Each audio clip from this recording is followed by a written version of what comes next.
All right. It is Monday night.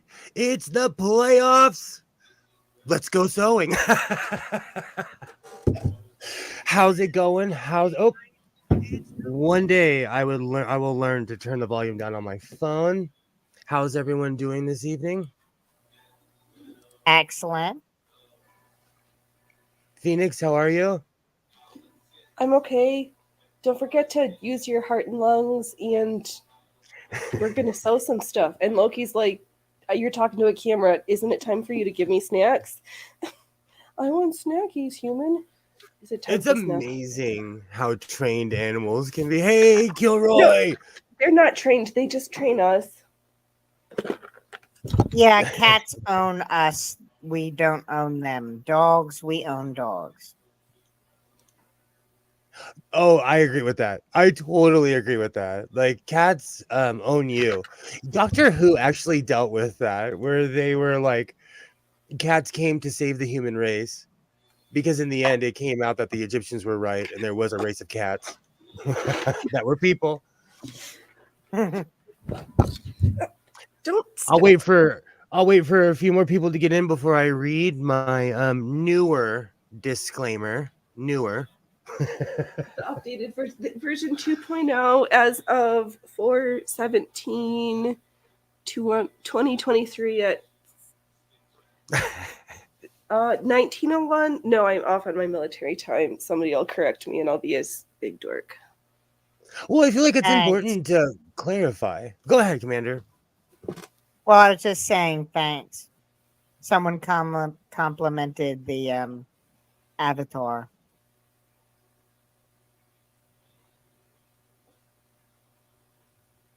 It's probably the first one where I painted the entire texture without using any procedural like tricks. If you go to my channel and you look at the penguins, I painted the white and black and then used that as a mask and then used procedural textures to make the feather detail. Hey, dog. How's it going? How's it going? I put the link in the chat if you want to hop in. We're having a good old time. Hey, butterfly. Monday Night Yay. Madness. Yay. I'd like to welcome everybody from Esther's channel. Here in the Godless Sewing channel, we're all about, well, I'm going to read my disclaimer in a minute. Now I have to read my disclaimer, but we're all about having a good time and showing what we sew and hanging out with people that we've come to appreciate over time and just having a good time. Hey, dog, how's it going? Hello, mate. It's got a bit too political on that on the other channel. Oh, But we I talk hop about out life and here. and be where the fun is. Yeah. So let me introduce you to, do you know Commander? Well, I know Commander. We've streamed together before. I don't Phoenix, know Yeah, the on other. the show. I don't know the other young lady. it's Phoenix. She's a great friend of the channel, an awesome human being. Well, I used to be, but as I say, I spent that 7 months in hospital. Four of them That's without internet, and then I had to be relocated into a ground floor facility. And then I I was moved. wondering where you I I have was to get wondering where the you've been. internet swapped out. Well, everyone's swapping and changing their internet in the UK because it's getting so expensive. Since full fiber's coming in and internet is basically doubled in price, so everyone's swapping and changing and getting the cheapest deal. So all these engineers that are fitting them are obviously busy changing them all, and so it takes about 3 to 4 weeks to get your internet up and running. So I had it up and running for a couple of weeks, and then I moved into this new place. It's come available quite quick. Oh, that's Um, awesome. I'm and then gonna after that, I'm gonna read something really quickly. no, go on. Kilroy kind of well, there's been a lot of controversy lately, so I'd like to lead with a disclaimer.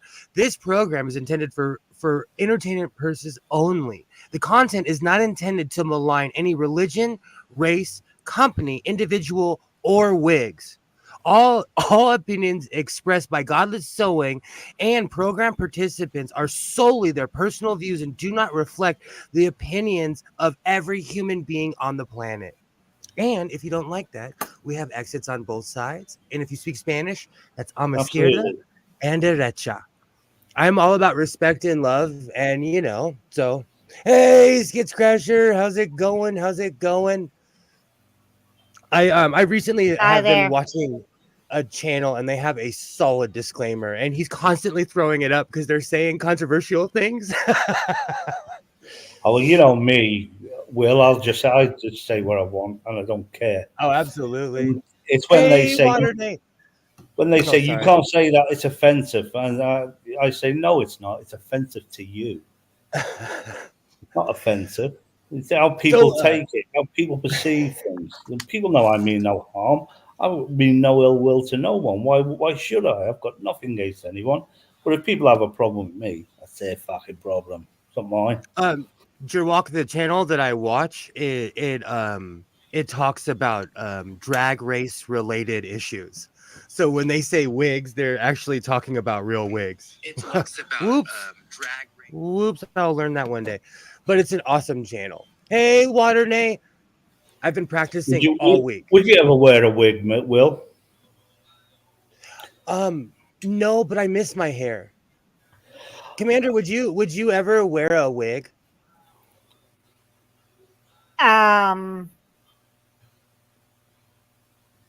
When I think of wigs, I think of the old ladies who are, or Donald Trump, or no, not really, unless it was Halloween. Would you, Phoenix? Would you wear a wig? I think the question actually is, when is the next time I will be wearing a wig? It's been a hot minute, but it has been, and it will be again.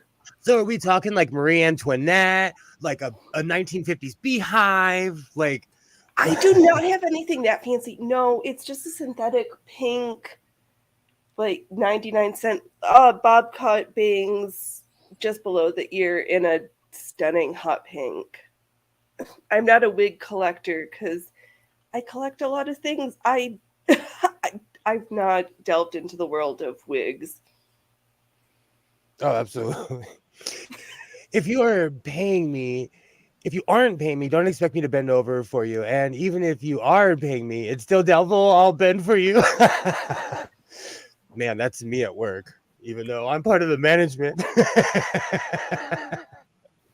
See, with your head, Will, it's so shiny. I reckon if you put the microphone there, it'll probably ring like a tuning fork, wouldn't it? Like ding. It's we're coming up on the shiny time of year because it's getting hot.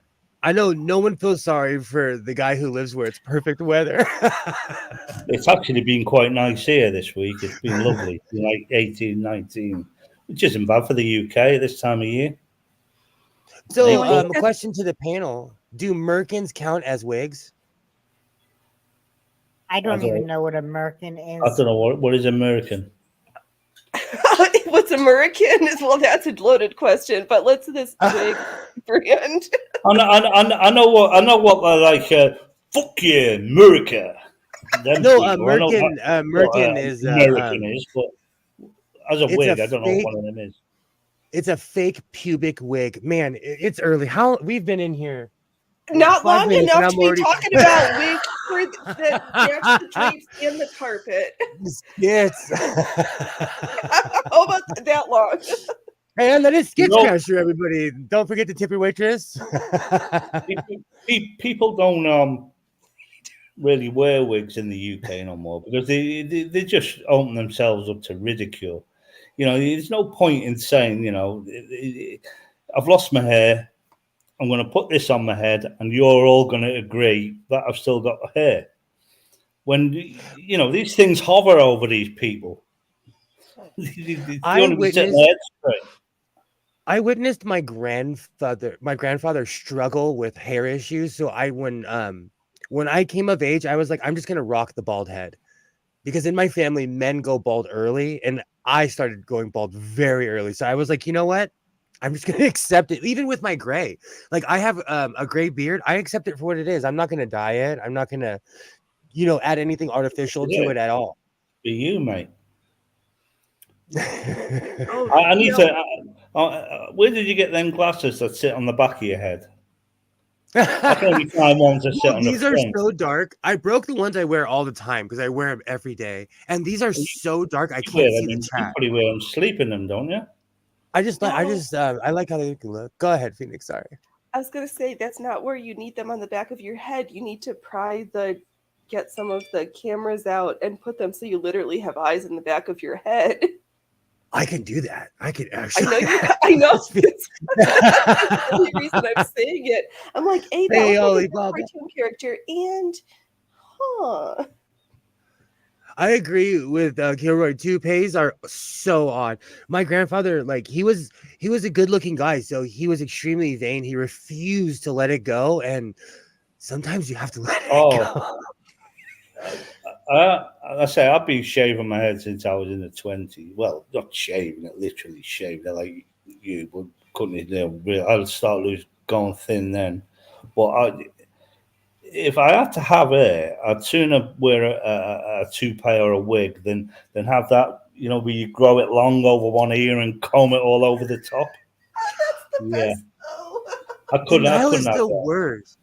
I don't know. You know what's so funny? I haven't seen that in a while. Do people still do that? Like Yeah, absolutely. I no longer see the youth smoking like they used to. When I was a kid, everyone smoked cigarettes. The younger generation, not so much. Yeah, they vape now, don't they? It's all about the vape. True. Very true. When I was a kid, when I was young, every single person had a pack of something in their pocket. So I recently, actually like an You hour were and a half, young. 2 hours ago, I witnessed something that kind of made me laugh. I go to the grocery store every Monday. I go shopping with my mom and my son. We go every Monday. And I forget that people do not know how to cook. Like legitimately, I saw a grown man with a cart full of boxes, or like it's just strange to me that people don't have that skill in their life. Yeah, Is that a generational thing? I don't know.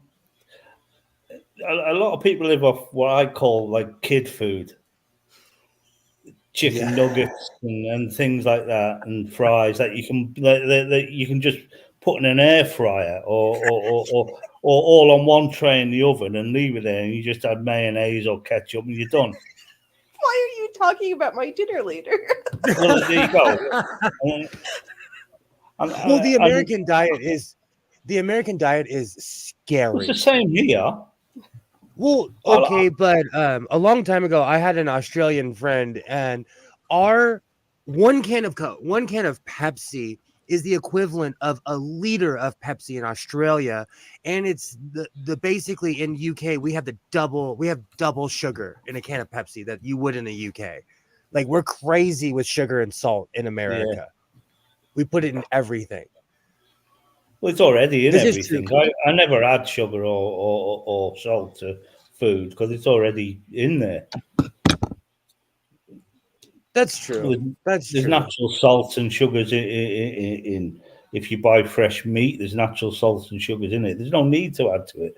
Do you know what's amazing? That's just me though. A lot of people, even chefs, they add a bit of salt and pepper and this for a little bit of variety or whatever they're cooking. I'm certainly not a chef, but I could make a spaghetti bolognese sauce and a curry, and I'm not bad at cooking like Chinese food. I can make my own hoisin sauce and things like that. But it's so easy to bung chicken nuggets and chips in an air fryer or fries, as you call them. Put them in for 15 minutes, put them on a plate and big mayonnaise on it and eat it. It's so much Commander, easier to do that. Do you cook, Commander? On occasion. Right now, not really anything more than TV dinners because I haven't even gotten the stove set up yet. We do have a stove. I haven't figured out how to take the fucking back off so that I can plug it in. And I'm not disclaimer, I'm not like trying to go off on anybody, but I think because my pops was pre-boomer era, like I grew up in a house where we cooked everything. We cooked every meal, breakfast, lunch, and dinner. Going out to eat was a chore. So I take being able to cook for granted. Like I know how to make I know how to make my own gravy. I know how to so it's Oh, a I lot mean, more I simple. can cook. To be honest as well, Will, you and I, we've been on many streams together over the years. Yeah. And all them streams, you always ordered the pizza.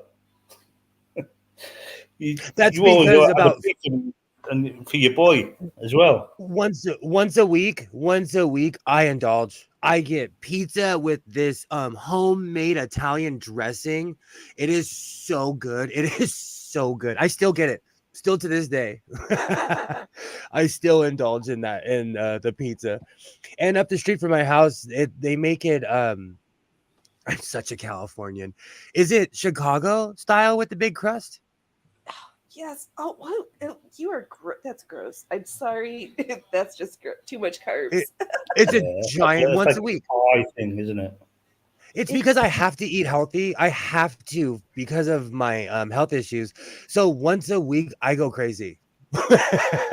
But lately, it's been greasy spoon. I've kind of been backing off the pizza. We ordered it last week, and I forgot how much I loved it. It's not that I don't like pizza. I just like a skinny New York style, like a cracker or a Neapolitan. Neapolitan. I don't like to chew a loaf of bread with my piece of pizza anymore. See, Hey, Mark.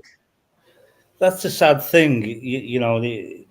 All that stuff that tastes so good, like your burgers and your nuggets and your pizzas and It'll your kill big you. shiny. It's so bad for you. But I don't want to be. I don't. I feel sorry for them people who wake up and have a kale and low fat yogurt smoothie for breakfast.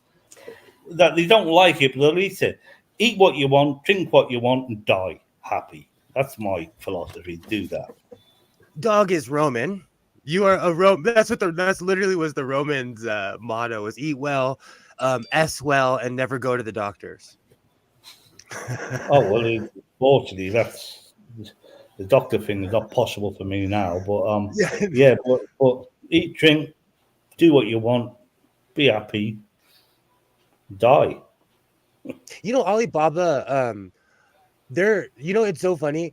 I don't know what I want to build more. A forge for metal or an oven for pizza or just food, an outside brick oven.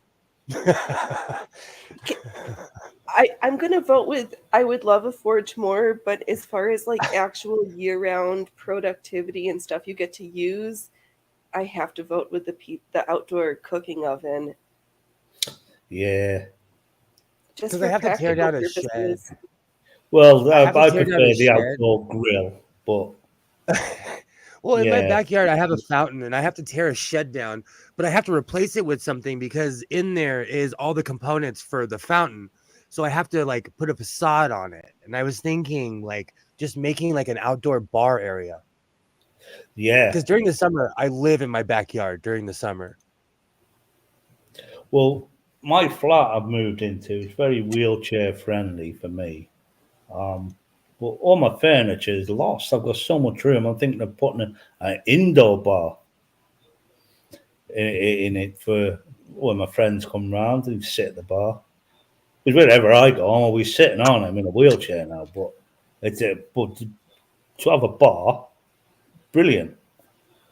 My grandparents had an indoor bar. They were they were Scotch drinkers and they had a bar in their house. Actually, Yeah. it was one of the selling points when we sold their house. People were like, "This is so retro, James Bond." Well, the house I had in London before I sold it, I built a massive shed at the back, and I built a bar in there, neon lights, everything. And I had a little jukebox in there, and people used to come round. We used to have great parties, great nights, especially with the neighbours. And well, you invite the neighbours so they don't complain about the noise, do they? That's the way to do it. Yeah. Especially in London, where everyone lives close together. And in London, you have like you only know like your neighbours 2 or 3 doors because everyone's close together in London. So you know your neighbours 2 or 3 doors either side of you, and beyond that, Sodom, you don't really care about them. You don't know them because no one really bothers, especially in London. No one bothers. Where I am now in Norfolk, it's more. It's very more social. People are a lot more friendlier, but they're not friendly on the roads. If that makes any sense. We're in London. They're very friendly on the road, very forgiving on the roads. They let you out. Really? London's quite We're the good to drive. opposite. Yeah, traffic is We're the terrible, opposite. but Here, here in Norfolk, which is very rural, yeah, now you could be sitting waiting to get out of a road for 5 minutes. No one will let you out. No one cares. Well, yeah, Try driving a tractor trailer, what you would call a huge lorry in Manhattan or yeah, one of the imagine, boroughs. yeah. Well, I couldn't imagine. I actually drove a motorcycle in New York, and if you ever want to have pure anxiety, drive a motorcycle in New York. I will never, if I ever go back to New York, it will be in a cab or walking. well, I'm serious. that's It was where it was America scary. shines above the UK. Is the road infrastructure. It's just geared for travelling. It's geared for lorries, and then you got these massive, big 7 wide. We call them motorways, you call them freeways, or whatever. You know, although you get the congestion here in Britain, where it's all enclosed, it's all Roman roads and old tiny country lanes, which you can barely fit a car down. That's the UK for you. A lot of it. We have our We have motorways.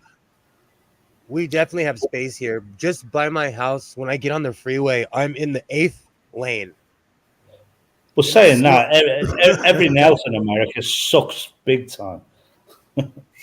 You're rubbish at everything else, but you're good at building roads. Our saving grace, America, the tombstone. You are good at making roads. Yeah, good at making roads. Oh, and Everything else. and weapons of war. Don't forget that. Right now, we're just good at about unloading. Most of your, but America isn't good at war. Dog has a little bit of a lag because he's in the UK. Yeah, America isn't good at war. America's never won a war it's waged ever. We're just good about selling off our supplies right now. You're like, hey, Ukraine, America's good at wheel and dealing in wars. Right? And we're good about but we're really good about making movies about it. Like between John Wayne, Humphrey Bogart. Well, yeah.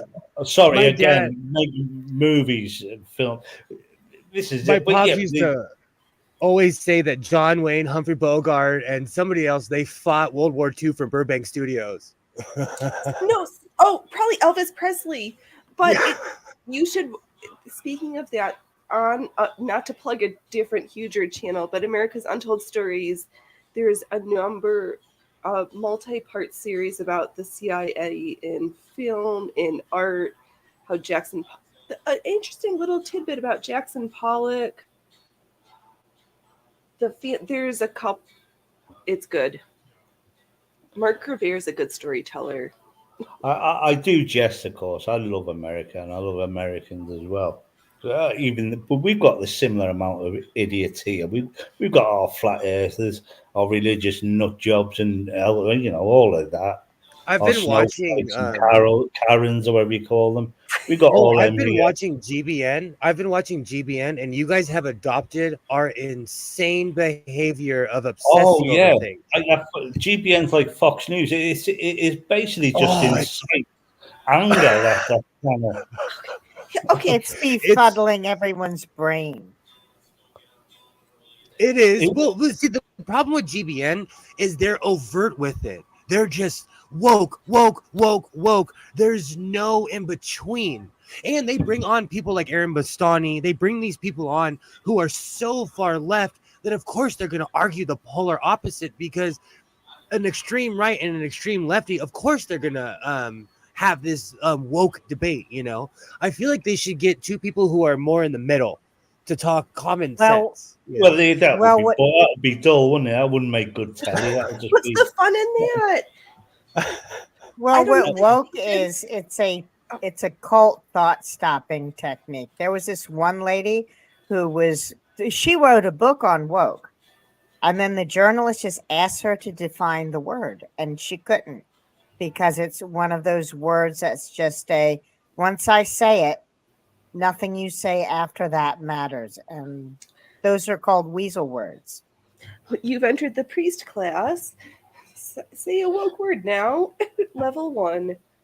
Well, but culturally, we're similar. You know, we have our jobs to see. Well, yeah, UFOs are UFO, but it was actually seeing these spaceships over there. Though they actually get abducted and probed in America. Well, to be fair, they want to know what makes us tick, because we are a rare breed here in America.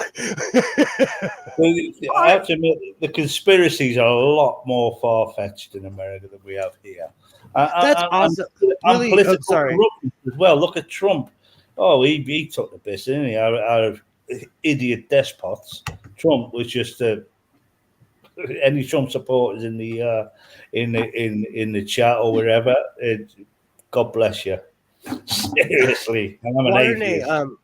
Waterne, I think that's awesome that your father served. There's a whole generation of people that kind of got ignored, you know, because nowadays in America, we have all this nationalism and patriotism, but back in the Vietnam days, people hated soldiers who were literally just doing what they were told and had the happenstance to be lucky enough to come home. Yeah, that wasn't a good war, to be fair. That was more to do with greed, wasn't it, if you look back at it? Well, I like this one. Australians are good at war. Even Erwin Rommel said if he had to take hell, he'd want Australians to take it over. well, oh, that's awesome. Well, Mark knows that everything in Australia is designed to kill you. All the animals, hamsters, bunny rabbits, they're all venomous. They'll kill you just by looking at you, a lot of them. The ferocious bunny rabbit of Carl Banner, or Kyle Banner, yeah, that evolved in Australia. Well, really quickly, Trump supporters outside, Kilroy brings up a really good point. It trips me out when I see someone wearing a MAGA hat. There's an Australian YouTuber my son watches. What is his name? He's really popular. He's a young man.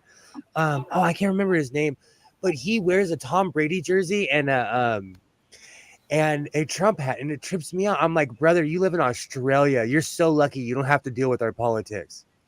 Well, they've got their own issues, though. They've got different problems. The when Liberal Prime Minister is actually quite a Christian. This is not insulting Christians who are not insane, but the Prime Minister of Australia, back when Russia started its invasion of Ukraine, we had fucking idiots like Candace Owens suggesting the United States invade Australia and Canada because they were run by Nazis. And just because the Prime Minister of Australia, he's head of the Liberal Party, the people over here who hate him don't actually know he lines up better with them than he does with Democrats here in America. Yikes. Well, the motion like that. But Trump made me laugh when he came to the UK. Even the Queen lied. So he was the only president who was never invited to stay in Buckingham Palace. Well, and to be Trump said, fair, look, they all love me, when thousands of Brits came out literally to protest this idiotic straw-haired fat idiot. They had balloons of Trump baby balloons, massive ones all over the place. I remember And he that. said, "Look, they've all come to see me. They love me." Well, they're all here to say, "Trump, you're a fucking idiot." To be And fair, he though, just wrote that Trump book and he called, "Wow, I was Trump is president a once." Trump is a fast food addict, and anyone who hoards fast food will know that stuff stinks. So I would not want that person in my house either. Oh, I tell you what, The activist. there was a show going back when he was a president called The President Show. I think it was on your, it was in American Comedy Central. comedy. Oh, that was brilliant. The one where he went to school. That's a good thing about America. They've got a great sense of humor. You can take the piss out yourselves. Oh, not anymore. You know, Mark But we Short, can I use see- English quite well. We can call someone a cunt.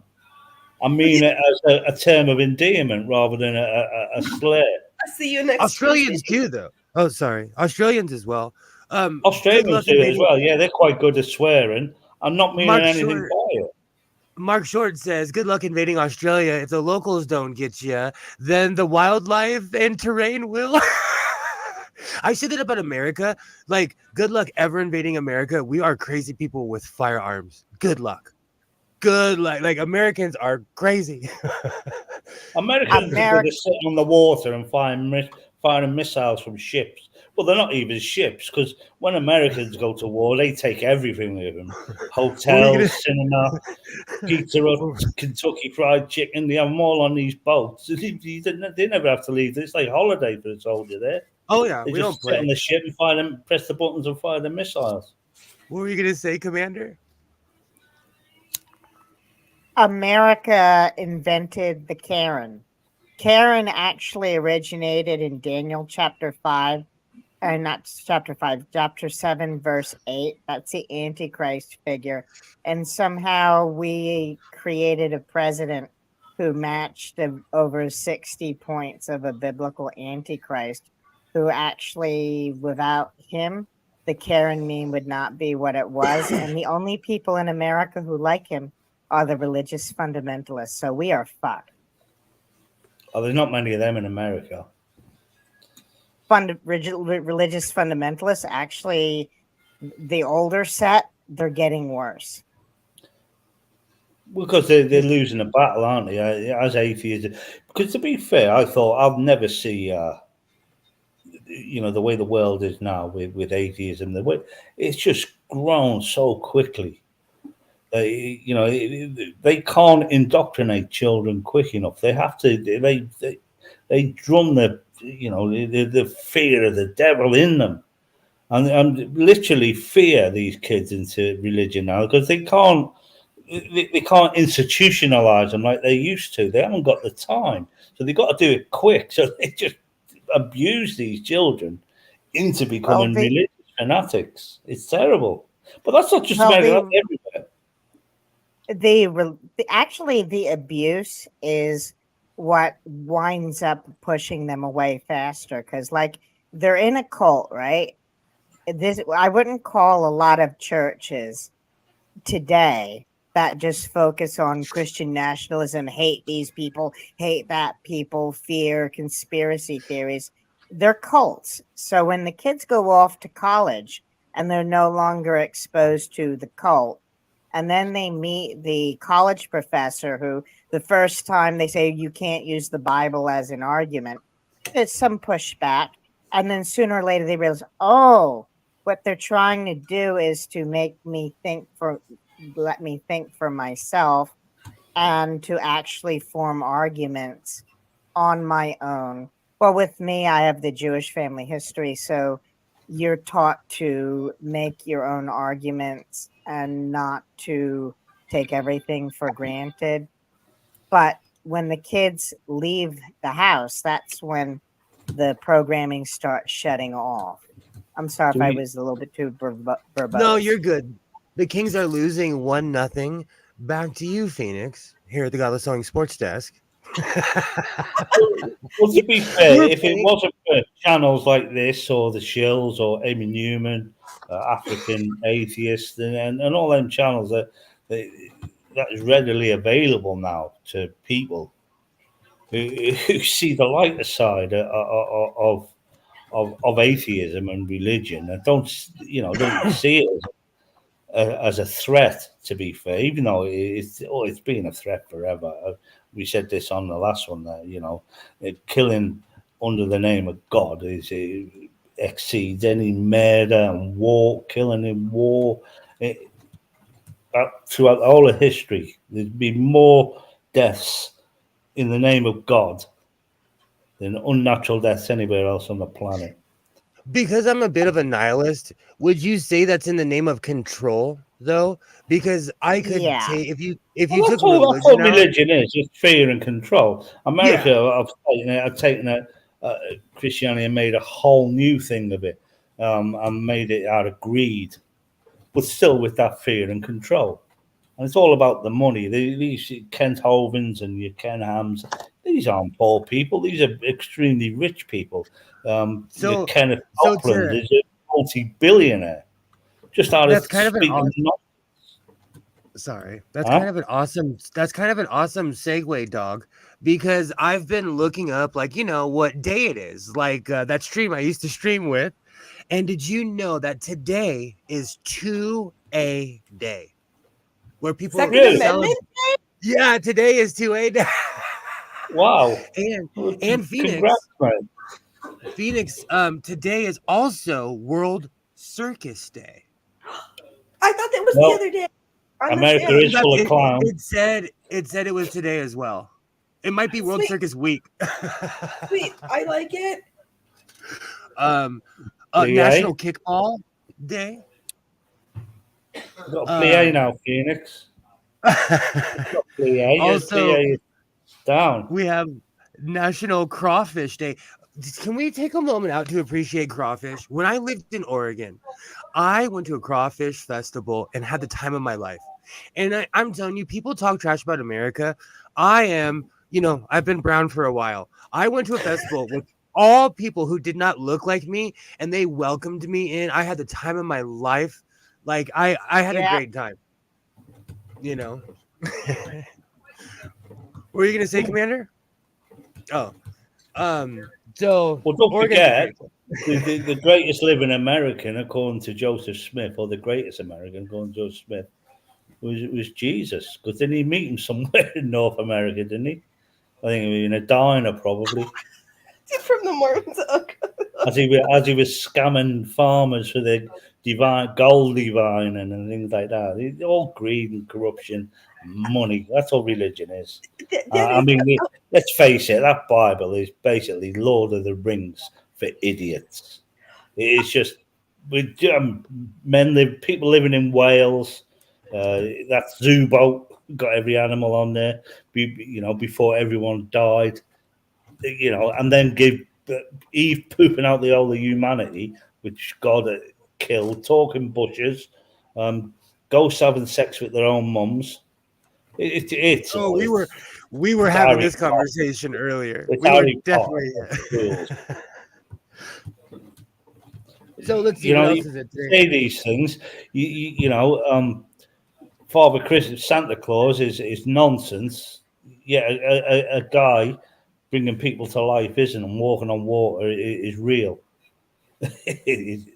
And talking bushes, real. I completely understand, Commander. I completely understand. Also, today's also Liz has gone away. I think we should be quiet until Liz comes back. Liz is a security guard, and she has to go secure the building and literally do rounds and make sure. And the funny thing is, Liz has such adventures that she should write a book. Like, she legitimately has adventures where I'm like, wow, I would need heart pills if I had your job. Like, I would legitimately need an oxygen mask next to me because I can't deal with people like that. Well, I don't want her to miss anything. She'll catch up. She's the magic time traveler. She'll find her way back to the beginning or her brightest spot where she was supposed to catch up. That's okay then. So today is also It's all nonsense anyway. My mouth today's. what comes out my mouth is a load of old shit. I don't mind, no. Oh, don't worry. That's what this channel is all about. And speaking of which, that's another amazing segue. Today is blah blah blah blah day, which Are you saying I'm full of feeds segues? no, which is also leads into International Day of Mastering Conversations. Yeah. So today at the grocery store, oh Phoenix, what are you making? We I have a am just question. finishing up my pants or my little the top that I was working on yesterday. It needs its boutons, and I'm going to put some binding around. Some blue trim at the neck to finish my hem. And right now I am using this antique satin blanket binding as a waistband, and I think I'm going to use it as a trim on the knee section also, just to make it coordinating but not completely matchy with the top that has the lace detail and the blue bias. Nice. So just a little bit of some random things that need to be prettied up and finished. Awesome. And what are you making, Will? I actually made a coat. I made the Technicolor. You know what? By the time I get here, I'm so exhausting from all the sewing I have done. I like to just sit here. I get to time to sew without being stressed out about hosting a live stream and sewing at the same time, and trying to put the same sleeves in 3 times before I finally got it right. Especially because I'm like challenging myself because I'm anti side pockets. So I'm challenging myself to make side pockets. And I said yesterday in Venus Extreme, like for as much as I make pants, I am terrible at making the crotch piece. And so I have to practice making pants because I have probably 15 pairs of board shorts I made last summer. Okay, so you sew the out seam, you sew the inner seam, and then you magically slip one leg inside the other one, like you said, in a sleeve, and then sew the crotch, the last little bit, and it's okay.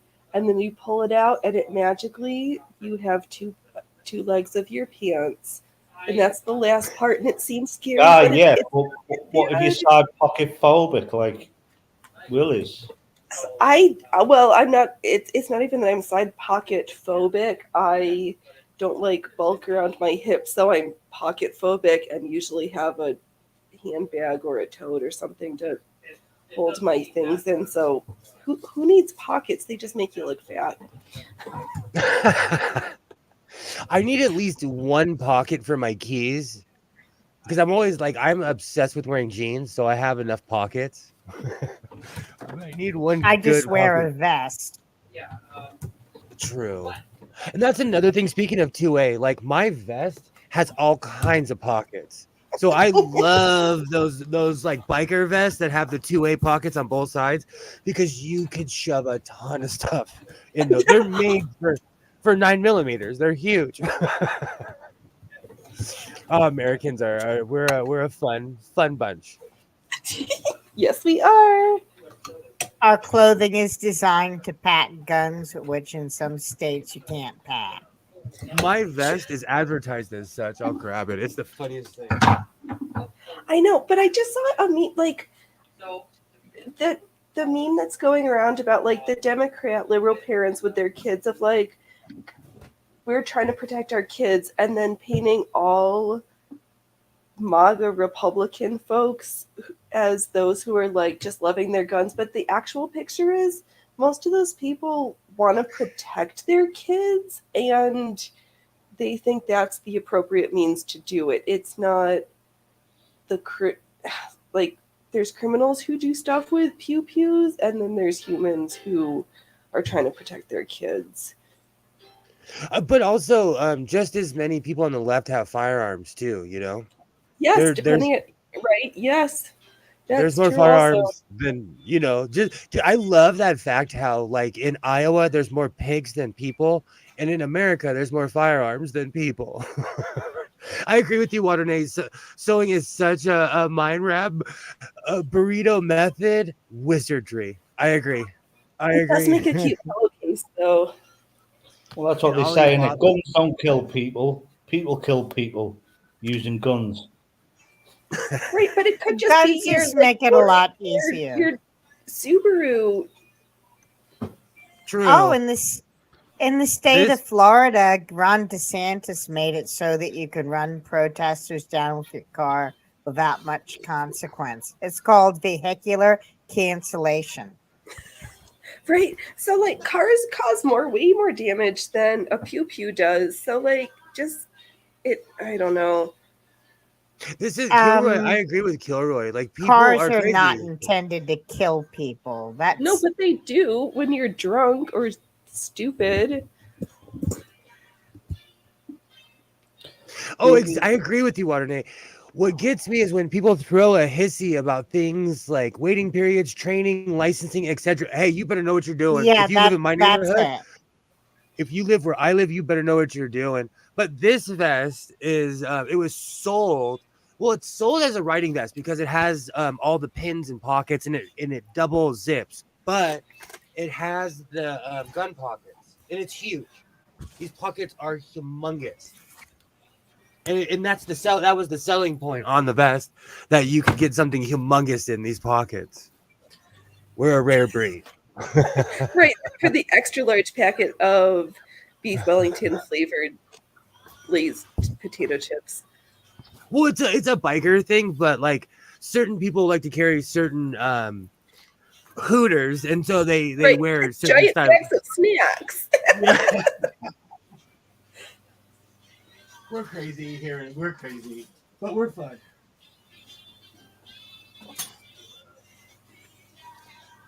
Oh man, I That can't watch jacket that this. you had is something I would wear. Do you know what's Yeah. really funny? Most people, no one ever gives me grief for it, and I live in a neighborhood with with real biker gangs, real ones, the real, like, not the funny haha, like the real ones. And all I ever get is that's the coolest thing I've ever seen, or people like, oh, that's nice, No one has ever said a cross word to me. What, like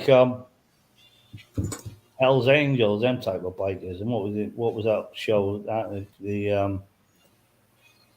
that They Anarchy actually show. Sons filmed. of Anarchy.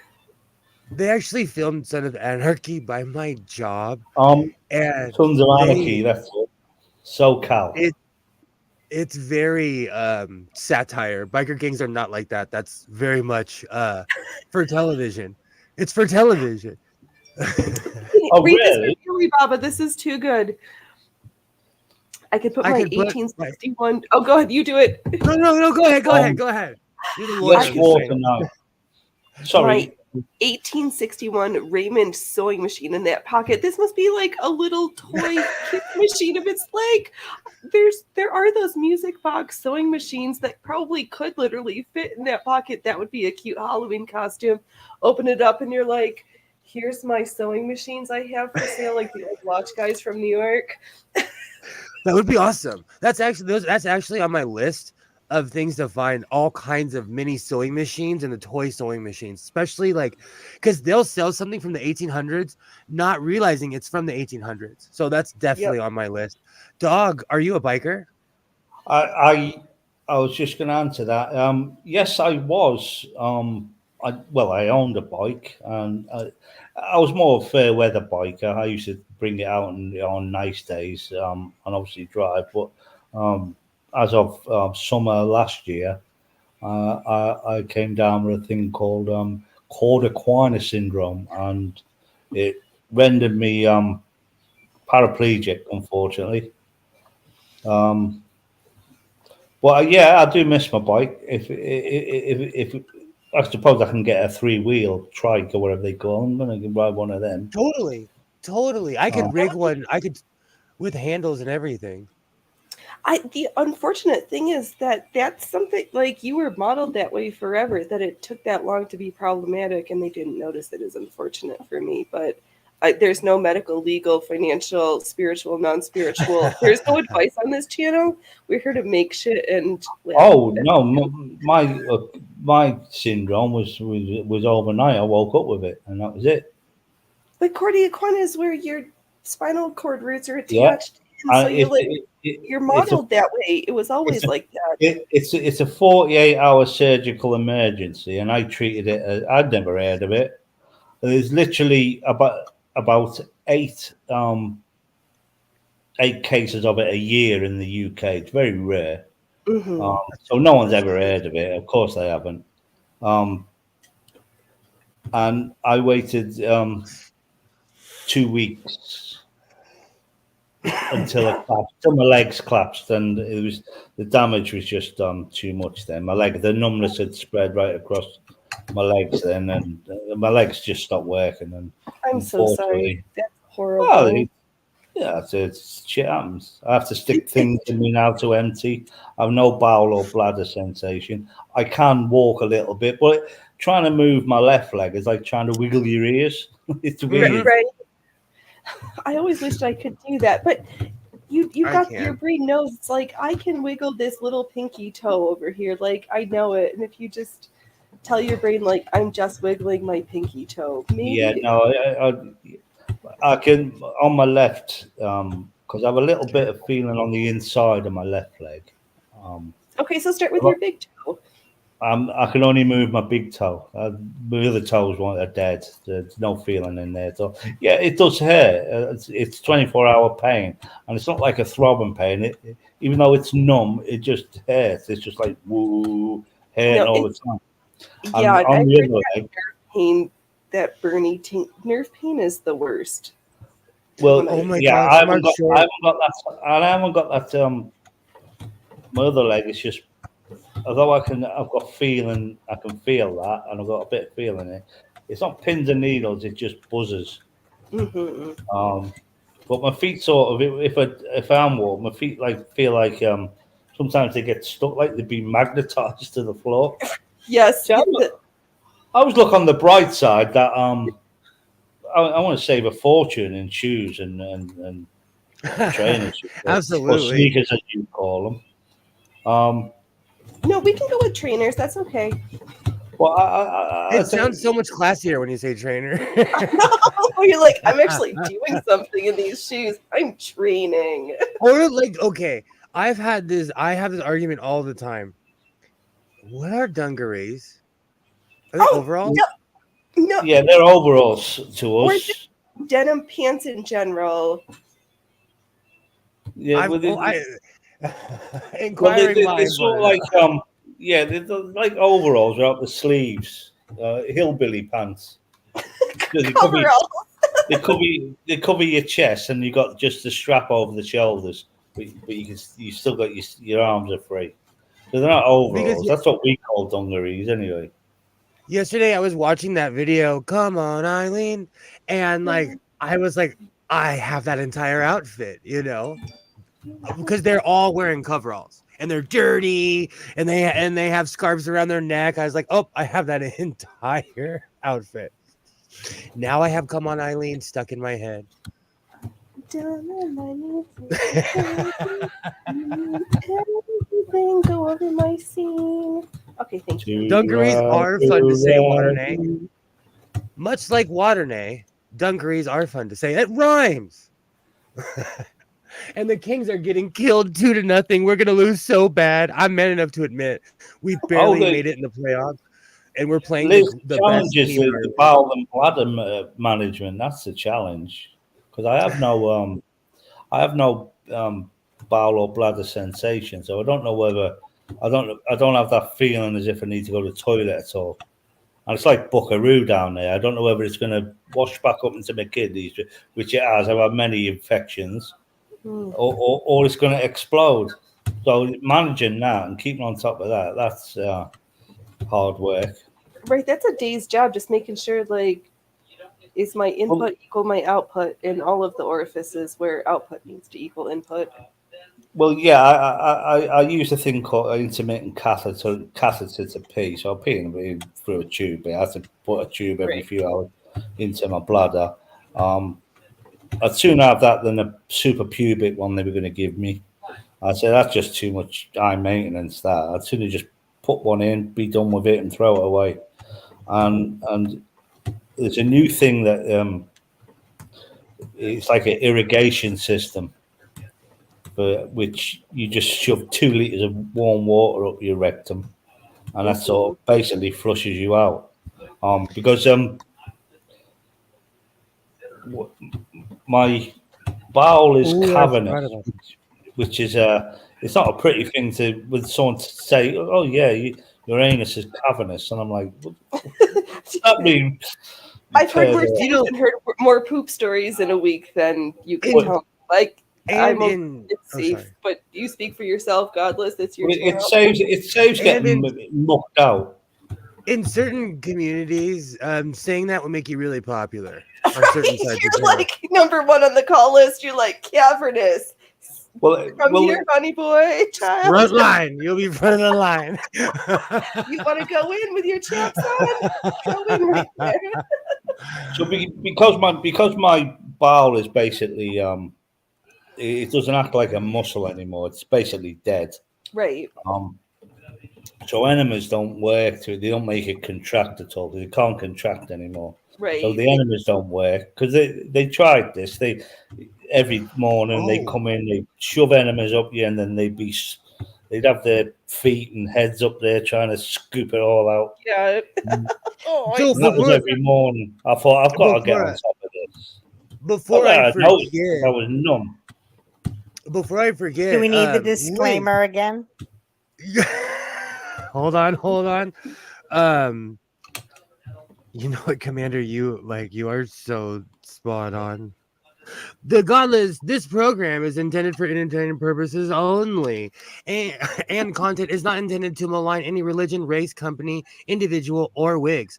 All opinions expressed by Godless Sewing and program participants are solely their personal views and do not reflect the opinions on every human being on planet Earth. Thank you for flying, Godless Sewing Airlines. We are getting smoked. The Kings are losing to nothing. Well, although something like bowel movements and peeing is very private and intimate, it's something I'm just used to now. The people sticking their fingers up in wherever they stick up there. I don't know. I don't care anymore. I just used to it. Liz is reading my mind. Great book. Everybody poops. It's okay. Yeah. We're open-minded here. It's incredibly invasive. Well, the Queen of England never pooped, so take that back. Do you know what's so I funny?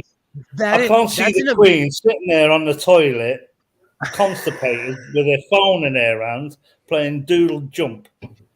No, she's watching Paddington. She was watching Paddington on her tablet, because you know at her age, people do not. Godless Sewing Channel is not intended to malign any race. I'd always picture the Queen as this extremely elegant person, but let's be real. Everybody's got to go. But I picture Buckingham Palace having like Donald Trump style bathrooms where everything's gaudy and gold. I couldn't sit in a bathroom where like had wood walls. Like I couldn't do it. Could you, Commander? No. It's actually not like that. I like it's the very old school. marble. There's lots of marble, but yeah, it's not as lavish and as what you think. A lot of the royal palaces are very old, and they've got old taps, and they're quite dilapidated and falling to bits.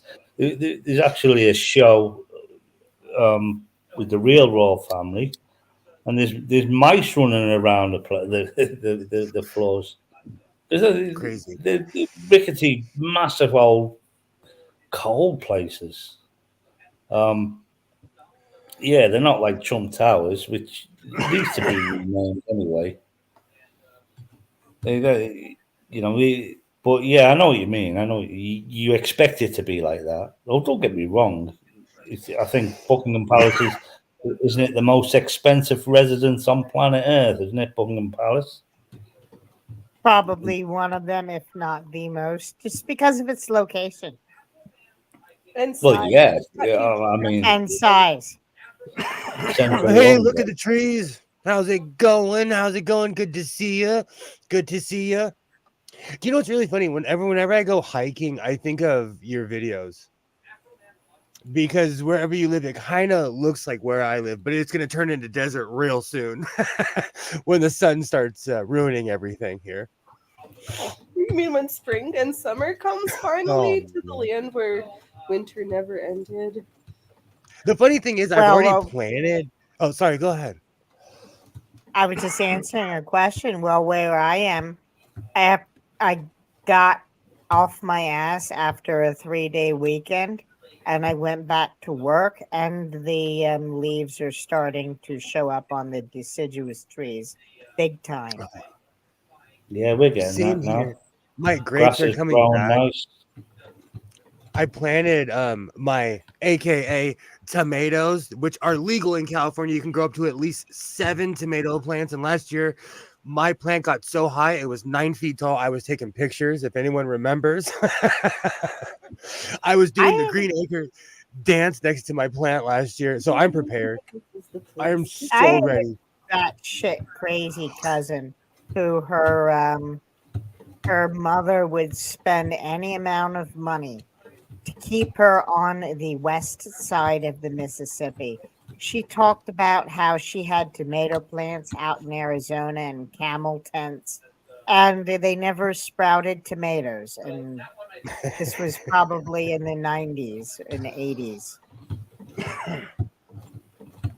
I had a lot of success growing last year, that to the point where like I had so much that I was making tea out of it, and I literally like stopped drinking it like a month or two ago. So I'm so ready to start growing again this year. I am See, I never weirdly used to have become. time for stuff like that. What's that? I never used to have time for things like that and garden. I was always busy. I started and homeschooling. I started homeschooling my son because our school systems have become fight schools, Mm. Among other and like things. yeah, and so no, like it's ironic. I actually had this conversation today with somebody that I was that basically was part of like raising me, someone I've known my whole life, and they were like, "I can't believe you have your son in the school system," and I was like, "I don't." I had a 4-foot tomato plant and only had 2 beef sticks. Oh, that's why I don't Oh. grow big tomatoes. I only grow little ones, cherries, because I miss growing cucumbers. Folks on the East Coast, if you could make me some dill pickle cucumbers and send them west, I will take them if you have water, please. That's another thing. I used so much water last year. The company in California, they start fining you if you use too much water, and they flat out were like, "You're either growing pot or you like have a you know like a dam going at your house. Like what's going on?" And they fined me for using too much water last year. Well, that's the only good thing cucumbers are good for, really. Pickling, aren't they? They're good They're tasteless. me Oh, a well, dill- I suppose they're good for them for sex aids, for them women who are too embarrassed to go in a sex shop and buy a proper dildo. No, but how do you make a cucumber vibrate? Speaking of which, I grow cucumbers, I grow Plug a phone grapes, into I it. have I don't chili know. peppers.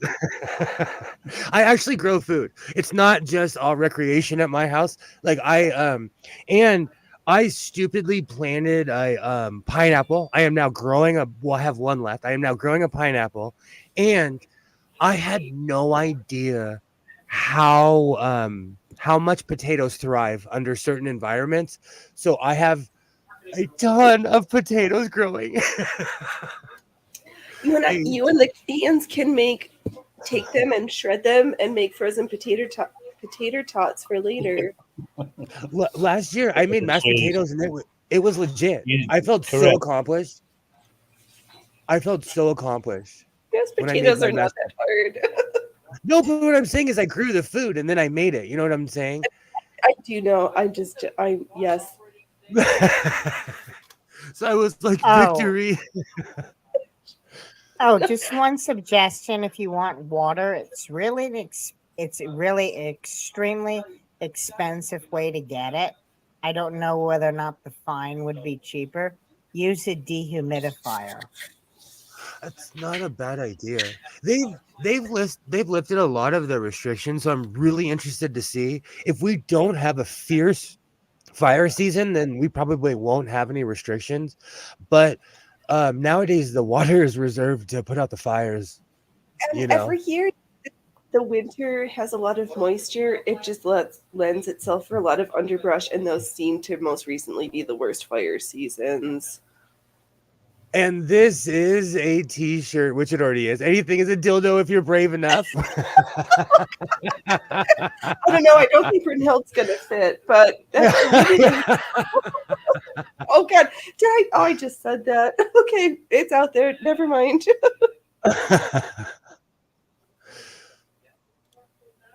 Godless pineapples. I like that. I'm really curious. Like it's gonna get huge, and it's already pretty big. It's gonna be huge. We'll put some plastic tub in the shower and catch the water. Washing machine water is also good, especially if you have clay soil. We do. It's this weird alluvial soil. It is clay. We are very much like Australia, where I live. We have very similar weather, and there's stuff that wants to kill us. yeah. Oh, we have scorpions, we have snakes, we have diamondbacks, all kinds of fun Rattlesnakes. stuff. Oh yeah. I got rattlesnakes. My garden victory last year was pumpkin pie. Wow. I made 4 pies with that. That's awesome. See, I miss that's what I'm being able talking to about. grow big squash like that. I'm sorry. I miss that. Where do you live? I'm not asking. I'm just asking, like, what state?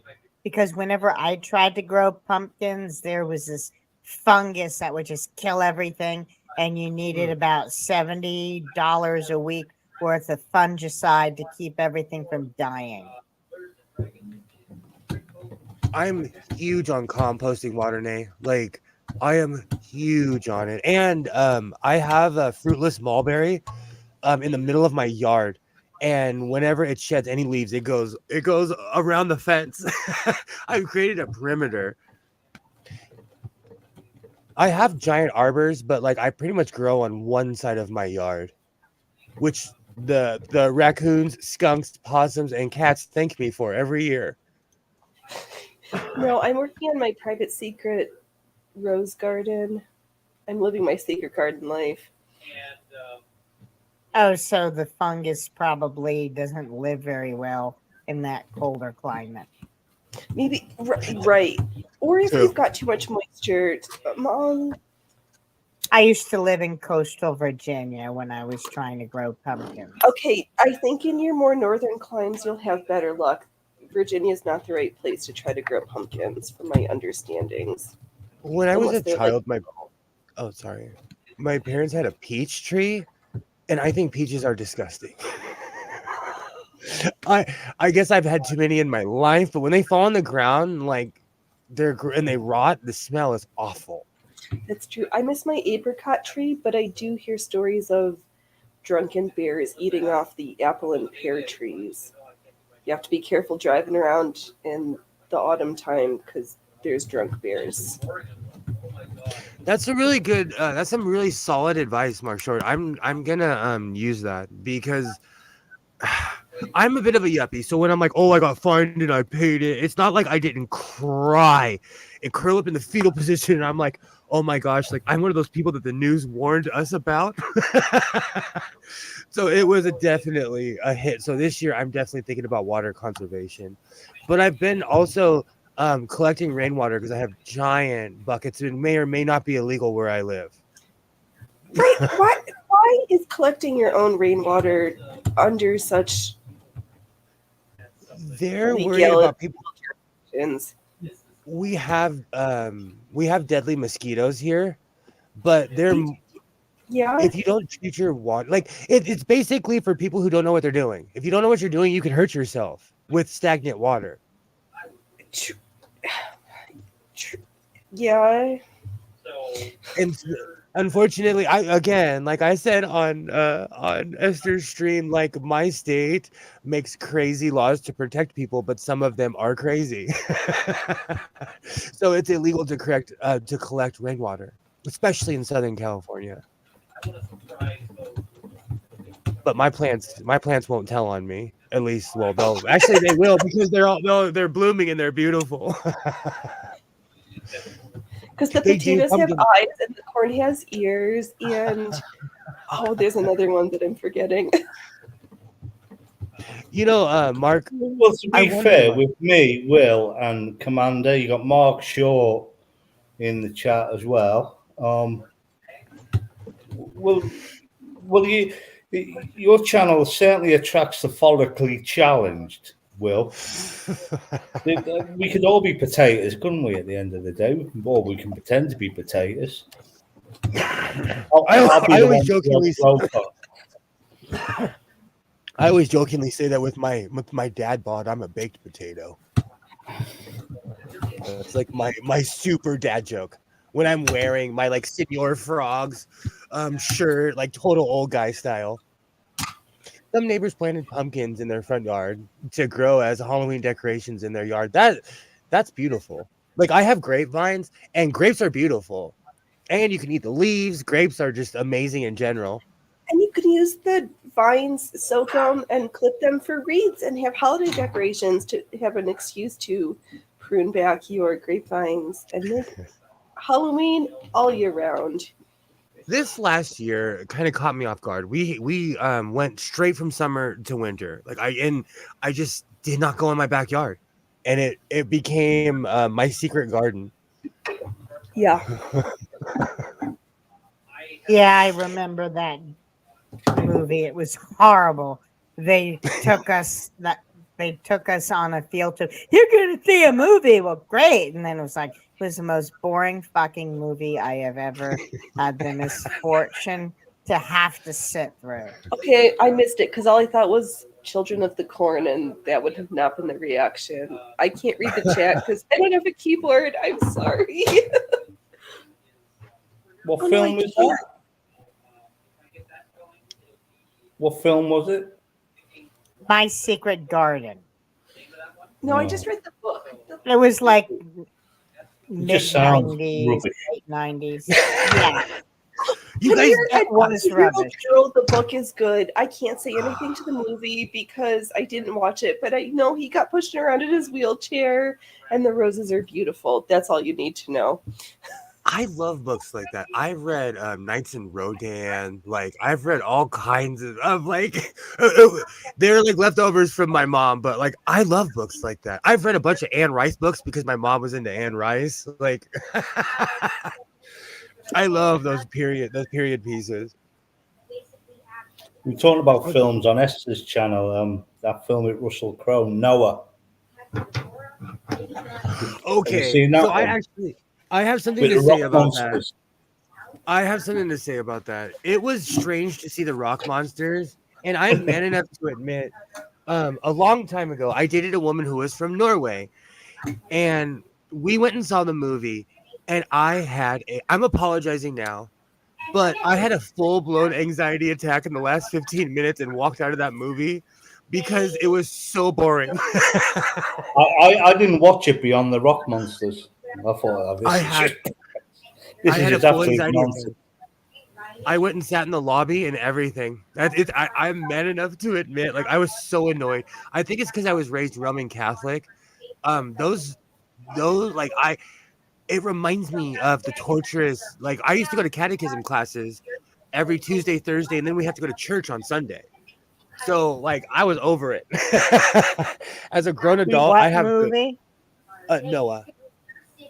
What's it about? Is it like you're talking about rock? It's about Noah's Ark. Okay, rock monsters and bizarre shit. Maybe they pulled that a little bit from the Book of Enoch. Have you not read the which Bible? Is just that shit. The Bible is basically Harry Potter for idiots. They did, and you know, the opening when they had the rock monsters and wizards and witches and all sorts in that book. Alexa, What year Rock- did Noah with Russell Crowe come out? The film Noah was released on March 28th, 2014. 2014. I was still But imbibing back then. there used to be them films that there was that America and there was one called Teeth,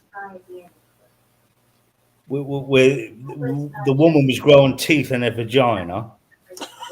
She bit a guy's cock off. Google. Her vagina did. I believe this is about an Israeli military defense tactic. I did not hear about the movie. It's actually called Teeth, and the opening 5 minutes was this big medical history of teeth growing in vaginas, which is nonsense, of course. But they try and pass it off with all this medical science. And another one was that, remember, Wrong Turn? Got the inbred hillbillies. Really quickly, dog. This program is intended for entertainment purposes only, and the content is not intended to malign any religion, race, company, individual, or wigs. All opinions expressed by Godless Sewing program participants are solely their personal views and do not reflect the opinions of every human being on planet Earth. Continue. Please continue.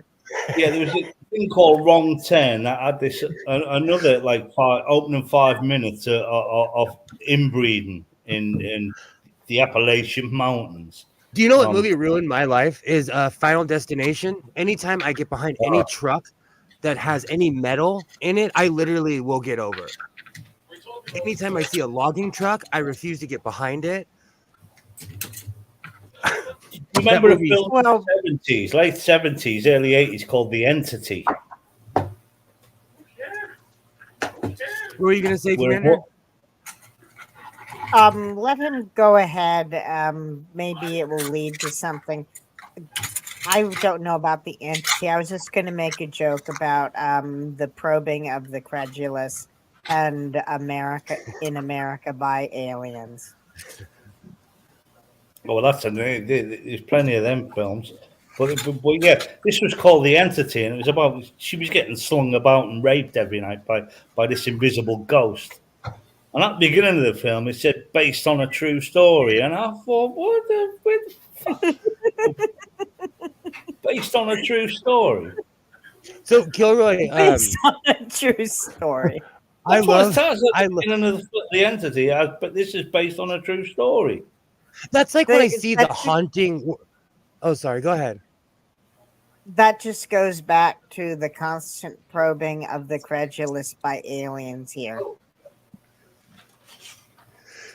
Really quickly, Kilroy, I feel like it's a disclaimer kind of evening. I've been getting hosed lately on Twitter and any other platform where people can say my name. So I like to come with disclaimers.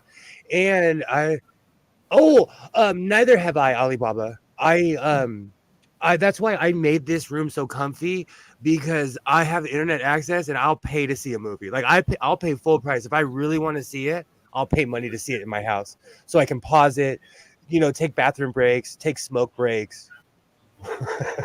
You don't need a smoke break at your own house. True. It's so funny. I just like smoke breaks. Like even at my job, Gandalf pipe throughout. Oh, it's legal. It's legal here, and this is much more classy than me walking around with a glass piece, because I take this to certain places with me and walk around with it, and people are just like, "Oh, he's smoking some antiquated piece, but I like it." You got to talk like Gandalf, haven't you? Let's see. I'm not a conjurer of cheap tricks, which is a great band, by the way. I can quote The Hobbit all day long. Like between that was the Bible, wasn't it? Didn't Jesus say that? They look the same between Gandalf and.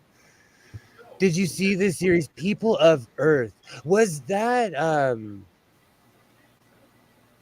like the Discovery one where they went like from like the origins of the human race on?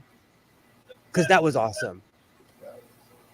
All I could think of was the ancient 400-page novels, but I think that was People of Fire, People of Earth, And that's what I thought of. But I liked big books when I was a teenager. And today I like big books. He likes big books and she cannot lie. It's true. No All you other bitty book human readers. can't deny. All right, I've been shaping my cowboy hat with a brick. And yes, I have bricks readily available in my garage. Let's see how the hat came out. I have, of course, I have a book on top of it because books are useful for more than just reading. And if you're bored, this book is Status Seekers by Vance Packard. It was written in the 1920s and it still applies to this very day. Ironically, we are repeating history as humans. Let's see how this looks. Oh, that's beautiful. That's perfect. That's why we shape hats. Oh, man, the Kings are losing badly. This is why I'm not too emotionally invested in sports. No comedy series where a journalist is interviewing a support group of people who say they've been abducted by aliens. No, I need something good like that. Oh, that's awesome. I'm gonna have to look for that. I need. I'm all constantly in a show hole, so I need new stuff to watch. Well, isn't Scientology based on aliens? Yes, they believe that. Yeah. Do you know who exposed that the most for me still to this day is South Park. Yeah.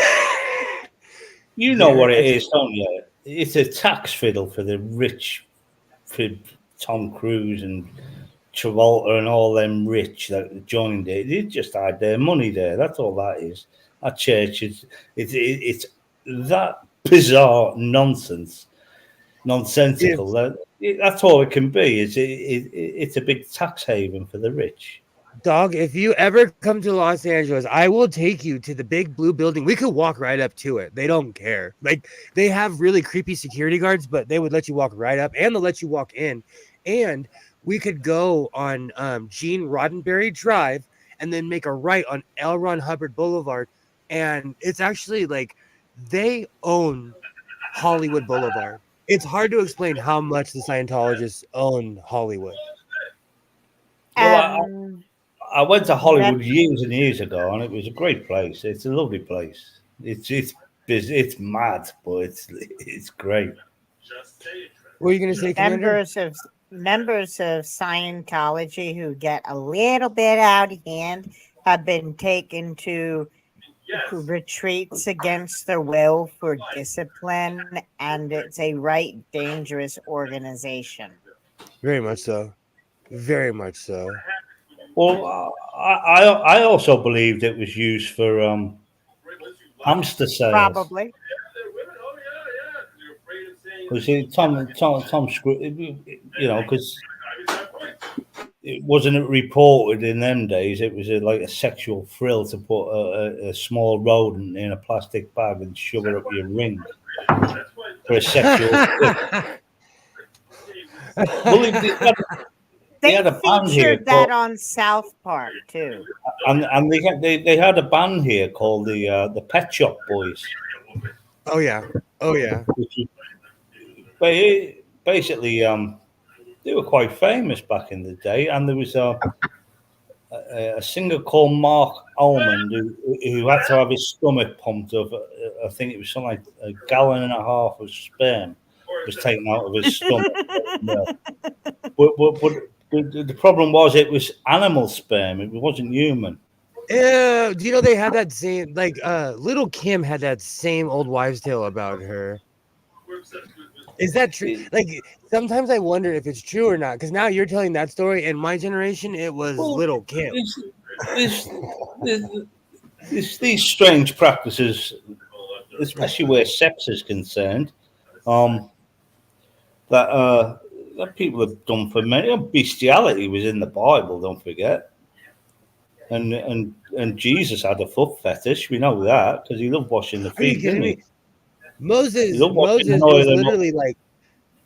was like, hey guys, you guys need to stop humping animals. Moses literally civilized people. Moses doesn't get the respect that, whether he existed or not, Moses doesn't get the respect that he should. Well, well, as I say, all trans, trans, lesbian, gay, LGBTQ existed in them days. We know it did. The church just put a stop to it, or they killed everyone who bothered in that sort of thing, didn't they? They didn't like. Well, the prohibition of that with the biblical framework had more to do with cult prostitutes and the various gods that people would worship by having sex with the prostitutes. And then after Constantine and Mohammed put an end to those religions, the context of that was gotten lost. Now we have too many people with too much time worrying about what grown adults do behind closed doors when it's none of their fucking business. Absolutely. Here. That's exactly what I said earlier on Esther's stream. Like, if you take all these categories out, all the hatred, everything out, if you respected people and treated them how you wanted to be treated, most of these problems would go away. Well, I mean, but it doesn't. It was like the ignorance of Sky. I didn't, because I never said I said he sounded transphobic because he was saying, "Oh, they would call me transphobic," and I was saying, "Well, the things you're saying could be very construed as transphobic." To say unnatural trans. What the hell does that mean? It was weird to see a view like that so close to my house because people are weirdly accepting here, even the conservative people. So it was alarming to me. Well, this is it. For someone who said he's heavily involved in the trans community to not understand that surgery has fuck all to do with being trans, that's what I couldn't understand, and I think that's why he came. But he was a nice guy in the end. He didn't understand any of that, but he learned. He learned something this evening. Dog, we literally he was like weeping. He legitimately felt like I felt the sorrow. I didn't think he was like BSing us or blowing smoke up our arses. Like, he was legitimately sorry for what he said, and that never happened. I think he obviously had an issue with with that being come onto by a trans person. I wouldn't, to be fair, but when he said, "No, I know you're trans," when they said, "I'm not trans," and they lied to him, that's the issue he had. But again, some of the terms and phrases he was using, but that was just Sky. He seemed like a decent enough bloke. He didn't seem, he definitely wasn't transphobic. It's just the way he talked, it come across as transphobic. That's what I could understand why these people were saying, you come across as a bit anti-trans. Sometimes it's the archaic language that gets people going. You could have an opinion on everything. I don't agree with every single. I don't agree with every single LGBTQIA plus issue at all. But I use discretion. You know what I'm saying? Like, I use discretion. Like, hey, let's take this into context. Let's see how this person feels. Let's get someone who's in the affected community instead of speaking over people. That's my biggest beef with most online forums is they'll have a trial about someone without them being there, or they'll speak on a subject that nobody in the panel is affected by. It's literally all just opinion. That's why it is smart to get someone from the affected community in there, because they actually live it, It's just all it is people should just be more. I'm glad that people are more accepting now. As that sort of bigotry disappears with the oldies, and the younger generation coming through, and because kids aren't racist, they're not biased or anything. They don't care. They're taught to be. You're taught to be a racist. You're taught to be a bigot. You learn these things. There's a song in South Pacific called "You Have to Be Taught to Hate and Fear." You learn it year after year after year. You have to be taught to hate. South Pacific. When that song came out, when that movie came out, it was really controversial because people were upset that you were pointing out the obvious, that you have to be taught to hate. It's true. Do you know, I remember coming to my mother and being like, okay, I want to have a haircut like my friend. And my mom was like, bro, you don't have straight hair. But I was a child. I had no concept of the fact that I had coarse hair and this person had straight hair, you know? Kids are taught these they're taught to hate. They're taught like, oh, I'm different than you, so now I hate you, you know? No one's born racist. No, they're taught it. I mean, it's a fortunate. I mean, depending how bigoted the teacher is, it's not as perishable as you would think, and it does stick with a lot of people. And it's sad, really. But I'm glad it's sort of disappearing slowly, and a lot quicker than I thought it would. As we mentioned earlier about atheism, it's growing so quick now. It's just snowballing. Um, and there's actually a dent getting made into the religious, and so they're trying to get their fingers into as many pies as they can. Of course, they've been involved in politics and everything where they can get that money. They get this support, and they can have that power, they can have that control. From something I've never understood. I used to understand it as a child. Obviously, I was a believer. So go on, sorry. Kilroy says, friendly reminder, totally not related to something that just happened to me. You have breakers and a coffee pot and electric kettle on the same old trip. And Waternay, I had an idea that we should call it the GSI community, gender and sexual identity. I feel that LGBTQIA plus is cumbersome and still leaves people out. I like that. Yeah, I'm all here for changing the paint, changing the logo, putting something new on my race car. I'm all here for it. You were getting at, well, they have this craving for power, right? Take my family's tradition, right? I have a Jewish family tradition. I don't really believe everything in the Bible. If you do, you're an idiot. It's a mix of history, fairy tales, psychology, and discretion is advised. But the very fact that people feel that they need the state, right, to force their traditions onto their children and onto everyone else says that those traditions, if you can't keep your traditions with the whole world bearing down on you, trying to get you to change it, then are they really traditions worth keeping if you need the state to force it down your throat and the throats of your children? well, that's right, and don't forget, a lot of religious scripture is metaphorical as well. The thing that makes me laugh is the people that believe in this literal Bible. That the world is 6,000 years old, and there was dinosaurs and things like that. And a guy did live on a boat for a year. You did the mucking out of these animals. How did they water and feed them and whatever? It just the logistics of the monsters and the Nephilim giants and things like that. Yeah, I can actually see the metaphor in that, but I can't see the literal side of it, which a lot of people do believe it literally. Same with if Jesus did exist, and I can't see him rising from the dead, but I can see his name living on, sort of thing. I can see most of his supporters in America absolutely hating him.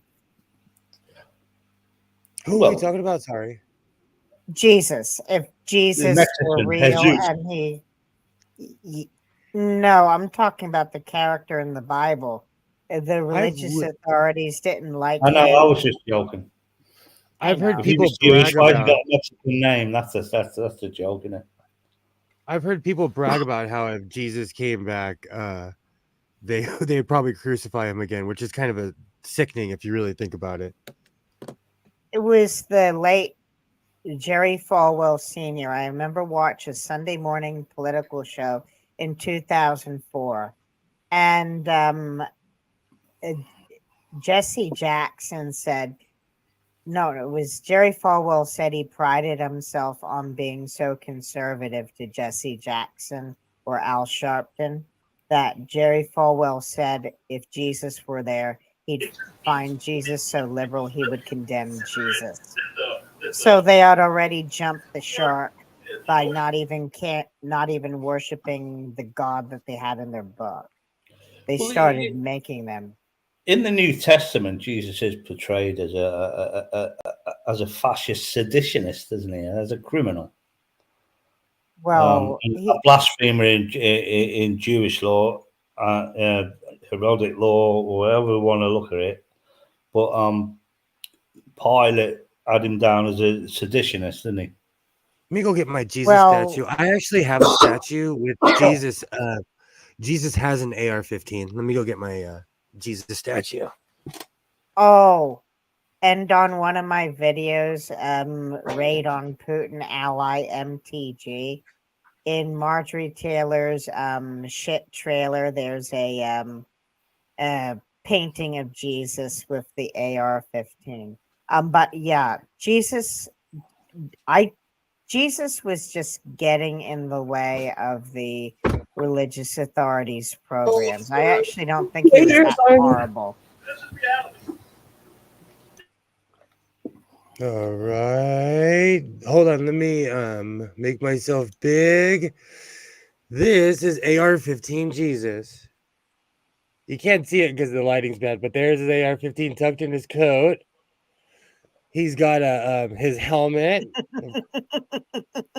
And his crown is removable. And he's, for battle. And he's got camo pants with his ammo and everything. Jesus is ready to go. This is so amazing.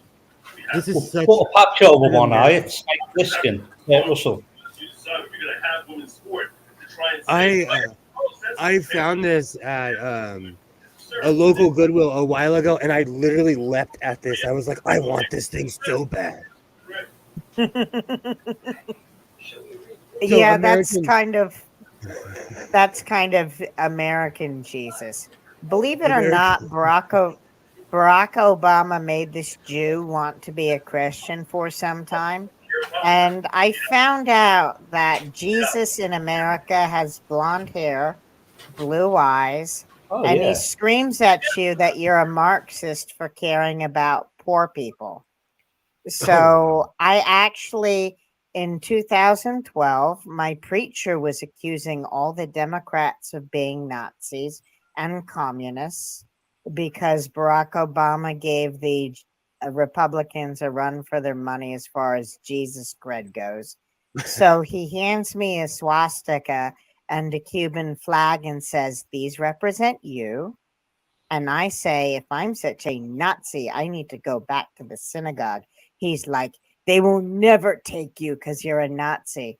And then I walk out the building singing,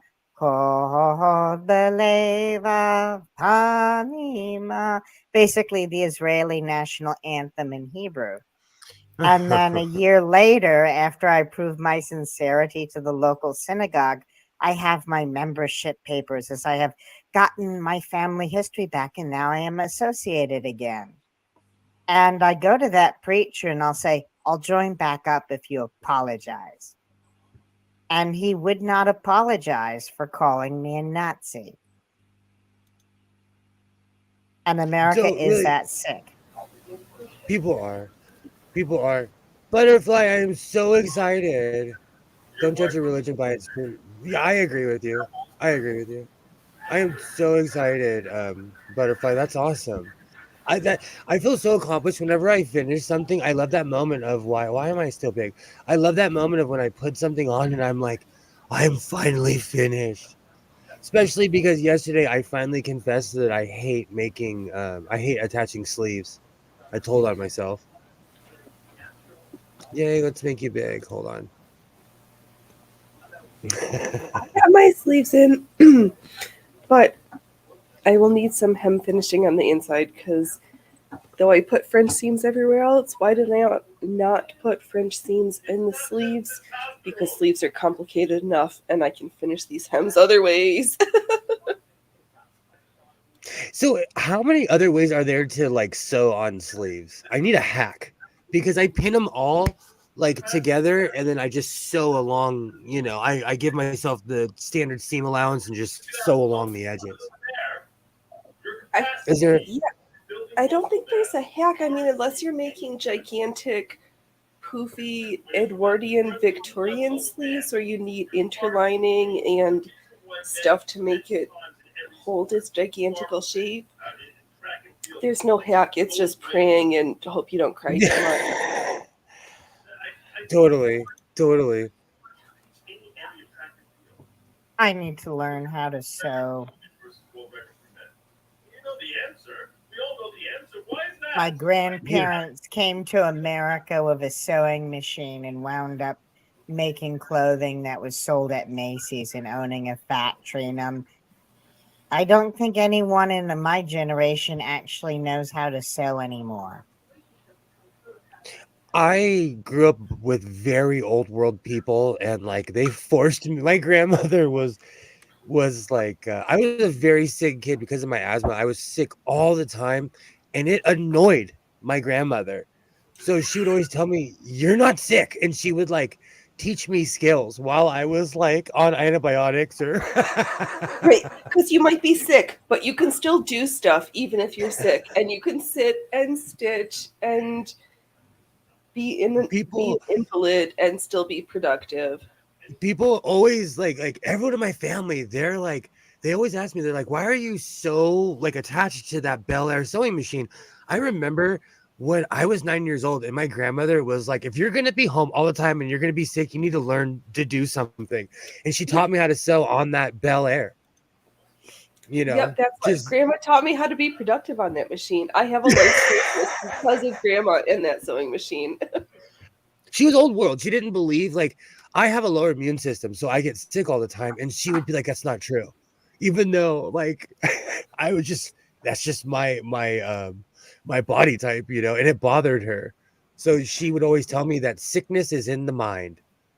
Well, it's true because there's being incapacitated and you can have things that aren't working right for you, but you can still be productive and have a meaningful life. So they're separate. That's true. I've been learning to sew for 5 years, still not there. Alibaba, I make rookie mistakes all the time. That reminds me, I need to finish my unpatchable pants. I will start sewing those right now. Well, I've added so many patches on these pants. It's just going to be one giant patch in the end. They're more patch than pants now. Almost. They're slowly getting there. But I am attached to that sewing machine. You should learn to sew. It's fun. Frustrating. That is like at the Godless Sewing School of Sewing. It's fun. It's frustrating. You'll hate yourself, but you'll feel accomplished. Right, your life is going to suck, but in the end, you'll have amazing stuff that you'll appreciate, even if it's not perfect, and you'll wear it and be proud that you did this. And then in another 10 years, you're like, and I actually feel good at this. So the first 5 years is a wash. Just have fun and don't feel stressed out. Do not buy expensive fabric. Just buy the cheap shit and practice for 5 years. And then see what the Goodwill has, unless you score something awesome at the Goodwill sooner. You totally reminded me of something. You need to keep that one forever. I do. And you know what's really funny? I use it for heavy projects, but part of me is like, this needs to be put in a secret. Like I found a machine to replace that machine because it was my leather working machine because it's such a hardworking sewing machine. Those Japanese clone sewing machines are amazing. They're absolutely amazing. True. Exactly. She's all you need. Well, like we always say, the older machines were built to last forever. Like yes. This is like people cared back then, you know. I broke my grandma's Singer 66 belt. Grandma said if I had to fix it, the Singer guy came over and taught me how. I got my first pair of treadle pliers in 1976. That's awesome. Positivity will do amazing things for an illness. So I don't because I've been generally sick my whole life. I'm kind of 50-50 on that. My grandmother was a body shamer. So she was like good to me, but I watched her just destroy people. Yes, I Based on stole the what I white. guess from her age, they were mutually exclusive, and she could care about you, but still say you need to go to the Husky Boy section for your new school wardrobe. Oh, she was a shamer. Butterfly. Grandma was good. Every time I sell a sewing machine, I have this exact feeling because I get attached to every single one of them, and I'm like, I just sold it, I made money, and I'm still sad about it. So you're not alone on that one, Butterfly. You're not alone. That happens to me almost every time I sell a sewing machine. Especially the ones I put back together, because lately I've been selling them like to people's grandmothers who are like, oh, I need a reliable machine. I'm like, I have one because I put it back together. I know it's reliable, but I'm even sad to see those go.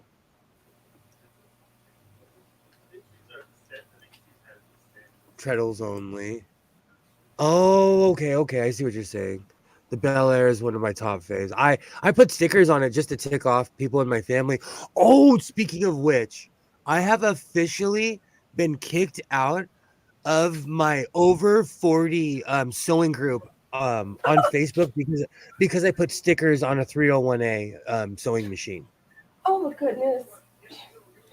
We can be old and not fight over stickers. I checked because I was like, how come I'm not getting notifications from this group? And I checked and they were like, if you'd like to join, I'm like, ooh, I've been booted. You can't put stickers on your sewing machine. That's a rookie mistake, mate. You don't do that with old sewers watching. You don't put stickers on a sewing machine. Even I know that. Well, I've never operated a sewing machine in my life. I think I've only ever seen two in reality. The 301A, I'm gonna keep the 301A is staying with me forever. I paid that was my first sewing machine. I paid full price for. It came with every attachment, everything, and so I decided to put stickers on it because I will. In my Lenin tomb, when people come in and look in the Godless Sewing tomb and they see the glass, I'm literally gonna have a sewing machine on each arm. And one of them is going to be my Singer 301A. Question is, which one is going to be between your legs? That's a good. Oh, you know what? You can put a table. Cute. Put a table underneath me. I won't be around to care. You could drive me around like weekends at Bernie's. I won't. Want a question. You know, it's really funny. My grandmother, she was harsh. She was old school. She was from the old world. Like she was from a different country. She did not play. But she had so much love. She taught me how to cook for real. It's just we don't use lard anymore. I agree, Waternay. Like I do have fun and I play with certain machines, and then I'm sad to see them go. Like when I sell them, I'm like, oh, but I made this jacket on this, or I made this or that. Oh, we're still getting smoked. I can't even look at the TV. It's yours until it's yours until it's either stickered or you're bleeding on it. Kilroy, you're gonna have to start charging me because I'm gonna make T-shirts out of all the things that you say. That should be on a T-shirt. No, that's like my music teacher said. If your sheet music had coffee stains, blood, and tears on it, you didn't practice hard enough. Yeah. Exactly. Oh, I know this feeling. Like my heart's kind of hurting, Butterfly. Like every time I sell one of my black singers, I'm like, it looked better. It looked better in my sewing room than it will in this person's house. Oh, but they're gonna make new memories with it. It's exactly. I have 22 sewing machines over 100. I've got some with stickers and no problem removing. Absolutely, and that's another thing. I think. Also, I join these groups and then I start posting because I have hundreds of pictures of sewing machines in my phone. Every sewing machine I've ever purchased, I've taken a picture of it in the past 4 years. And so I start bombing these groups and they're like, who is this guy?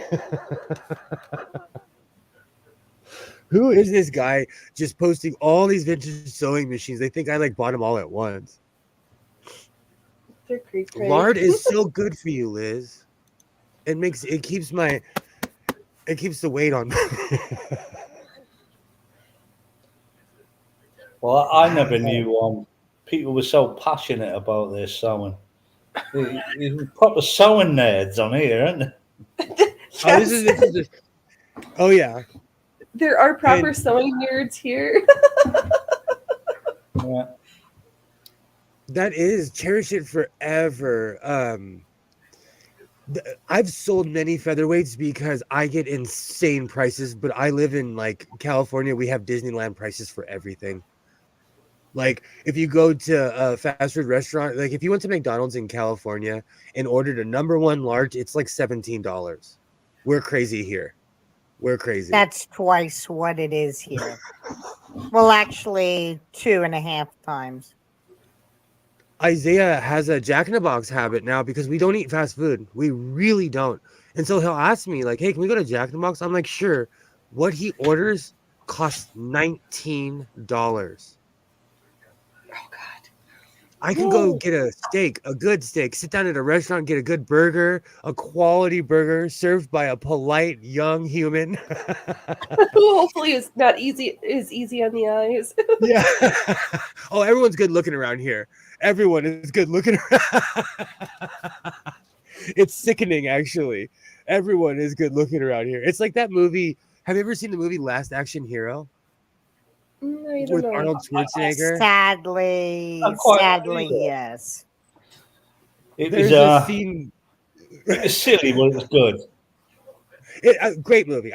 Because I grew up adjacent to Hollywood, like I watched all those movies as a kid. But there's a scene where the kid breaks the fourth wall, and like he's in the movie, and he's trying to explain to Arnold Schwarzenegger that it's not real, and he looks around and he says, "Everyone's beautiful here. This is not real life." That stuck with me my entire life because it's real. Like it's real. The only people who still use lard in my area are the Hispanics and me. Hey, I'd be on that same boat, Kilroy. You know what's so funny? Because I live in a place where it's like mainly Hispanic people. Well, Hispanic people are like the majority here. I could get any kind of lard or any kind in grocery stores. They sell it in giant blocks in the grocery stores. Yeah, well, I like beef dripping, we call it. It comes in a block like lard would. I think it's Mhm. basically the same thing, but It's beef not pork. Beef fat. It's just beef fat, yeah. Oh, that sounds so good. Oh, that's Oh, when you fry fries in it, oh mate, when you deep fry fries in it. No, I'll that's what tell my you. air fryer is for. No McMuffins at my house. See, So what do you think? I want to make fries now with beef dripping. I want to fry some potatoes with beef dripping. Because I know, because my ding dong doesn't work anymore, I know that would make my ding dong work. Fair. And really quick disclaimer, please do not take any medical health advice. I'm gonna have a heart attack. And you know what's really funny? I say this all the time because one day you guys might see it on stream. Isaiah and I, we always get first aid qualifications every year because he's gonna have to give me CPR one day. Like, do not take any medical advice from me. I am unhealthy. There's about food. Take food advice from me. Eat what you want, drink what you want, fuck everything. Ignore your vitamins and your kale and your crap like that. What you need is just eat everything, enjoy it, and then just die happy. You know, my grandmother, she came to live with me when her dementia got pretty bad. But she looked at me one day and she said, if I'd known I was going to live this long, I would have smoked cigarettes, drank scotch every day. I would have had 15 boyfriends. Like, she confessed to me all the evil, like everything, because she had one husband her entire life. And like she met my grandfather when she was 16. And then they were together for the rest of their lives. And I'll tell you just as a suggestion, take a multivitamin and then eat and drink and whatever you want. I do that. I do. And also in moderation. Like I'm stealing Phoenix's line, but everything in moderation. everything. including moderation. I'm so we were I'm talking so about films earlier because I've got a lot of time on my hands. And now at the moment, I've got the amount of work. I need to change, obviously, my job. I need to have a desk job now, rather than a physical job I was doing. I was a farmer. But so I was watching a lot of films, and I've been watching them Spider-Man films. I've watched a couple of them, but I've never really been into them. And I watched the second one today with is it Tobey Maguire?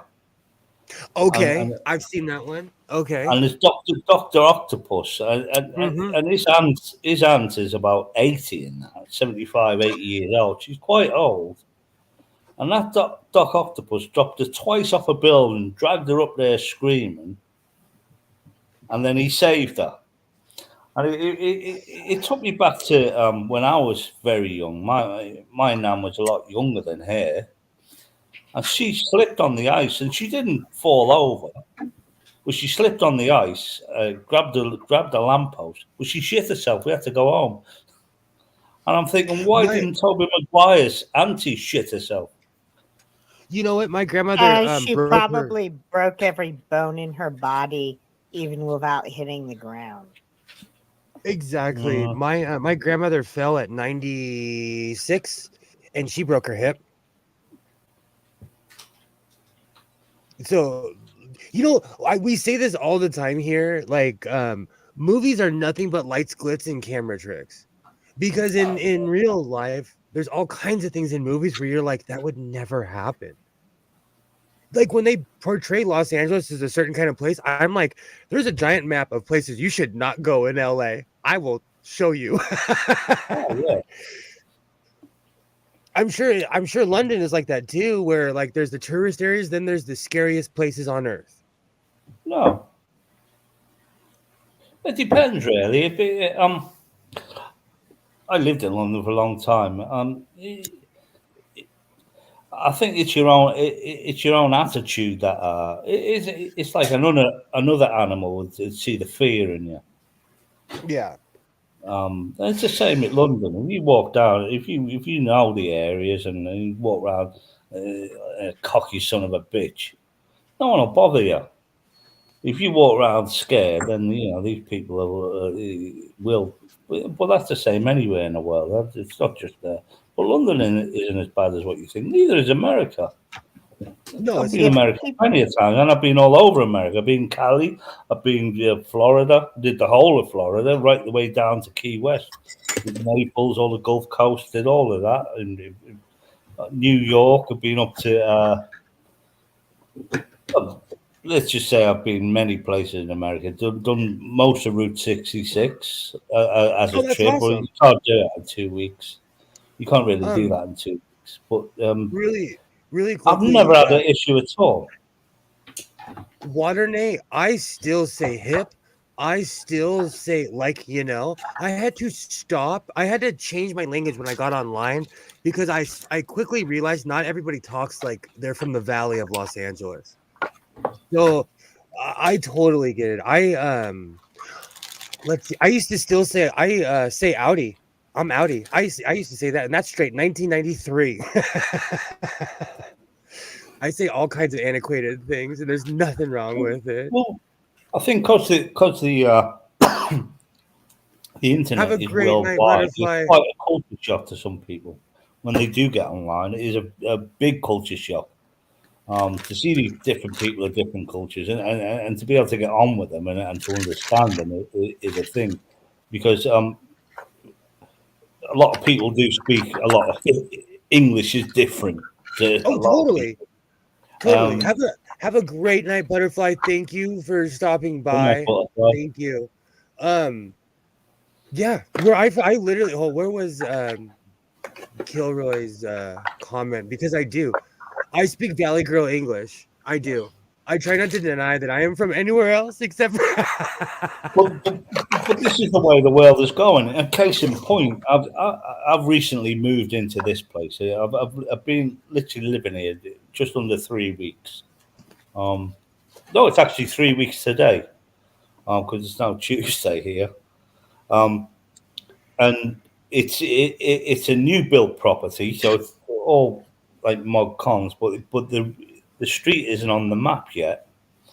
So I need to change my address with a lot of people. But in this age of communication, I literally cannot phone anyone and say I want to change my address. I've got to do it online, and because a lot of them have these zip codes, you call them, we call them postcodes. These postcodes finders, where you put your postcode in, and then you'd add your house number or whatever from that postcode. Because this address isn't listed anywhere, because it's brand new, they're still building it. Well, not building my property's built, but they're still building it. It's still a site. And I'm thinking, this age of communication, no one actually fucking communicates. Isn't that ironic? We can Well, it finally is. all It's talk strange. we That's can what I'm finally saying. all we can finally all talk to each other and we're arguing.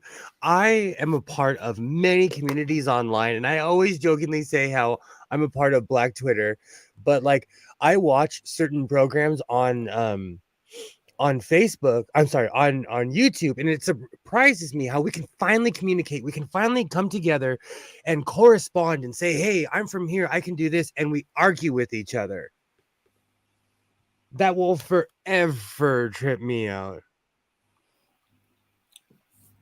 Yeah, I was at, and this is what makes channels like what you do very good, because people can make that gap smaller and keep talking, because people don't talk anymore. I remember saying to my Well, they daughter, scream.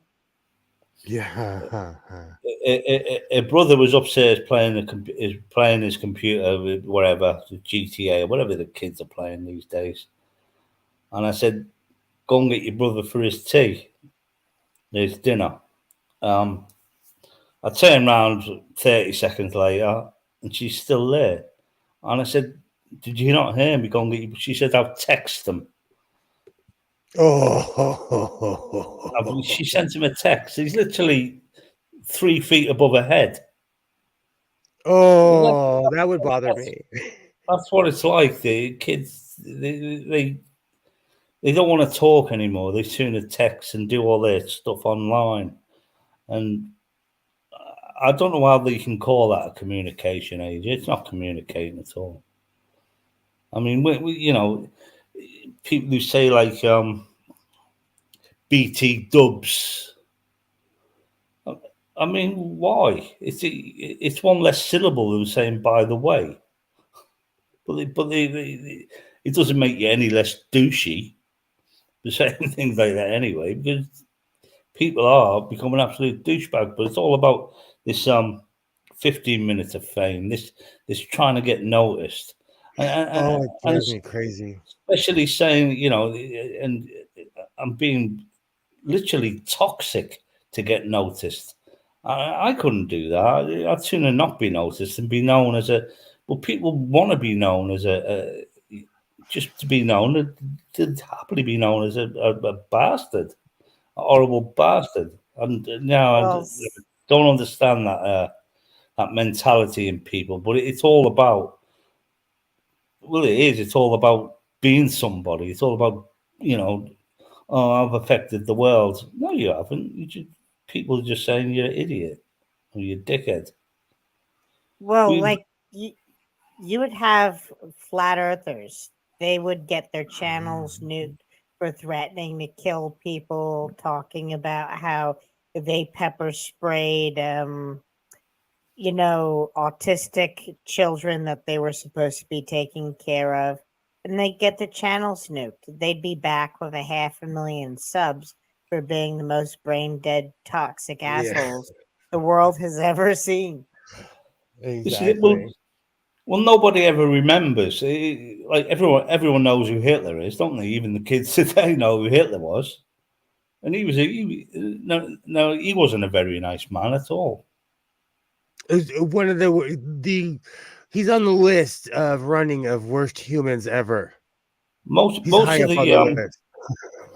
most of the political leaders are remembered for going to war.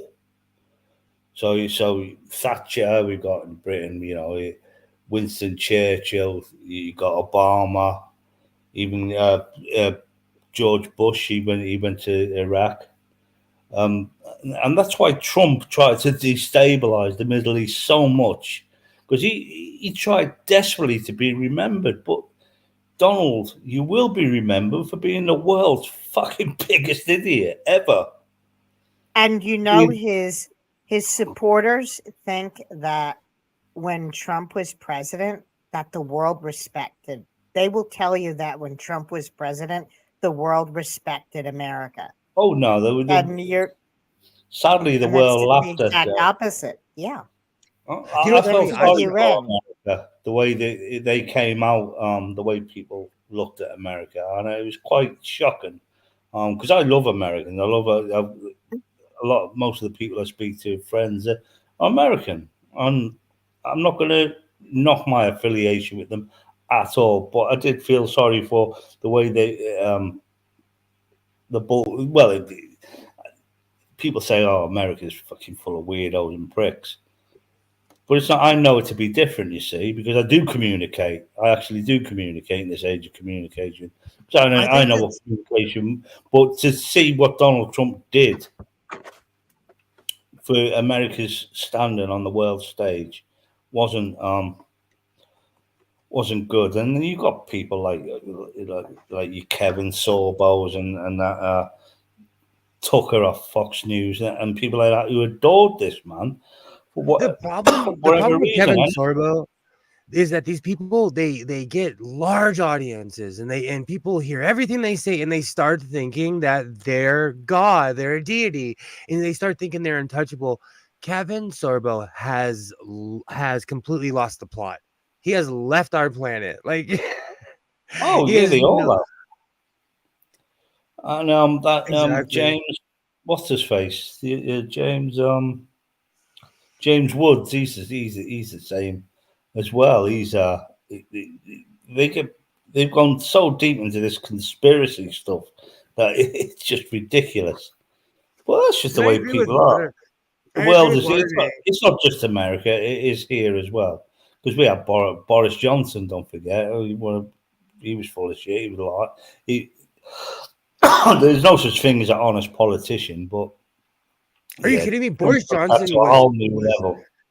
Boris Johnson, Liz Truss, like they were awful. Liz Truss only lasted 44 days in office. She got a record, but not the one that she wanted. No. A head of lettuce literally outlasted a prime minister. I will never forget Yeah, that for as long as I live. For as long as I live, yeah, I will never forget. I think I'm still subscribed to that lettuce. yeah. I've had bread in the fridge lasts longer than Well, that's the way life is, and you either laugh at it or you can get serious about it. I'm always serious about my well-being. You know, Do you know the everyone night should look Trump after themselves before they start, outsourcing their abilities to others and undercutting themselves. Always look after number one, and and and don't sweat the small stuff. Why should you? Take totally? just enjoy life. Don't be worrying about this and that. Shit can happen. It's happened to me. Happened to me overnight. Do you know what's It really just funny you'd happened. say that? I Play got the in a cards car you dealt. accident. I got in a car accident like 4 or 5 years ago, and it changed my life. And I kind of started, I was on that moment of live every day to the fullest because you never know what's gonna happen, kind of thing, regardless of who you are, what you believe, like where you are today, you may or may not be there tomorrow. You know, Absolutely. And you only get one. You get what 75 years. Uh, that's the if average, you're in 75. lucky, if I don't know, Yeah, there's in people who live. America it There's seems lower. children that are dying all over the world now as we speak. So you Alexa, know what's the average? Alexa, What's the average age of an American in the United? Oh, that's not a good question. As of 2017, the median age in the United States was 38. The median age in the United States was 38. You got my Alexa That's the going as well. average age. It's not the average age that you live to. It's in the high 70s, but it's gone down in recent years. You should know by now as well, Will, that the A word is frowned upon on streaming. Why? Because when I did not know. when you mention Alexa, everyone's device who's listening, even in the chat, all their devices are going off as well if they've got Alexa. I don't have one. I talk to it like it's a human. Oh, mine's got an Indian accent. I ask mine. My phone has a British accent, but I ask the A word all kinds of questions all the time, and it's really inane. Like, like what does blue smell like? What is or like what's the capital of Afghanistan? Or like the most inane Kabul. question. Or like I'm always asking where something is. And it's more or in pertaining to something I'm watching because I want to know.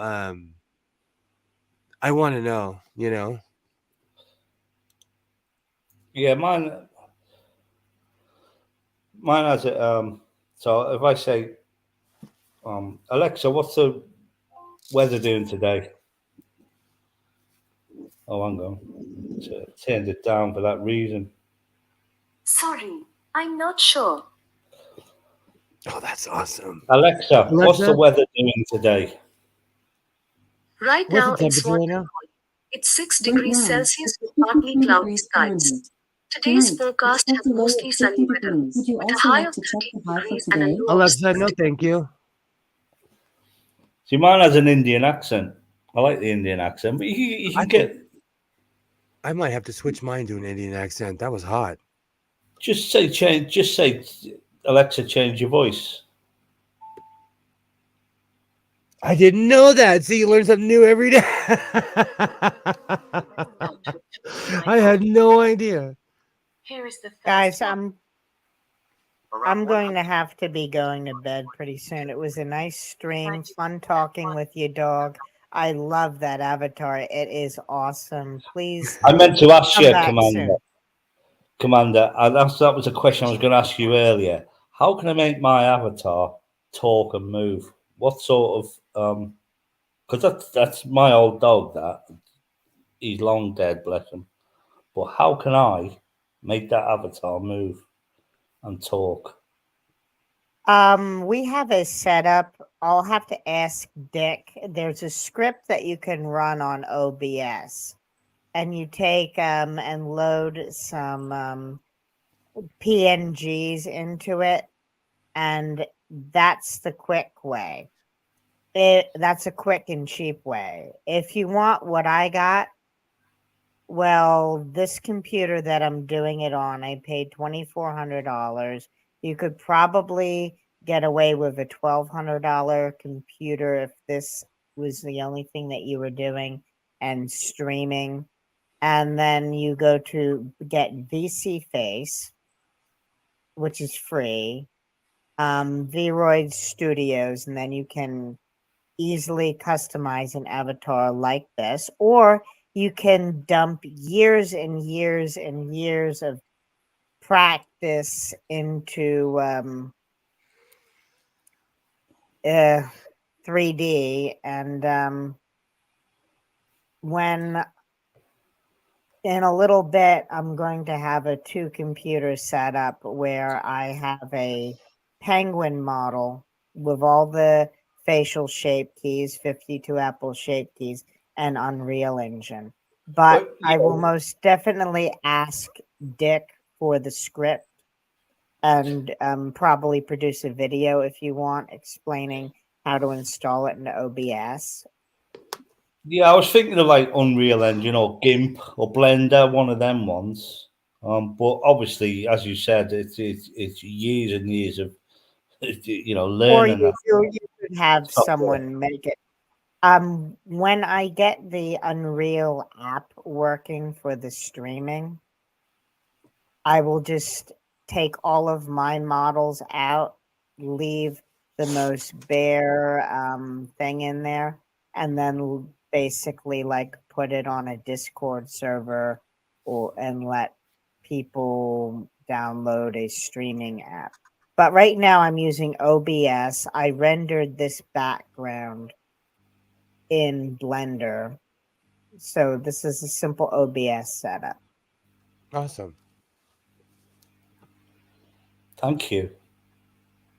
But I will get back to you, or you can ask Dick for the OBS script and make the PNGs. And maybe I should produce some tutorials and stuff, because I'm getting like 30 views on all the videos I produce, and I put over 60 hours into each of them, and it's Oh. like not even a Well, I meant to I'll ask make you. sure- I think you were there as well. We were on Purple's channel a few weeks ago. I think Dick was there as well. I meant to ask him then, but I forgot. But I'll we'll make see sure to you. compose. Oh, so go Sorry, ahead. mate. And I was Oh just no, I saying, was gonna seeing say. the channel and seeing your background and that just reminded me of it. But I will ask him again. I'm sure this our paths will cross soon. this background is about 20 hours worth of work. Oh, I don't want any of that. I just want my dog's mouth to move and nod. That's Then all. that's all you need is the PNG script and the script that they're using on the shells for all the avatars. But that would look cute. Yeah, that's what I thought. We scored! Rah! Comeback! The great comeback is starting right now. What are you on? On the I'm watching- sports channel. What are you watching? The Philadelphia Fudgebackers or whatever they're called. Close. I'm watching hockey. All right. And contact me on Discord, because if I do get any time, that dog looks and that outfit looks so damn cute. Maybe I'll make a proper 3D model. All right. We could, as I say, I can send you the picture. Oh, thank Just you. contact me on Discord, I will, Miller. the Shills server. I'm gonna Yeah. have to get going because it's 17 past midnight and I gotta go to work at 8 o'clock. All right. Understandable. Thank you for coming by, Commander. Goodbye. Good seeing you. Bye bye. You know what? We're what's that, dog? Is Phoenix gone now? Then is it? Yeah. It is. It is nice to be back. It's good. Great. You're looking well, mate. You are looking well. Thank you. Thank you. I try to take care of myself, and my son, he's a teenager now, so that keeps me young. See, because when I left the hospital in Norfolk, I had to wait for a place in this spinal unit. But when I got there, it's very Muslim run. Mhm. And although the government buildings are allowed to have to supply Wi-Fi, but that's it. But the Wi-Fi in this hospital was so restricted, is that you couldn't even get an email with an attachment on it in case it was porn. Oh wow, that's the problem with absolute control. Is that Yeah, like basically that was it. It stops and practical things. I spent like 4 months there with no internet, and I couldn't get it on my phone either because it's set down in a dip. It was basically trapped there, and because I don't know why it was down in a dip. No one could get up this hill in their wheelchairs or anything, so we weren't going anywhere. But yeah, and So basically, it was like half a year away from the internet. In the end of at the end of the day, Do you it's great feel to. though? Do you feel that was a good thing or a bad thing though? Because sometimes I feel like I'm over inundated with the internet, or like because I feel like sometimes I'm watching too much of one thing and I literally have to cut myself off and be like, I have been binging this for 2 weeks. I'm being affected by strangers. It's time to stop watching something. You know what I'm saying? Well, as I said earlier, to get the internet here, it's not a chore to get it and order it, but to have it installed and get your phone line set up and whatnot is difficult because all these there's so many people applying for your business now, and people are swapping and changing to go for the cheapest internet. Mm-hmm. Um, Especially since full fiber, so it's taking its time, and especially when I'm in the middle of nowhere, I'm a little bit trapped anyway, and I'm relying on people to come to me. Um, the internet is a godsend, um, and without it, it's a very lonely time, I and especially seeing I adverts on TV because I hadn't seen an advert for years with the internet. You don't see adverts, do you? You just fast forward through them or flick through them. You don't see adverts anymore, but yeah, all them came back. Do you know what's funny? In throughout my entire 20s, I did not watch television. I didn't participate. I was traveling around.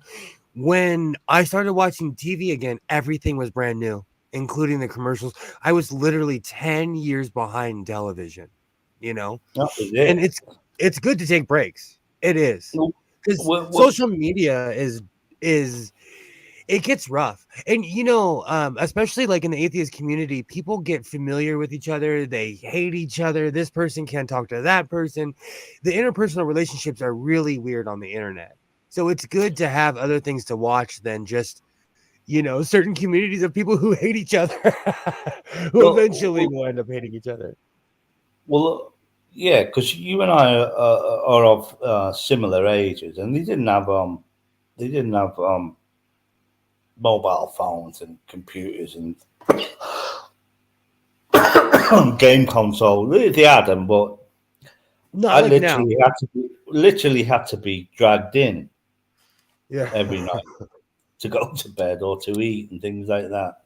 And I suppose you were as well. We were always out all the time. But it's hard now to get kids out the door to go and do normal things. Kids are just getting paler and paler, Oh, and you don't see this.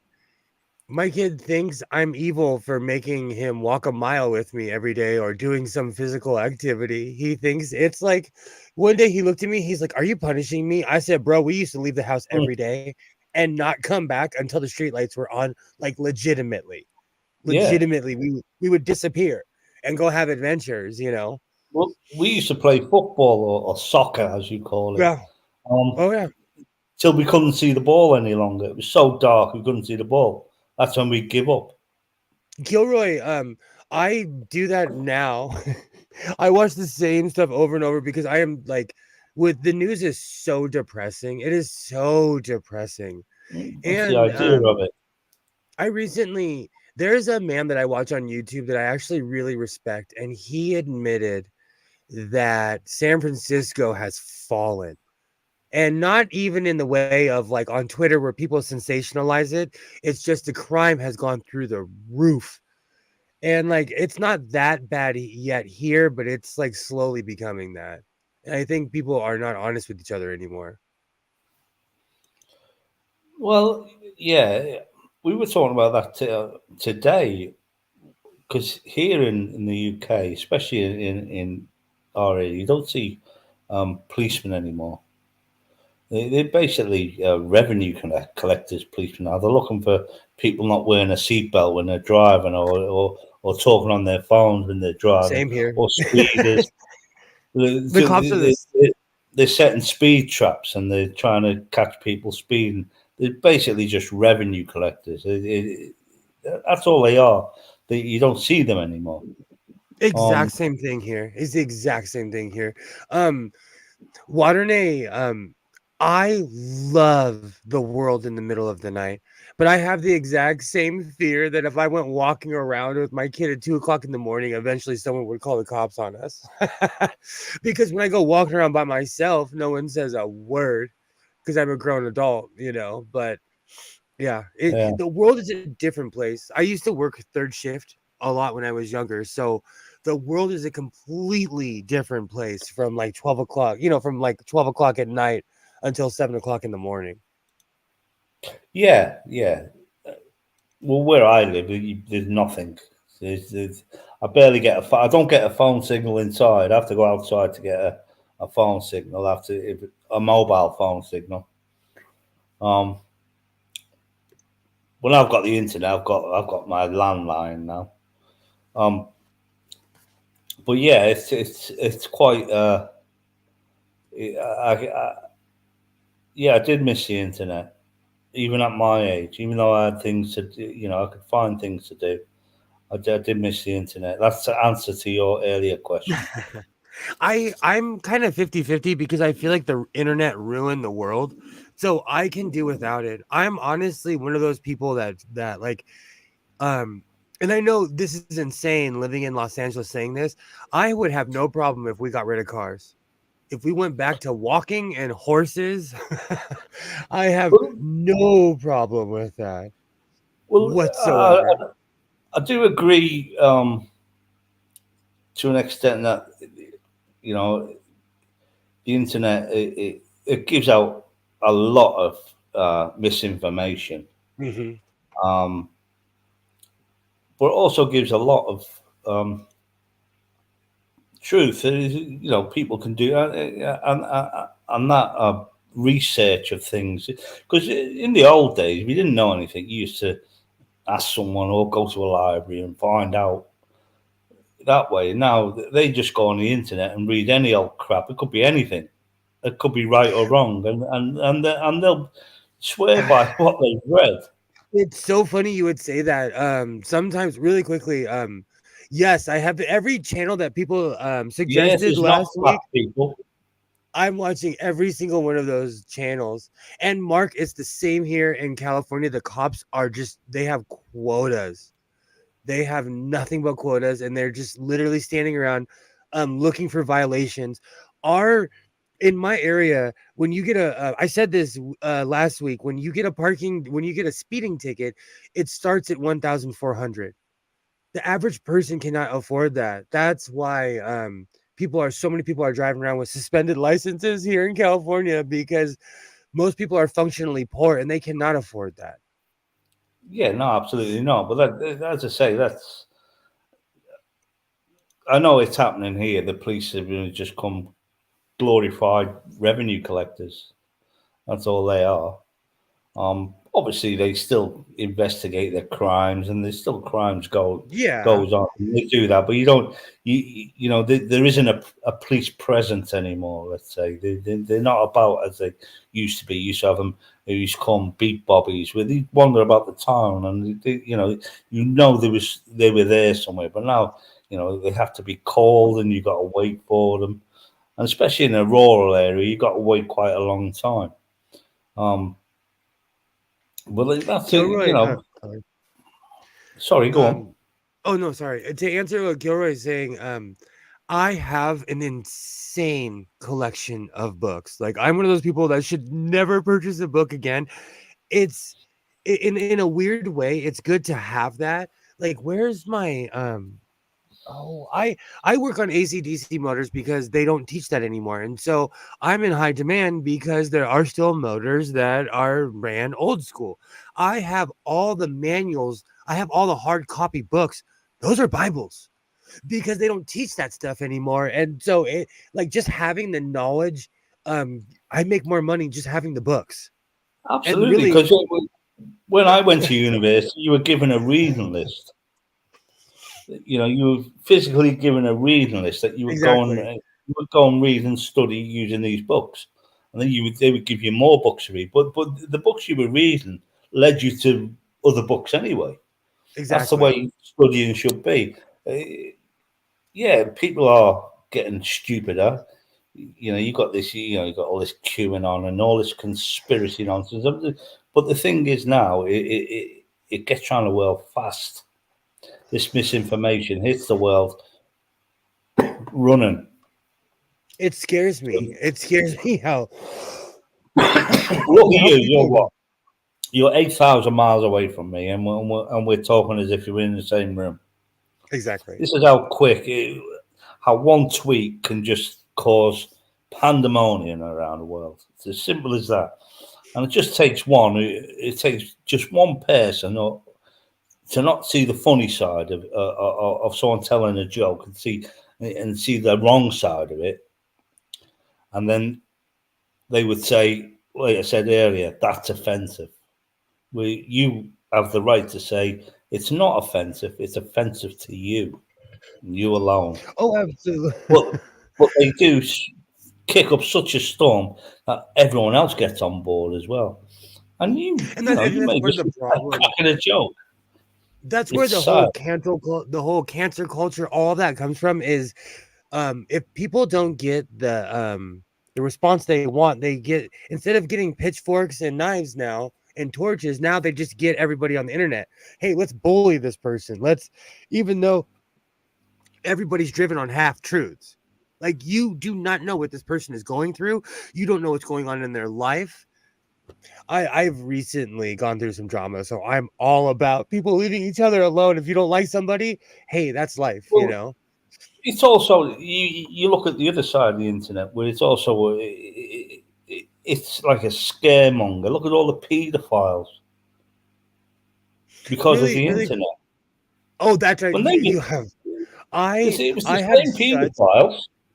I Same have amount of such. paedophiles. It's just now they're exposed, and you see more of them because of things like the internet, and you just see more of this gross and nasty stuff. But the internet does have its lighter side. Things like you can go on Really. YouTube and see a good channel about sewing and talking shit all Really the time. quickly, I want to. Water days is kids nowadays are micromanagers.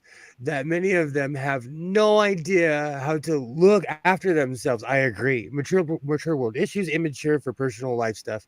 It drives me mentally insane as someone who's an employer. Someone will literally start crying if I ask them to sweep a shop floor. It's happened to me. I didn't know how to react because all the people that I work with are older than me and they're tough as nails. Like, people still spit on the ground at my job. We drive Yeah, tractors, and like, it's the younger generation is a different breed.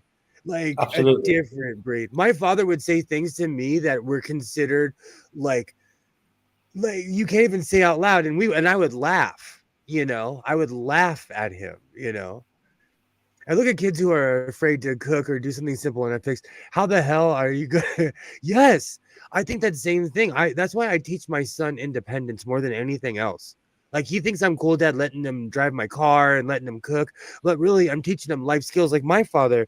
My father was like, "Oh, we're the same height. You're driving. I don't care if you're 13. You're driving my car." But he taught me a life skill. You know. Mark, at least if there were more public transport and better bike and walking infrastructure, people who need some sort of transport or mobility aid would actually be able to get places without ridiculous traffic. I agree. As someone who works with people, adults with disabilities, I agree. It's awful. At my job, we have our own buses. We have our own transport because the transportation is not reliable. So we literally created our own bus system, basically. Oh, well, if I hadn't gone to this spinal and neurological rehabilitation unit up in the north of England for 4 months, I'd be knackered. I wouldn't be able to look after myself. But they teach they basically teach you how to cope with disability, how to manage yourself with disability, which is it's an eye opener because just things like making a cup of coffee is such a chore. Turning over in bed, getting out of bed is such a chore when your legs don't work. Believe it or When not, I when I it's got in my car accident, it took me a month to learn how to walk again. And so I will never ever discount that, ever. it was the strangest thing to open my eyes, wake up in the morning, and not be able to move the bottom half of my legs. The secret to stuff like that is to not give up Yeah, and just keep I agree. enjoying your life. Play the cards you're dealt and be happy with them. There's no point in moaning, because who's gonna care? Who's gonna worry You know, about it? it's really funny that you would say that, because I'm that strange guy that, like, when someone will be like, "Oh, how are you doing?"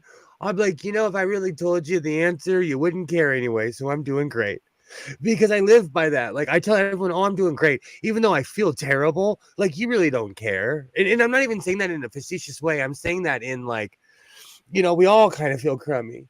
There's no public transport here in the Australian bush. Sometimes you might be better off. I don't know. Public transportation here in the country is walk on the side of the road and hope nobody kills you. Have you tried climbing an ostrich?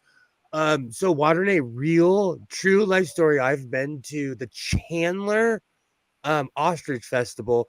Those things are scary. They can hold a human. They're bigger than you think. Ostriches are bigger than you think, and they're dinosaurs. Yeah, they kill a person. A turkey would kill a person. Oh, turkeys are evil too. Chickens are evil, but they think they're turkeys. But chickens are evil. And turkeys too. Oh yeah. Do you know who the is it geese or ducks are the most evil? There was one time when Isaiah was a little guy. There's an apartment complex. It's a really fancy place that's kind of been ran down over the years, but it has a man-made lake in the middle of the apartment complex, and they have ducks. And the ducks, they have signs that says, keep, attend to your children, because the ducks will attack everything. And the ducks tried to run up on Isaiah, and I, like a linebacker, I came through. I was like, "Get out of here, you ducks!" Ducks are evil. Well, in America, it's different in America, because you have wild turkeys, Oh, they're evil. which are quite small.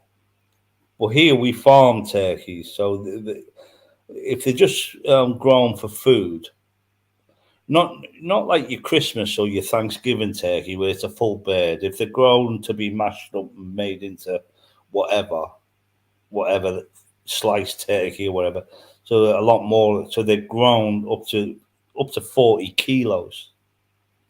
Oh, that's And crazy. You have 10,000 40-kilo birds running at you in a shed. It's about 150 ton. I would jump on the roof and hope for the best. Kill you.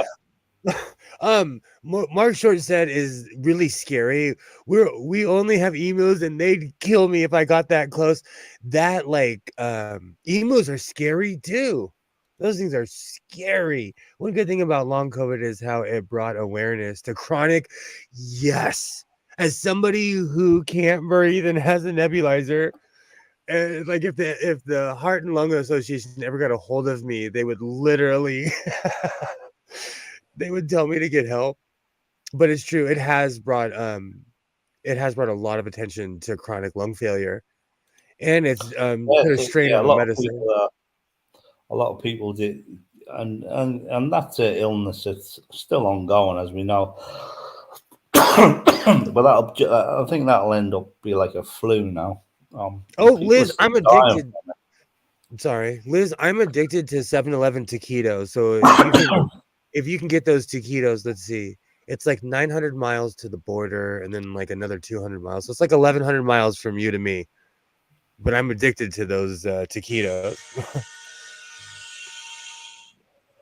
Oh, I can't watch. It's 2-3. We're actually scoring. We're giving them a good run for their money, but I can't watch.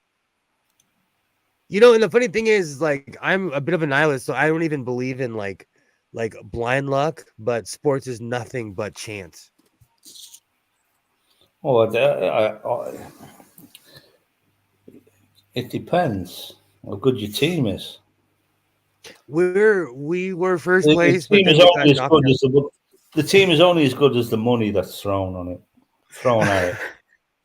Well, here in Los Angeles, our sports teams, they throw millions and millions and millions at our sports teams. Like we have LeBron James. And the funny thing is, yesterday I was watching, I get notifications from ESPN, which is our American sports, it's an app I have.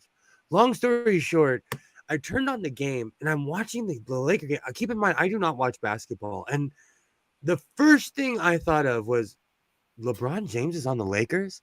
It had been that long. And I know he'd been on for a while, but like I had never watched a game. Well, I just watched But the football. in California, we spend millions and millions because here people have oh, don't do it. Don't do it. My computer is one of my computers is about to shut down. Apple is awful. Apple is just awful with their forced automatic updates. But long story short, here in California, we spend a lot of money for our teams. Like the Dodgers are good on purpose.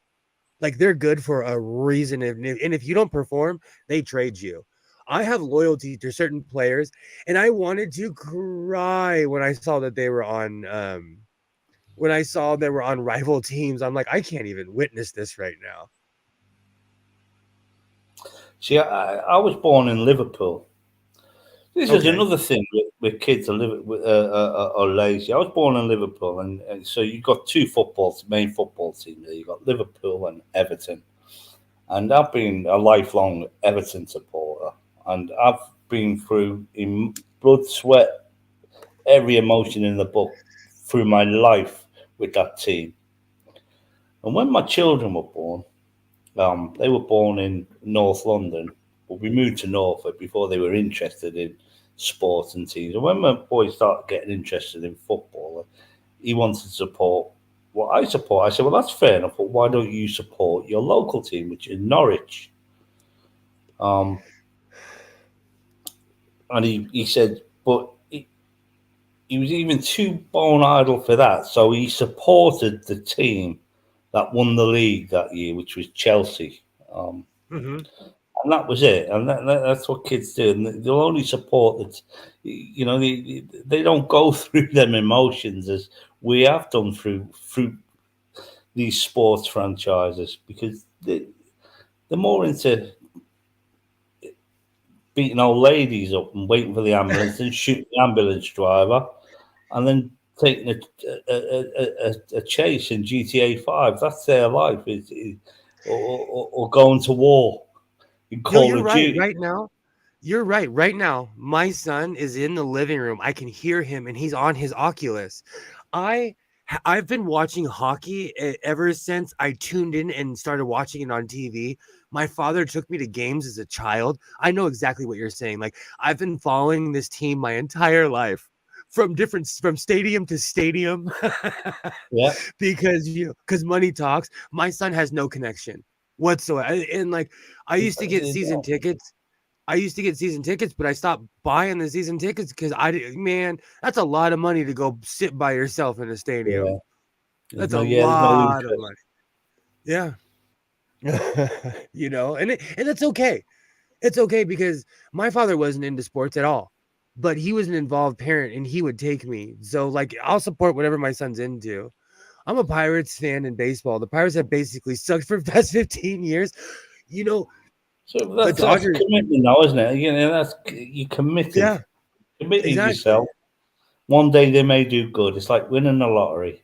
One day you might win the lottery. During the lockdown, the Dodgers won the World Series, and I cried way harder than I should have. But I was trapped in the house. It was the pandemic. It was, we were all emotional anyways. But my team won. You know what I'm saying? And they were the worst. I remember I went to a playoff game in 1991 and we got swept. Like we were in the playoffs and then out.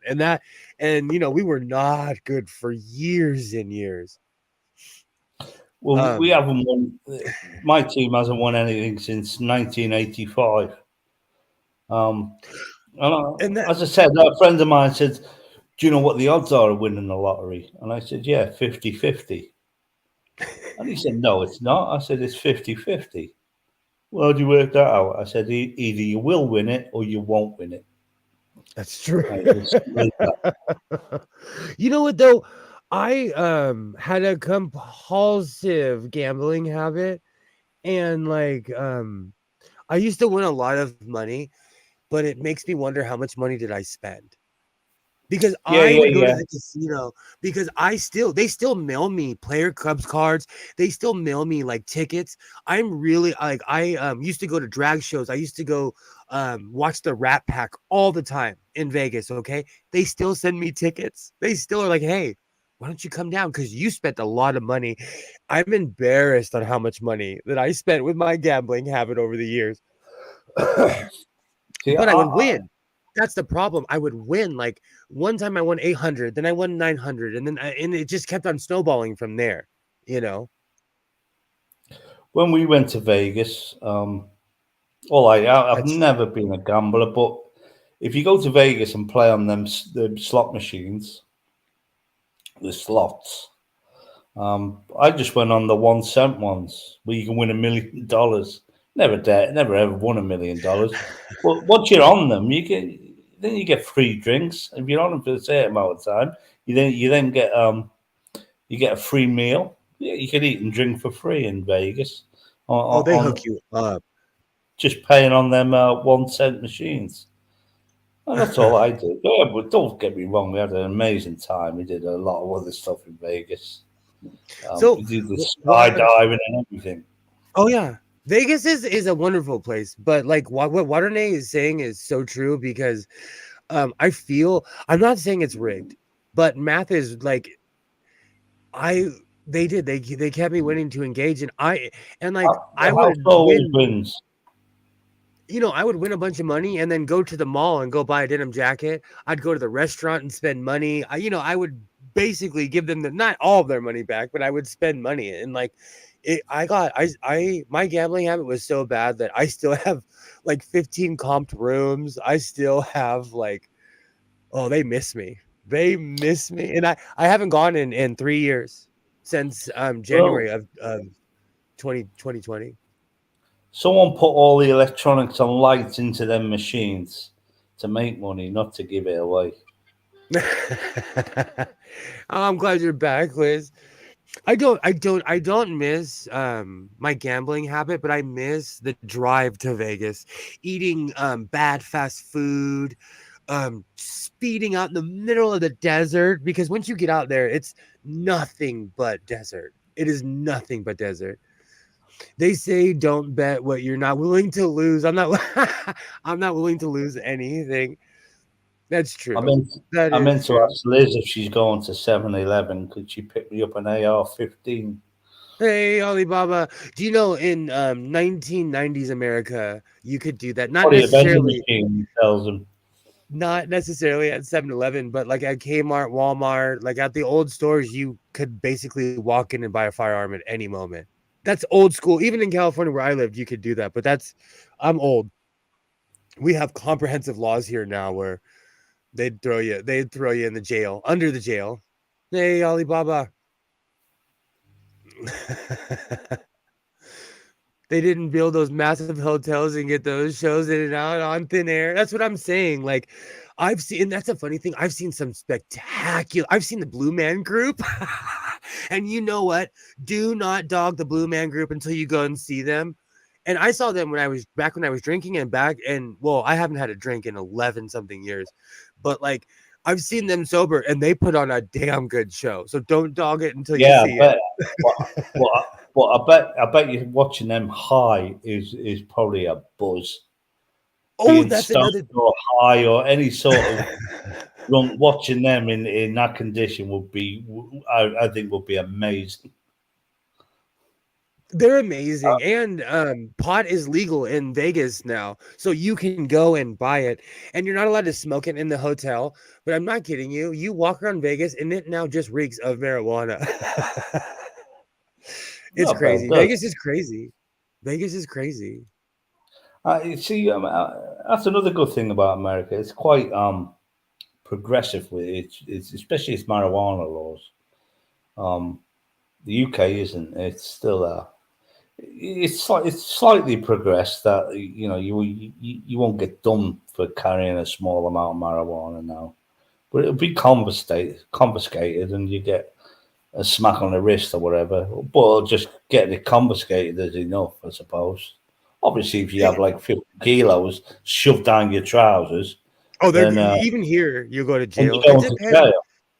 It depends on what state you live in. Like the West Coast pot's legal, but like Arizona is a turf angry state, so pot's not well, it actually no, it's semi legal there. In Nevada, it's like smoke it if you got it, you know. Yeah.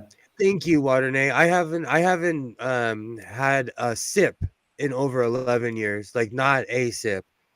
I couldn't handle it, so I stopped doing it. I'm one of those people, like, I will never dog anybody. If you can handle your habits, I'm no one to say anything. It destroyed my life. So I stopped doing it. The only one I struggled with because I like a drink. I haven't had a drink since Christmas, but I do like a drink. I'll have a binge with my friends and that. Um, I've got plenty of booze here, but I won't. I'm not. I won't drink on my own or anything. I'm not sad like that. But smoking, that was a tough habit to kick with smoking. I said because I started smoking as a child, and I smoked for over 30 years. And I got onto the vaping, which was Hmm. if you've ever vaped for the first time. I don't know if you've ever had a vape. Will, have you ever vaped at all? It gives me pneumonia, so I It can't is partake. very, very, very harsh. I mean, the first time that I took a vape, I coughed so hard, I sucked my underpants up my arse. I'm It was telling you, like it's awful. They're evil. Like I wish I could. I wish I had the lungs for it, but it's instant pneumonia for me. So I've never been able to vape. There was one time where I thought I was slick and I went to the store and I bought a pot vape. I was panting for 2 weeks. I could not breathe, and I promised I would never punish myself like that again. yeah. Thank you, As I say, Waterman. but Thank I've you. never really to be brutally honest, I've never really had a major vice like gambling. Or drinking. It's just things that have never interested me. I've enjoyed socialising. I enjoy drinking to socialise. Um, I was but, when I got a but, divorce but from my smoking, I could not give that up. when I I divorced almost. my ex-wife, I didn't know what to do with myself. I didn't like I had all this free time on my hands all of a sudden, and every weekend she would take my son, and all of a sudden I had to go get a life. And like I started doing all the things that I wanted to do, but then it became a Mm, habit, you know? yeah, I, And it wasn't like a second childhood. It's just like it's when you're married, you can't do anything you want to do. And then I found myself with just freedom. And I was like, I'm bored. I would sit here and be like, I'm bored. And then one week I was like, you know what? I'm gonna go to Vegas. And I went by myself, had the time of my life, and I just kept going back. But in my 20s, like I would go to movies by myself. I'm all about one person sports. So like I surfed forever. I have my surfboard literally above my head in the rafters because that thing is just nothing but great memories. well, this is the key to life because a lot of people haven't got hobbies like surfing and things like that.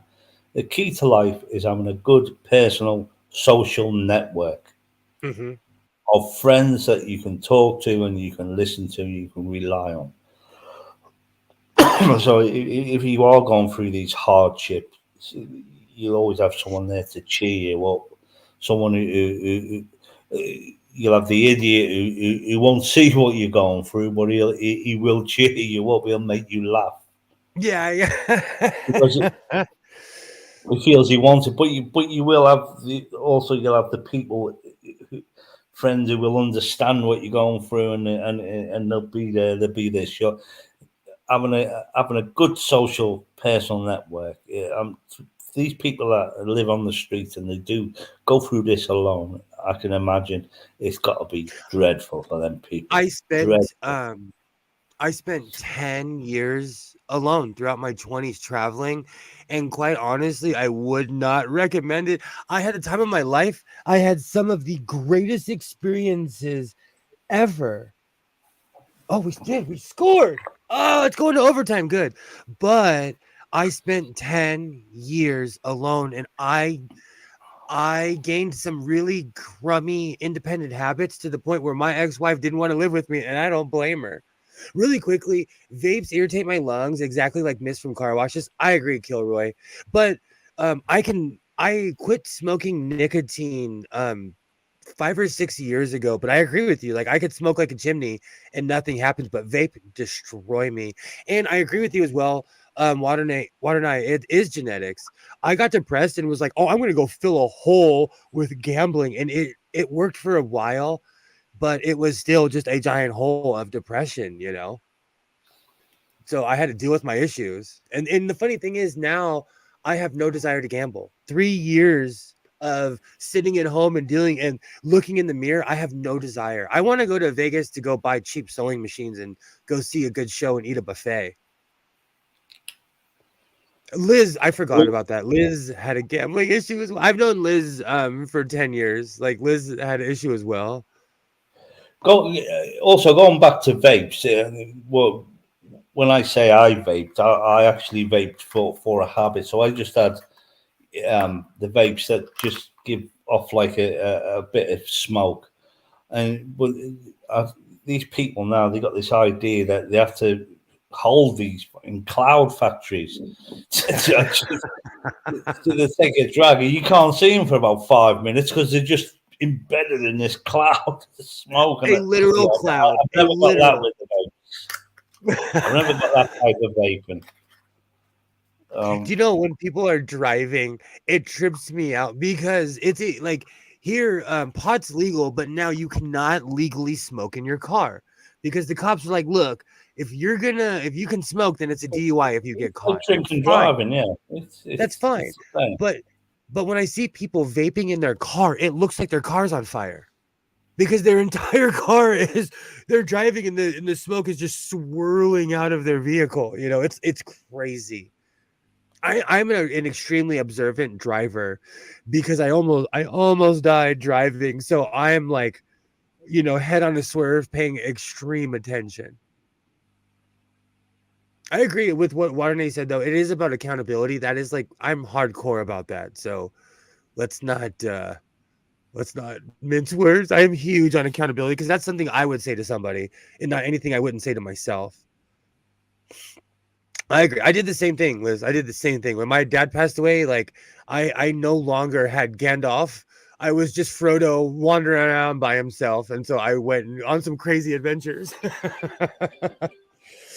Well, yeah, as I say, you're traveling when you're younger. You meet a lot. You make your social network as you travel. You have some people work on their way around the world or on their travels, and they'll do jobs and they'll make friends that way.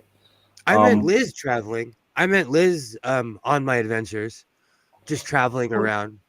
Well, there isn't really a care in the world in that mentality anyway. But when you say been in a relationship for many years and that breaks down, as long as you've got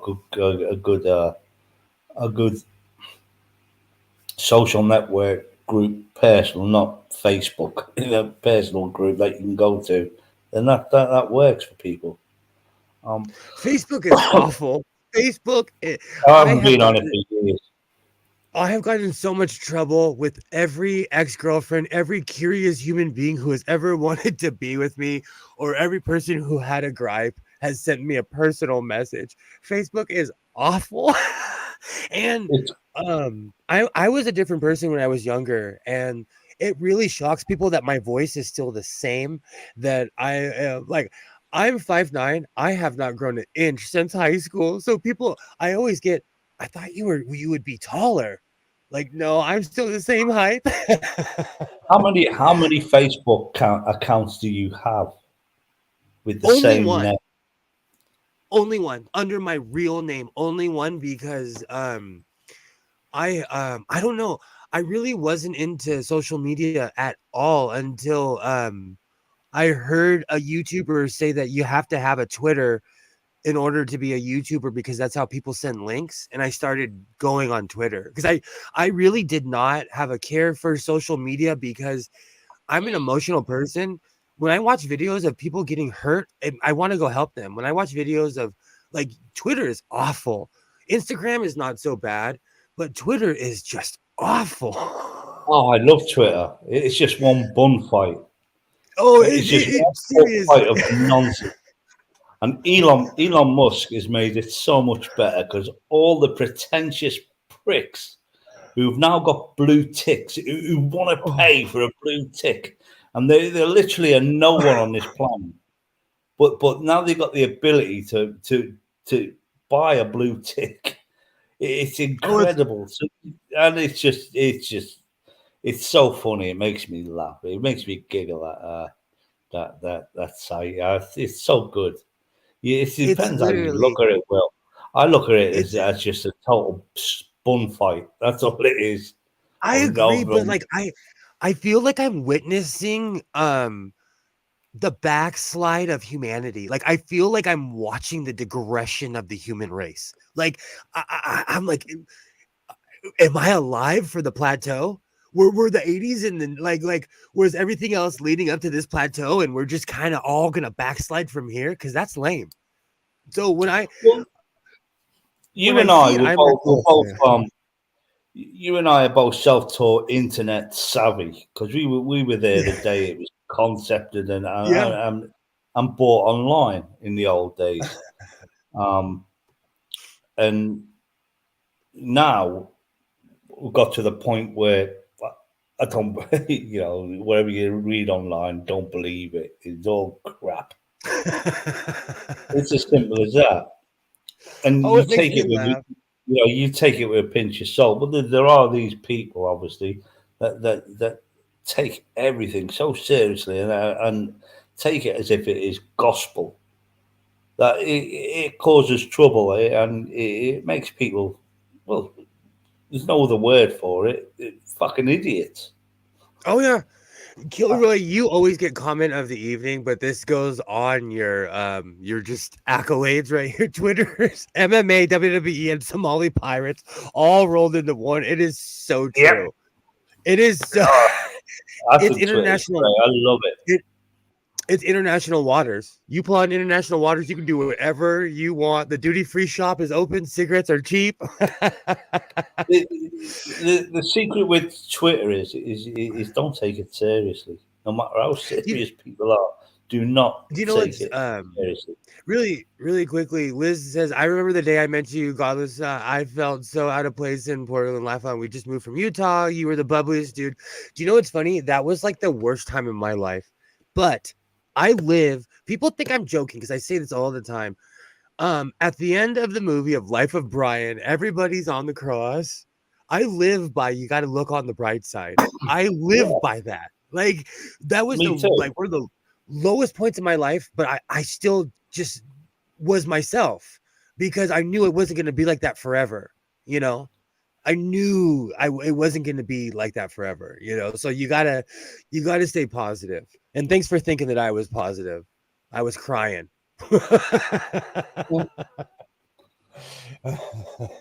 Yeah, you have to play the cards you dealt and not worry about it, not cry over it.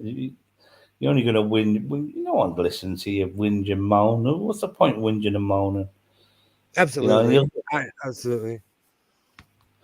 I live by that. And you know what, Water Knight, like but you and I are few people with the mentality that you and I have are few and far between. There are people who are struggling mentally, and always look out for them. And especially the oldies, when they're on their own and they've lost everyone. There's oldies that are suffering and they're very lonely, and give as long as you're prepared to give people a time of day, even just to say hi, how are you? People they like that. Some people like You know that. what's funny? When you want to Just spit say in people's face because for whatever reason, because they looked at you wrong. I find that a bit upsetting. That there are people like that, and there's bigots, racism, there's all this crap. It's just total ignorance. I've had people thank me for just being nice to them because they were like at the lowest of the low. And I can only return what people have done for me. And I went out in the world at a very young age, and people could have taken advantage of me, and they didn't. People were good to me. They taught me the ropes of life. I had friends who were like, don't go down this street, go down this street, get a job here, don't work there, they won't pay you. Like, I had the benefit of real people who cared. And that's the one thing that makes me want to cry sometimes, because I feel like that has disappeared, where people aren't willing to help each other. When I was a kid, if anybody's car was broken down, my father would pull over and help them and have me help them as well. And I feel like the world isn't like that anymore, Yeah, but at the end of the day, people shouldn't go out their way to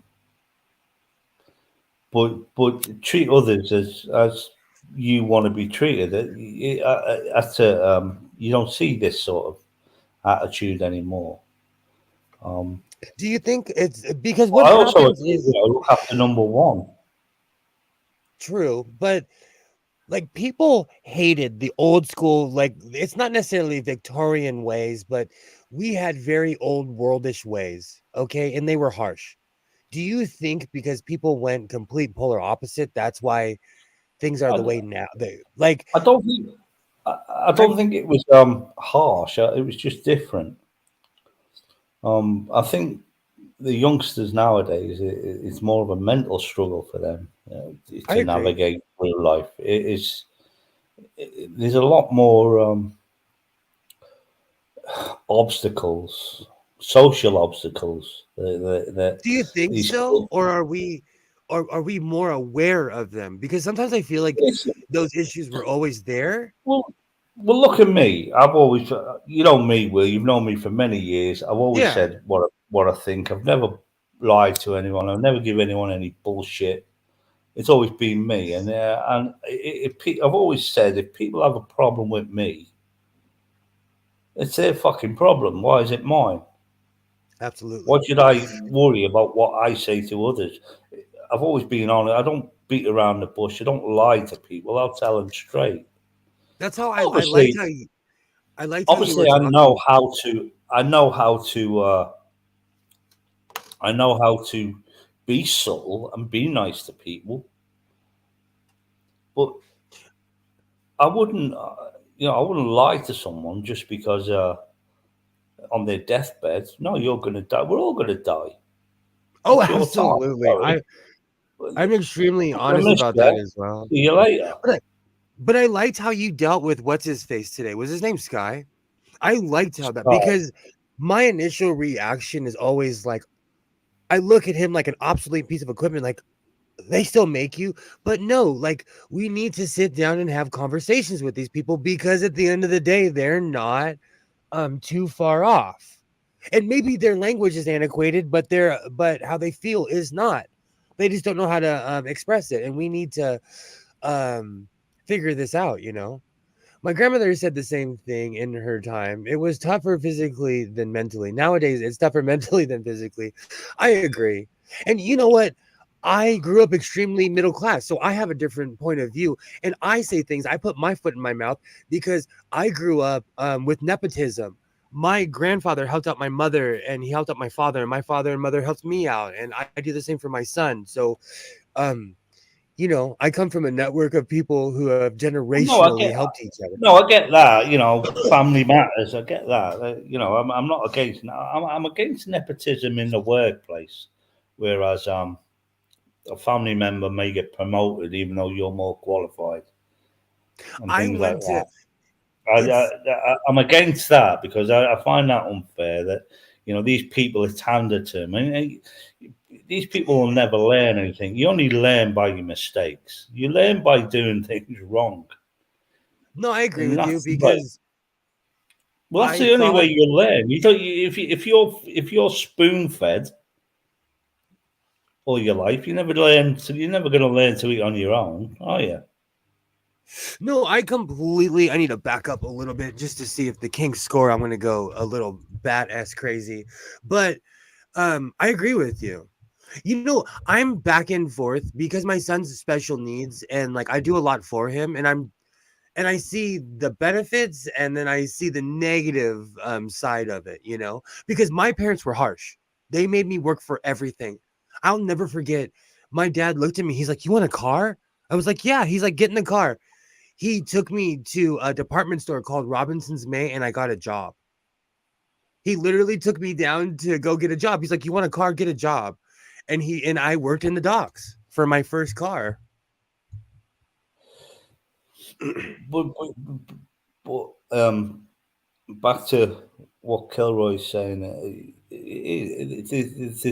it's such a minefield now, and even the language, there's booby traps in the language. In the English language, you got to watch what you say. You can't. People are afraid of offending people. Yes. And okay, so where is that line? Because I'm gonna I'm say not. something that bothers people. Like I have no control over what people call me or what they say I look like or anything. That's my problem. Like then there was modern trend to knock down all the walls and people have no privacy. You can see all the mess all over the house and people have no place to work and sit. I agree. Well, Hold yeah. on. I was thinking sometimes we don't understand the reason behind stuff.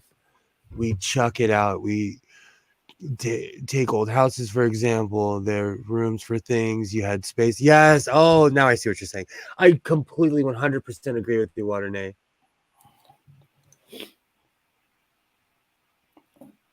You know, and that's another thing. I believe people have the right to have privacy. That's why I hang out. That's why I created this room to be a man cave. But of course I sew. But like, it's not my son's fault that I smoke. So he doesn't have to sit in a house where I'm compulsively smoking. You know. We were in a pub the other day, and a friend of mine, because I've got a friend of mine who's transitioning at the moment, and she's still in the psychological stage, so she's visiting a psychiatrist and then this, and um, she never shown no sign through her life of struggling with being transsexual, but you know, now's the time to come out, I suppose. But another one of my friends, even though we were all in the same crowd, another one of my friends who was having a drink, and she said, "Wouldn't you like me as a woman?" And he said to her, "I prefer my women old fashioned." And she said, "Well, what do you mean by that?" And he said, "With wombs." And everyone fell about the floor. And there was another person who wasn't even involved in the conversation who said, "That's very offensive." And he turned around and said, "Fuck off." Oh, we just lost. Oh, we just lost. That's all right. The That's all emotional right. ringer, mate. You'll go through the ringer, but you'll support him again next week. Are they calling it? No one's getting off the ice. Are they calling it? Are they not? Are they saying it's not a goal? Everyone's gonna say that hockey's rigged. If we win, if they call it back, this is why I don't look online. This is why I do not look online. Kilroy, that's an awesome. Good judgment comes from experience. Experience comes from bad judgment. I say that all the time. Are they calling it? Oh, that's a clean goal. That's a clean goal. Give it to them. They won. Let's not be petty. Oh, do you know with instant replay? I'm not trying to get too into it, but I feel like instant replay has ruined sports because, like, I now have the emotion of sitting here of like, oh, maybe they're gonna call the game back. They're not. That's game. Oh, they are. Oh, they said no goal. Oh man, I'm gonna need heart pills after this. nepotism at the expense of other people is bad, but I don't have trouble with people helping each other out, but it should be honest help, training. Okay, so over the years, my father constantly would make sure I had certain certifications, and I didn't realize why until he passed away. So he was like saying basically, if you want this job, you have to have so and so qualifications. So it wasn't just handed to me; it was something that I had to like really work for. And I had a failed paint business where I still have my paint gun and all the equipment on the side of the house. I have a paint gun that you basically put the 5 gallon buckets in the paint gun, so I can shoot 5 gallon buckets at a time. You know, You always want your children to do better than you did. I agree. You And the game's you back know on. you automatically try and shield them from the the bad experiences you had when you were their age. You shield them it's not out of not teaching them. It's out of you don't want it for them, if you understand.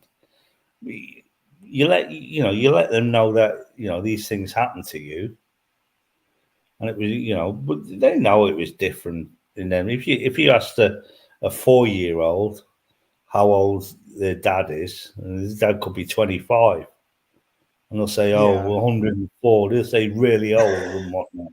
You know, the, it's, saying Pescetti is not cute anymore for people. People, there's a. I think the internet there's a level of vulnerability and decency that we've lost, that humanity has lost because of I the agree internet. with you. Do you think it's I sometimes I feel like people have this unreal entitlement, but I was raised with rigid discipline. So sometimes I have to take a step back because I'm a little reserved in certain ways because I was raised like if you went in the wrong direction, there was exact punishment for it right then Well, and yeah, there. it was corporal punishment as well. Yeah. Oh But yeah, but and you were held accountable for everything, for everything. And I think that's part of the problem is and I noticed this in grown adults, and it bothers me when people will not take responsibility for the actions that they literally just did. Like everybody can see it and they're like, I didn't do that. And you look at them and you're like, you're 47 years old. Why are you lying? You are 47 years old. Like, why are you it, and I don't know if it's new age.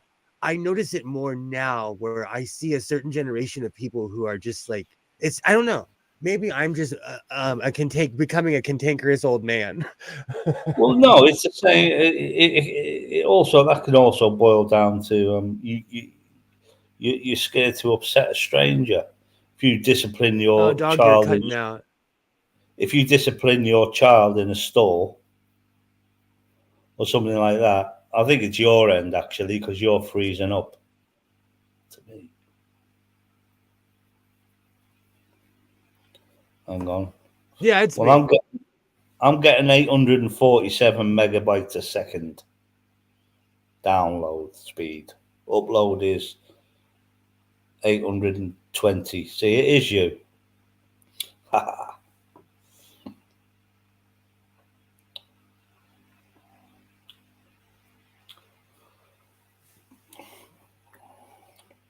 But yeah, I do believe that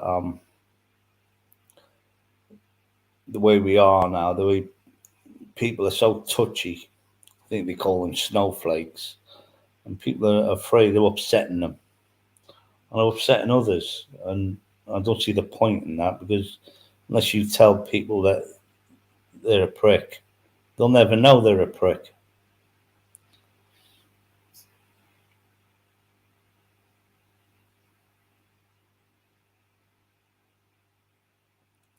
So in that situation, then being blunt with people works. He's going to have to log back out and log back in again, I think.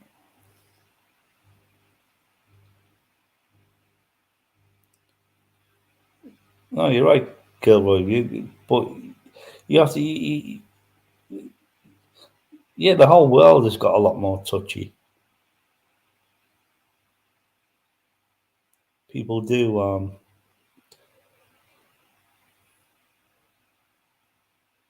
get het up over nothing, and they make big deals out of things that never bothers anyone, and it's just I find it a bit yeah, it pisses me off too.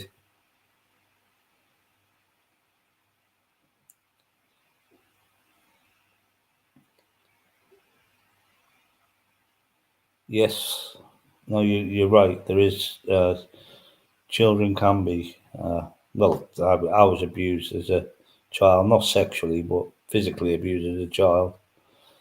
Growing up in a Orthodox Catholic family, and Catholic school was quite tough as well. Me? But that's the church for you. No, you can't hear me. I can hear you now. Yeah. Oh, okay. It's always technical difficulty. I'm having a terrible signal here. I need to call my internet provider and scream at them.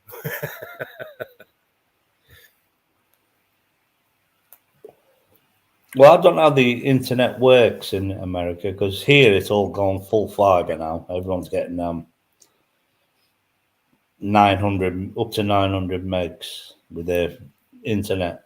I have quite a few computers in here, and sometimes I don't know if it's because I have too much technology in here or if I just have a terrible signal.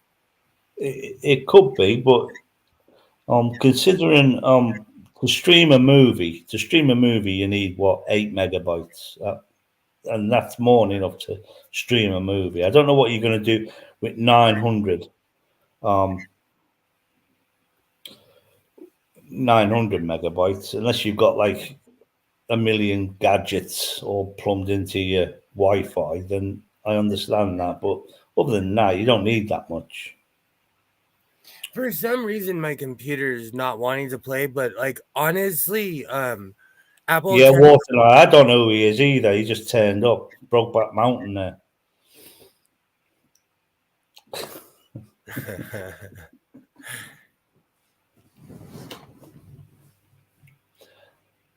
No, we were just talking about the way the world is. The world's broken. We know that the world's broken, and I don't think the internet is doing much to remedy that at all.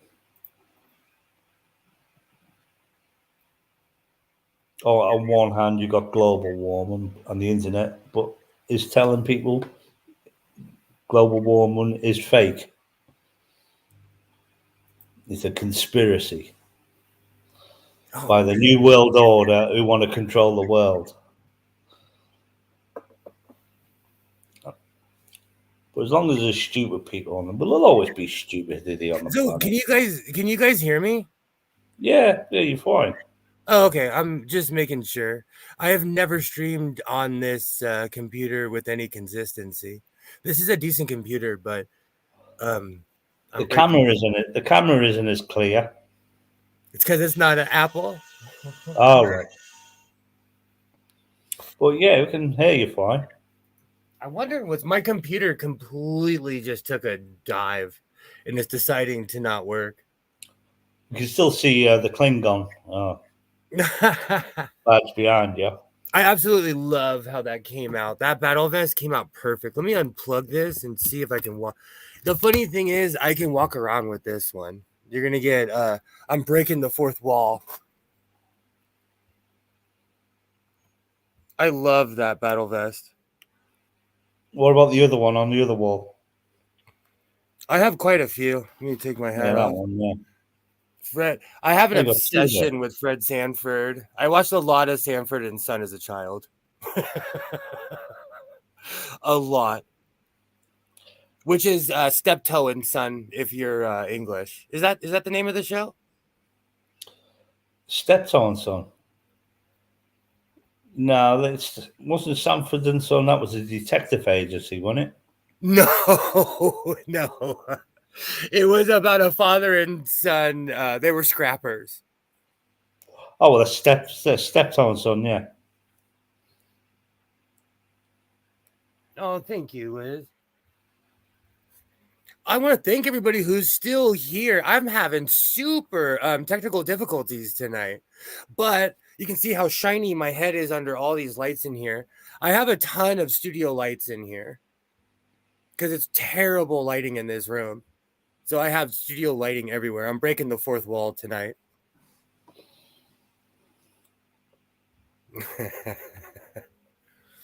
Man, this game is still on. Will I get a copyright strike if I turn the volume up? Probably. Jeff, a long time ago streamed. Oh, get it out of there! A long time ago, he streamed when England made their run, and he was streaming it with the sound on.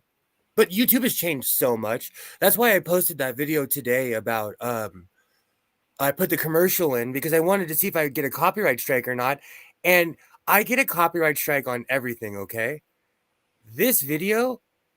Completely open, no copyright strike or anything, so there's no copyright on it. I am so confused by YouTube's terms of services. I am so confused by them. Well, we haven't done anything that warrants a copyright strike. All we've done is chatted. Well, I made a video and something I put in the video, they basically took the whole video down and they were like, you have an option of either erasing this or getting a full copyright strike and you still can't watch it. To be fair, you don't have to break the fourth wall by moving the camera around because we just use your head. It's like one of them security mirrors. You want to watch the TV? Well, yeah, I can see it. It's like one of them security mirrors you get. A chrome dome.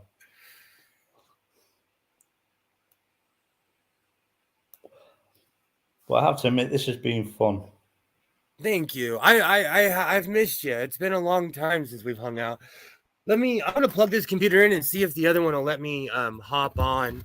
So I'm gonna mute really quick so I don't get a giant echo.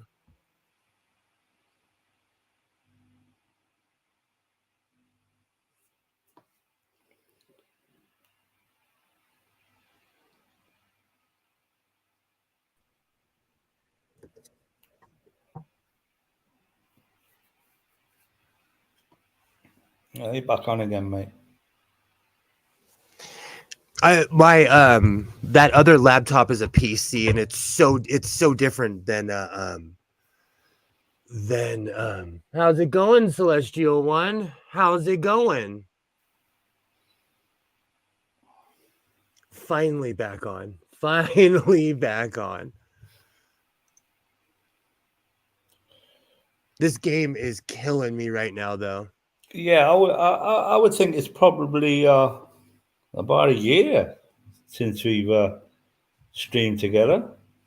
Longer, if not longer, because I've been off for a while. I took like 6 months off, and I started making my videos. I started making like an actual sewing channel, and that was a year and a half ago. So it's been almost 2 years. A year and like 8 or 9 months since we've streamed together. Yeah, we should be on a lot of streams together. There's some good streams as well. You know what? Politics got involved, and like it's really sad because we had some good streams, but it's interpersonal relationships are not necessarily the easiest thing sometimes. Well, this is it. People say people are offended by what people say, what some people might say, and instead of getting over it, they'll carry it on and say move on. It's just the way people are. Because I remember you had a big row with Beck, didn't you? And I thought, well, they still. Is that still going on? Yeah, but you know what? That person has been stalking me for 2 years. It got really bad. I don't stream with certain people because of that person anymore. Just fixing so. I love that. But this is why it breaks down because I love Beck. I love you as well. But the internet. See, here's the beautiful thing, though. The internet is big enough for all of us. We could absolutely have seething hatred for each other and never see each other. You know. And that's where it just comes down to being an adult and you know, I wish nothing but good things for all those people who don't like me. I wish nothing but good things for all of them. You know, I have no ill will towards anyone, because when I see the pent up rage and hatred, and all the anger that they've been sitting around thinking about things, I feel sorry for them, because I don't obsess over people like that. I care more about the fact that we might actually win one tonight. Well, well, to be fair, the- our community is basically the Judean People's Front and the Popular People's Front of Judea, but we all hate the People's Front of fucking Judea. Skits, you're going for a long stream tonight, huh? All right, you got the con. I got to go to the head real quick. Fair. Hi. Dog, how are you, sir? Hello, my friend. Yes. Well, I was just saying to Will. We just won. Hold on. The Kings just won. We just beat the Oilers with literally the two best scorers in the league. Game 1 goes to the LA Kings. I got to go pee. Well, it's a fix. You do know it's a fix after that goal was disallowed, don't you? Oh, yeah. They're going to be saying that all night now online. I'm not even going to go on Facebook. Fix. Cheats. It's funny because I just watched the Sacramento Kings beat the Golden State Warriors in basketball. Yeah. So the Kings are having a hell of a night. Huh. So what you been up to, Skits? Oh, you know, same old. Just keeping busy with work. Yeah, a lot of that. A lot of the family, you know, sick with the COVID. So, you know, helping them out and all that jazz. But how about yourself? What you been up to? Well, the last time we were on together was only a few weeks ago, wasn't it? We were on Purple's show. Quite possibly. Yeah, we were. And I've moved house. I've moved into my own place now. Oh, good. So, but I had to wait. Like, I've been here 3 weeks today, but I have to wait them 3 weeks to get the internet went on yesterday. Most important utility.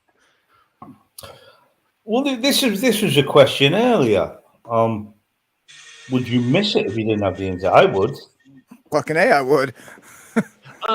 I would too, but it really saddened me when a long time ago we lost power and the entire neighborhood was out. I watched my son go through real drug withdrawals because he was like, I can't watch the internet. What, my tablet still works, but why can't I watch anything on it? It was bad. Hi, Joe. How's it going? Haven't seen you in a while. How's it going?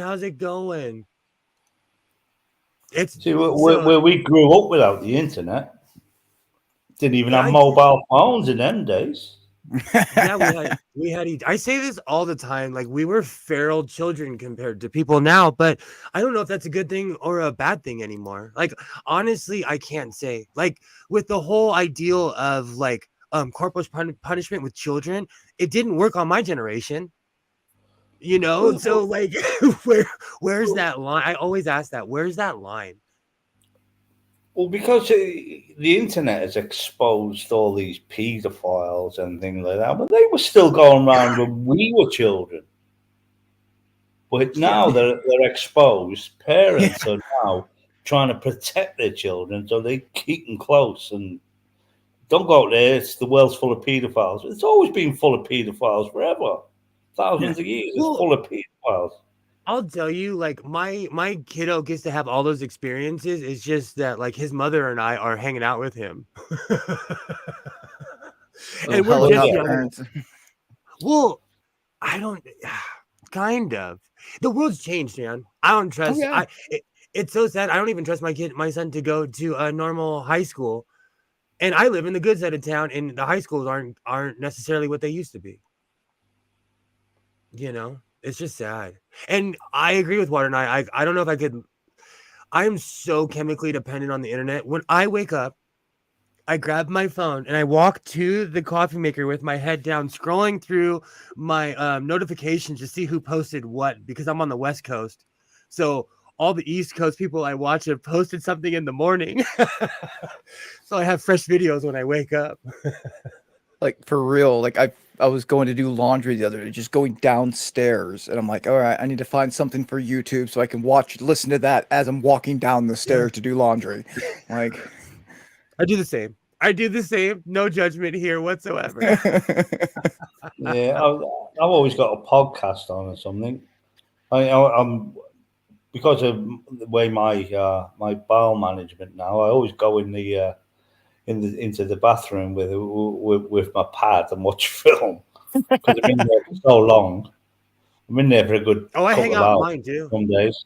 I hang out in mine. I have a 1980s cushy seat and everything. I went and looked for it. I hang out in mine. Like there's no shame in that whatsoever. I've got like a I raised seat with holes in it and handles and arms and everything. I need to use to sit up and down in it, but yeah, I'm in there so long. I go in the toilet with my iPad and watch a film. Oh, this is interesting. I saw a study that said that people thought crime had increased, but it had actually gone down. It was just the reporting of the crime. It's so funny you'd say that because every time I go into Los Angeles, I have a great time, great food, it's peaceful. I come home, watch the news, and you would think the world's on fire, you know? high-speed chase is going Oh, downtown. Yeah. but there was, I said this yesterday on Phoenix's channel, there was a high-speed chase by my house, and I live next to the freeway. It's no secret. It is surreal to walk outside and see 18 helicopters going in the same direction. All the news choppers are high and all the police choppers are low, and they're rattling my house, you know, and it's for one fool in a car who decided to not pull over, you know. I'm getting my son. I'm like, hey, come on. And we're going like this. So if we're on TV, like, yeah, it's my house. You know, I was looking on YouTube, but they skirted right past my house. I'm semi old school. I keep a ton of albums on my phone. I listen to albums too. Like I still listen to Ziggy Stardust from beginning to end. If you're having a bad day. I had the first Walkman, and it was a cassette player. It was a Sony Walkman. It was a cassette. It took 4 AA batteries, which lasted about an hour and a half.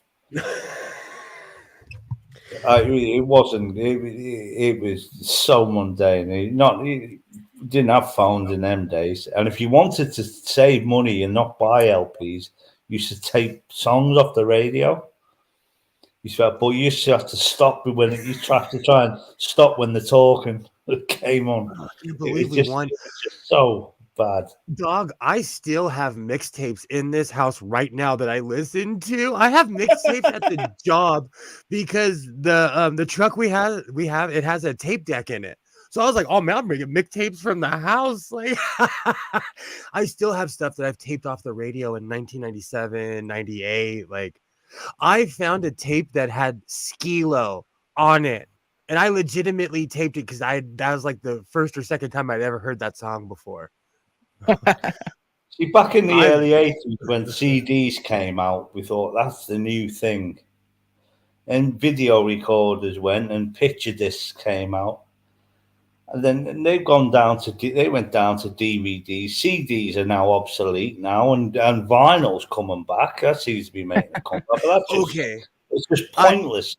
But now DVDs, they're just obsolete now because everything you can just stream onto a device. It makes me. It was odd to me. At my local Walmart, which I no longer go to, when you go in the electronics section, they have rows of just vinyl now. And I walked in there one day and I was like, what effing planet am I on? Like, what happened? You know? And I may or may not still own a working, like I have a few. So I still listen to albums, but I have Bobby Brown, the original copy that I bought in 1990, or like Slick Rick. I wonder how much that is worth. It's all scratched though, because I thought I was a rapper back in the day. Uh-huh. I Well, loved yeah, that song, Modern Day. I loved that song. That was like, because I've been this height since junior high, so I knew I wasn't gonna be tall. but no one has a I wish I record player or a tape deck in the house anymore. And these, even like your Alexa Echo Dots, also the A word. Oh, yeah, mine's lit up. Um, give it a minute. I am so nosy. I am wonder who Isaiah's talking to. I'll find out later when I go through all of his information. But yeah, but if you say like the A word, you can't say that. But then even them little Echo Dots are so the sounds that come out of them little speakers are so good that they can fill a whole room up with Oh sound. You yeah. don't need like your big stereos. They're bassy enough. They're good enough just to play normal music on. And you don't So even have to switch it on. You just tell it to play it. there's a commercial in America that says A word, play Who Let the Dogs Out. I'm not kidding you. One day I'm on the other side of the house and like I have a TV above, literally suspended on the ceiling in here because I'm crazy. And so I had the TV on and all of a sudden I'm in my house and I hear Who Let the Dogs Out. And I don't know where it's coming from. And I'm walking around. I'm like, am I in an alternate universe? Am I on drugs? Like, I thought this was coffee I'm drinking. Like, what the hell happened? It was my A word. It was. I had a girlfriend who's that was her name, and it's sad because straight up just had to start calling her Lexi, like because like That's so. the other one I'd be wasn't going to mad. change. No. So you guys, I'm just going to do this. So be quiet. Alexa, play the blues.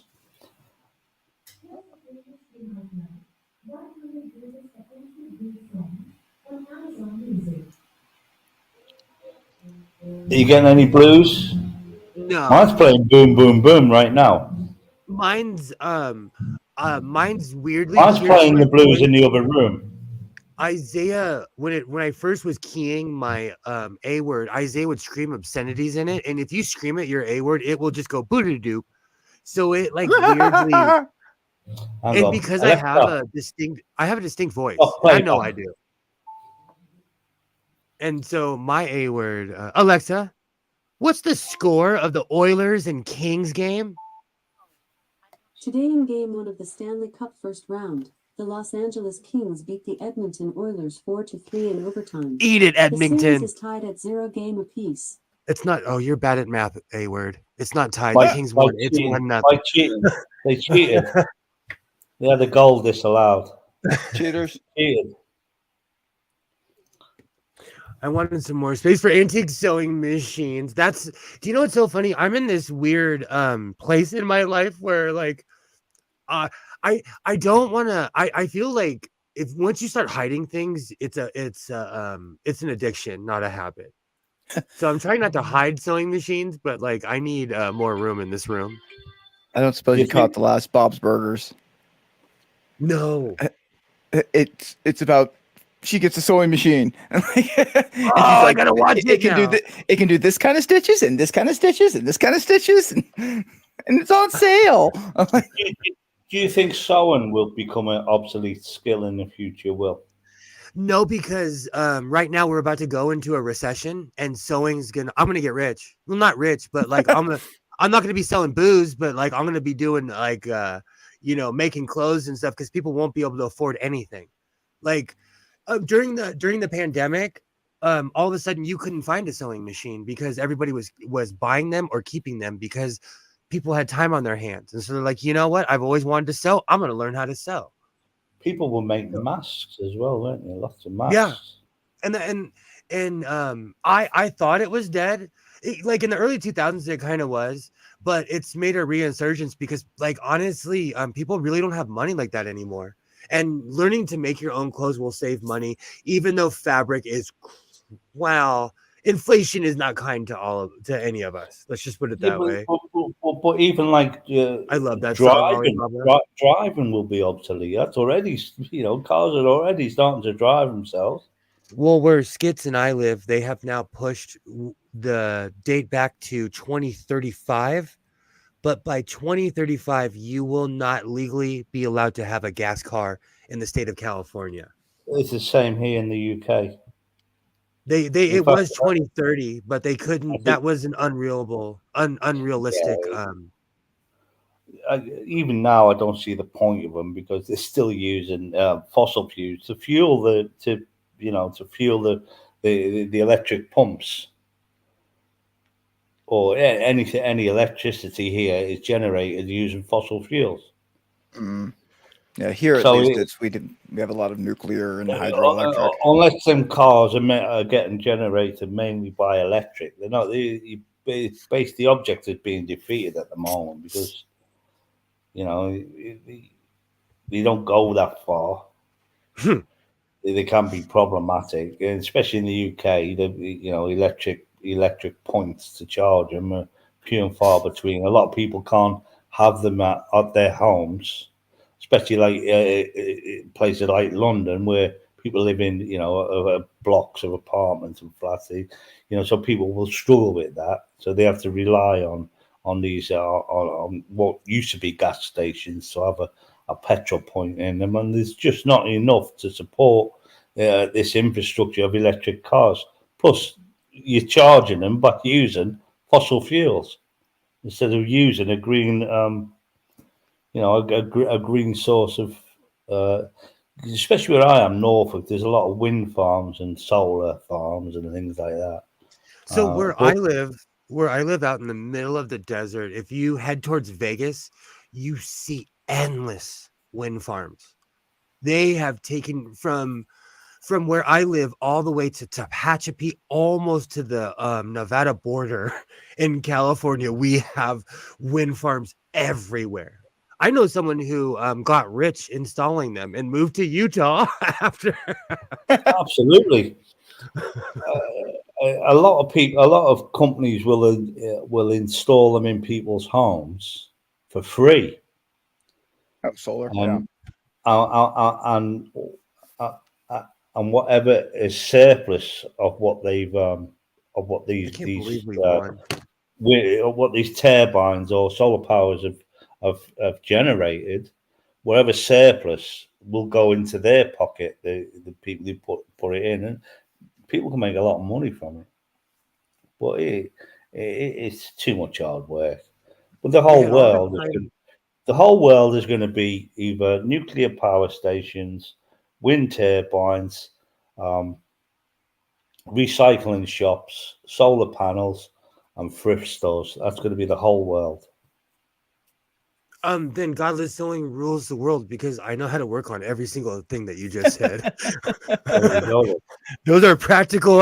Those are practical things, and if not, I'll sweep the floor. Recycling is becoming bigger and bigger and bigger now. It needs to be actually because you can't keep producing, especially the amount of plastic the world uses and the amount of oil it takes to create the plastic. And the same with I was just going to mention lithium and yeah, Mark exactly. Water nay as well. Lithium mining is quite detrimental to the environment. Oh, it's bad. Look at what we've done to Africa. Look at I bring this up all the time and people get mad at me because between Guyana, there's a bunch of port cities and I'm getting it wrong. It's Ghana, not Guyana, because Guyana is in South America. Ghana is in Africa. But they have basically there are towns where they'll say, we'll take your lithium batteries, we'll take all your old IBM computers, your big Zach Morris cell phones, and the people the average age is 35 to 40 years old. People die because the exposure to these chemicals is deadly, Well, that's right. Melt them down, yeah. See, this is what they need to be. I know they are working on because lithium is at the moment it's conducted with carbon, Well, I've heard they're working on like a graphene type conductor that will, it will make the battery a lot more efficient, last longer, because once that lithium is used, it's not really recyclable, or not much of it is recyclable. If you know what I mean. So a lot of that is No, just I know waste what you're product. I honestly, I always jokingly say this, and it's sadly become true. As a species, I know we're great apes, so don't send me any angry DMs. But I call our species trash monkeys because we're apes that produce trash. So we're trying to solve a problem by making more things that are just not that aren't gonna bust down into the elements. We are Oh, literally the only species that has ever lived on this planet, and we have left a layer of plastic on this earth. that's right. And I also believe, we've left it too late as well. I think we've gone beyond repair now. I think all we can do is slow down the inevitable by recycling and trying. But I think global warming is going to come, and the world's going. I don't think humanity is going to die, obviously, but we may go into a small ice age or whatever. But the funny thing was, when worldwide lockdown happened in COVID, the world actually started repairing itself. But that's obviously not practical for everyone to stay at home. Mark That and is I, not. sorry, dog. Mark and I 100% agree with each other. I got solar panels, and it's the only reason I can have all this crud on in this room at the same time. Like, it's because I'm pulling some. Well, of course, I live somewhere where the sun shines all the time, but like I'm pulling so much power that I'm giving it back to the grid Nice. because my bills would be unreal. Man, I'm running a bunch of screens, sewing machines, my my old school TVs where I play Mario and Sonic the Hedgehog on. Well, this is it. People don't want like solar panels or turbines because they're unsightly and noisy. They can be quite noisy as well, especially like if you go near a wind farm. The noise that comes out from there is literally deafening. Ours But is excuse me, ours is literally out in the middle of the desert. And I love saying this. What is her name? Taylor Green or Green Taylor? Taylor Green. She said that in California, we have a giant Jewish space laser. That's right. right. She said that. What we have is I don't know if it's the world's largest. I don't know. It's it's a mile long solar. It's just an array of mirrors where they harvest the power of the sun. It's so hot that birds literally spontaneously combust It out of the caused air. all the forest fires in She's California, didn't crazy. it? She's crazy. It's But not a Donald weapon. Trump came up with a solution: rake the leaves Yeah, she's in a forest. basically Marjorie Taylor, whatever her name is. She was trying to blame Cobra Commander. This is not GI Joe. This is not like we don't have a giant solar array from outer space. You're crazy. Even though the Chinese are building one right now, but that's to harvest the energy from the sun, which I don't blame them. I don't blame them. You know. Well, we're gonna come. The planet is gonna come to a point where we're not going to be able to have the ability to get into space because we're not going to have the fuel to thrust out the atmosphere. There's plenty of oil. It's finding it. It's finding it, and most of it now is out in the middle of the oceans. The oil. It's the only way they're going to find. She scares me. That woman, her and Lauren Boebert legitimately scare me, and I'm not scared of much. I'm not scared of much at all. And every time when I see the one thing that like, I was like, okay, humanity still has a chance. When she came to California, people rioted, and it makes me laugh because they had this shot of her and Matt Getz on the beach, but they didn't show. They only showed them facing the beach. If they had turned the camera around, I think it was like 8,000 people, or like basically the cops showed up in riot gear and they told the people, you stand over there and let these politicians do this. And, half the city showed up, and look what happened when she went to New York. When she went to New York, she was. It's living proof that if you want to be an active member of the Republican Party in America, you don't need a brain. All you need is a pulse. it's No scary. brain necessary. Apply here. I agree, Mark. It's crazy how much power the sun has. The best nuclear reactor, you know, without putting any fluff on it. So how's it going, Skits? How's life? How's your sewing adventures? Oh, it's been slow for the most part. It's been real busy with work. I've done some things here and there. Just some mending of some things, and I tried my I made these they were having a cornhole tournament thing, and I made some little cornhole things, and ended up being relatively easy. It's just looked it up online pretty much how to did the sewing machine, then hand stitched the last bit, like after you put the beans in or whatever. You're a sewist. There you are. You're officially in the club. There you go. There you go. Sewing isn't all about making shirts and clothes. There's a million different things that you can do. I'm not a quilter, and that's a whole different universe. Oh, You're yeah? a thread geek. A thread was that? geek. Thread geek. Mending, you're supposed to use something once and throw it away. That is a mentality of people. Yeah, totally. And, you know, it bothers me. Like, there are certain sewing machines that I buy, and like a piece of thread got hooked, and that's why it wasn't turning. And someone literally sends it to the Goodwill, like, oh, it's broken.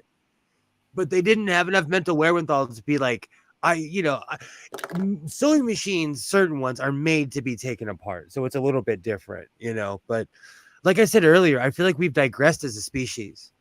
Would you agree with that, Skits? Like, we've taken some steps backwards.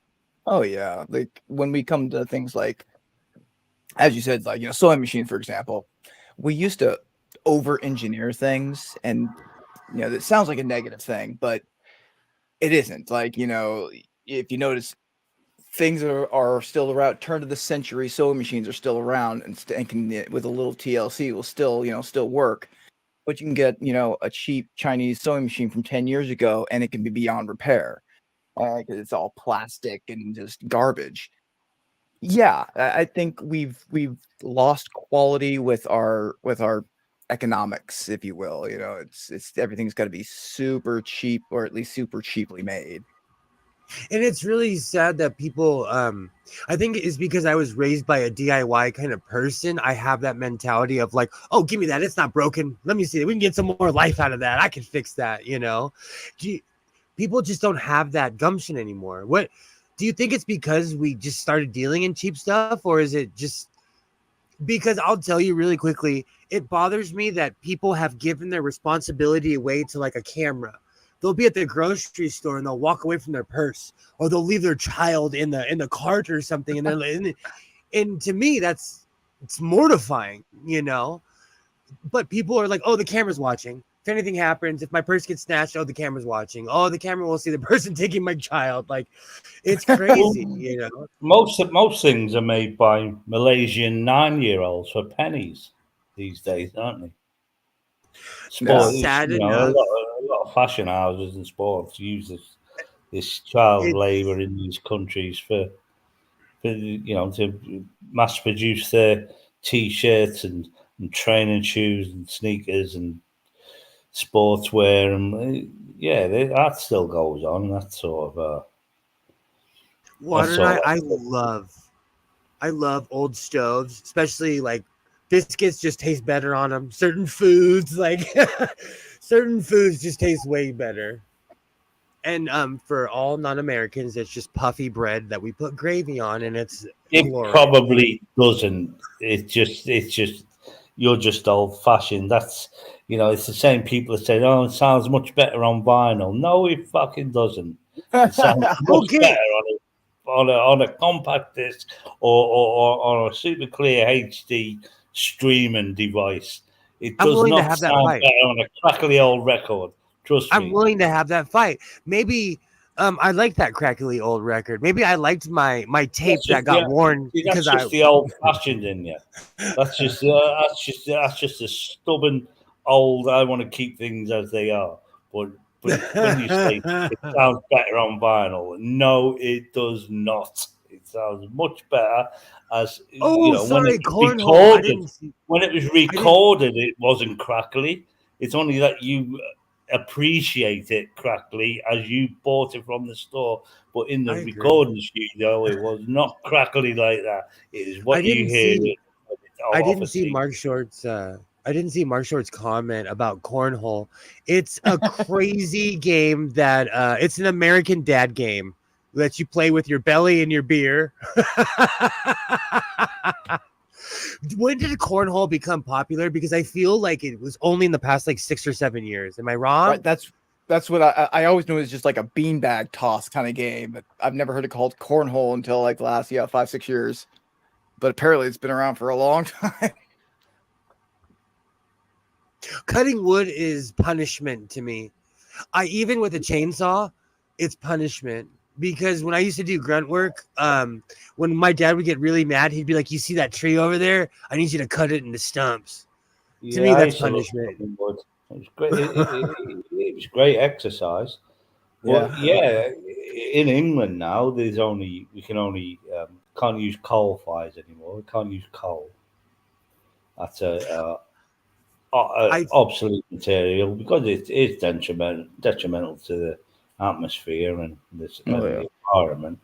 So yeah, wood fires, but the wood has to be um, aged, so it has to be chopped down and aged, so there's no sap in it either. Because them sap. But not only do they cause like chimney fires after a while, um, but burning that sap isn't good for the atmosphere either. So it needs to be at least 2 years aged, apparently. Yeah, in the outside, aged and left outside and then dried. Well, enough to burn it anyway. agree 'Cause you with can't what burn that reality. Mark Short was saying. No one knows how to fix anything anymore. And again, I want to give a disclaimer. I have access to a machine shop. So if I have a problem, I can take it to an open air space where I can throw it against the floor, let it break, Not everybody, and I inherited every tool on earth. Like I'm a lucky human.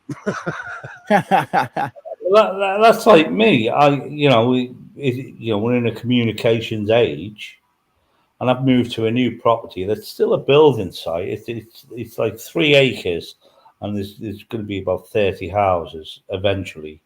And a few of the houses are built, and there's my little apartment, little block here, with 4 apartments in it. But I can't because I can't phone anyone up and talk to them and say this is where I now live.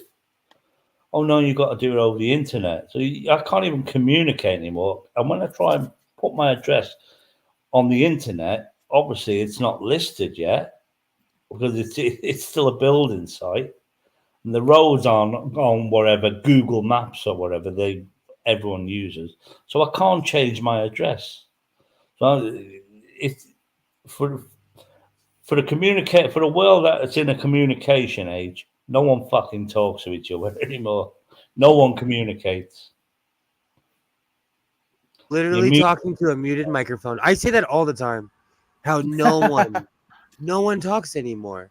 And as someone who my first line of defense is communication. Like we can talk. We can, and so it's weird how close people are. And also well, this is it. we're so Mark controlling. Short will verify this because it happens in Australia as well. I can call my best friend the C word to his face and mean nothing by it because he knows it's nothing meant by it. That's how language works, especially it works the same in Australia. I can call my mate a daft C, and depending on context, but you can't do that when you're texting or you're on Twitter or you're talking to people. People will take offense to that, even though you mean nothing by it. I And speak this is where Spanish. communication fails. Communication, not everyone is Shakespeare or Wordsworth or anything like that, or these poets. You can't express your feelings in 140 characters, or however I remember Twitter is. It's not like the world isn't like that anymore. So the And it also depends on communication where you're from. well, the communication is broken down to abbreviations and nonsense that people don't understand, and I it just agree. comes across as crass crap. But I speak okay, but I speak Spanish, okay? And like I have Well, someone I have known my entire life. And when we see each other, we say, "What's up, Joto?" And he's like, "What's up, Joto?" And we give each other a hug. If anyone okay, else was to call us the F word, which in English it's the F word, that would be a fist fight. But when we see each other, it's a term of endearment. And people in public, they see us, they're like, do these guys know each other? They about to get in a fight or what? But it's like, hey, what's up? You know, and anywhere else, that would be an insult. But to us, I've literally known this person for 29 years or something crazy, you know? But it's a term of endearment when we see each other. yeah, language is it's Waternet gets it. complex, but fucking simple. But And I it's the only always like, true way to communicate is literally talking to people, but no one wants to talk anymore. You need to do everything on the internet. You need to. It's just the way it is. It's just but where's that absolute line rubbish. though? Because I'm a problem solver, okay? So, get out of here, mosquito hawk. You can stay alive. The mosquitoes are over there. Well, you know, Mosquito between hawk the don't eat mosquitoes. well, okay, well, I have spiders in here and they'll take care of them. They'll take care of everything. I have like weird cobwebs above. I have like this room is nothing but lights. And like the other day I was cleaning and I looked up and I was like, you know, I'll allow those spiders. You can live here because you filled out a W-2. You guys can all live here. Because I have clothes in here. And like every time a moth will come in here and it's like, am I in heaven? Am I a moth will come in this room and be like, I'm going to eat that. I'm going to eat that next. I'm going to eat that one. I'm going to get in that, live in that pocket and eat that. I'm going to eat that one. Oh Little yeah, smorgasbord. yeah. you know, my ex-wife was like that and it drove me mentally insane. Like I am a communicator. And I've had to learn over time to text. Now I'm there with both of my thumbs, like texting a novel. Well, I've known you for many years, Will, and I've always classed you as mentally insane. I'm Fair. just I'm fun. I'm fun. And I'm if you're fun. not, then you cannot be my friend. You have to be a little off to hang out in the house of sewing. No normal people are allowed. Well, actually, no. Normal people are tolerated. You are allowed. I apologize. No judgment here. You've got to be able to hold your own in talking bullshit. It's an art. It's a lost. You want to talk about lost art forms? You want to talk about lost art forms? People do not know how to BS anymore at all. At all. Like I've had some of the most awkward conversations where I look at people and I'm like, you don't have much human interaction, do you, bro? Like there's some, like you literally do not know how to like the art of BSing is slowly disappearing. Talk about anything, can't you? You can talk about anything and just it doesn't even have to make sense. Well, I'm all about isn't that having what a good talking time. is all about, isn't it? Talking is just connecting, I think.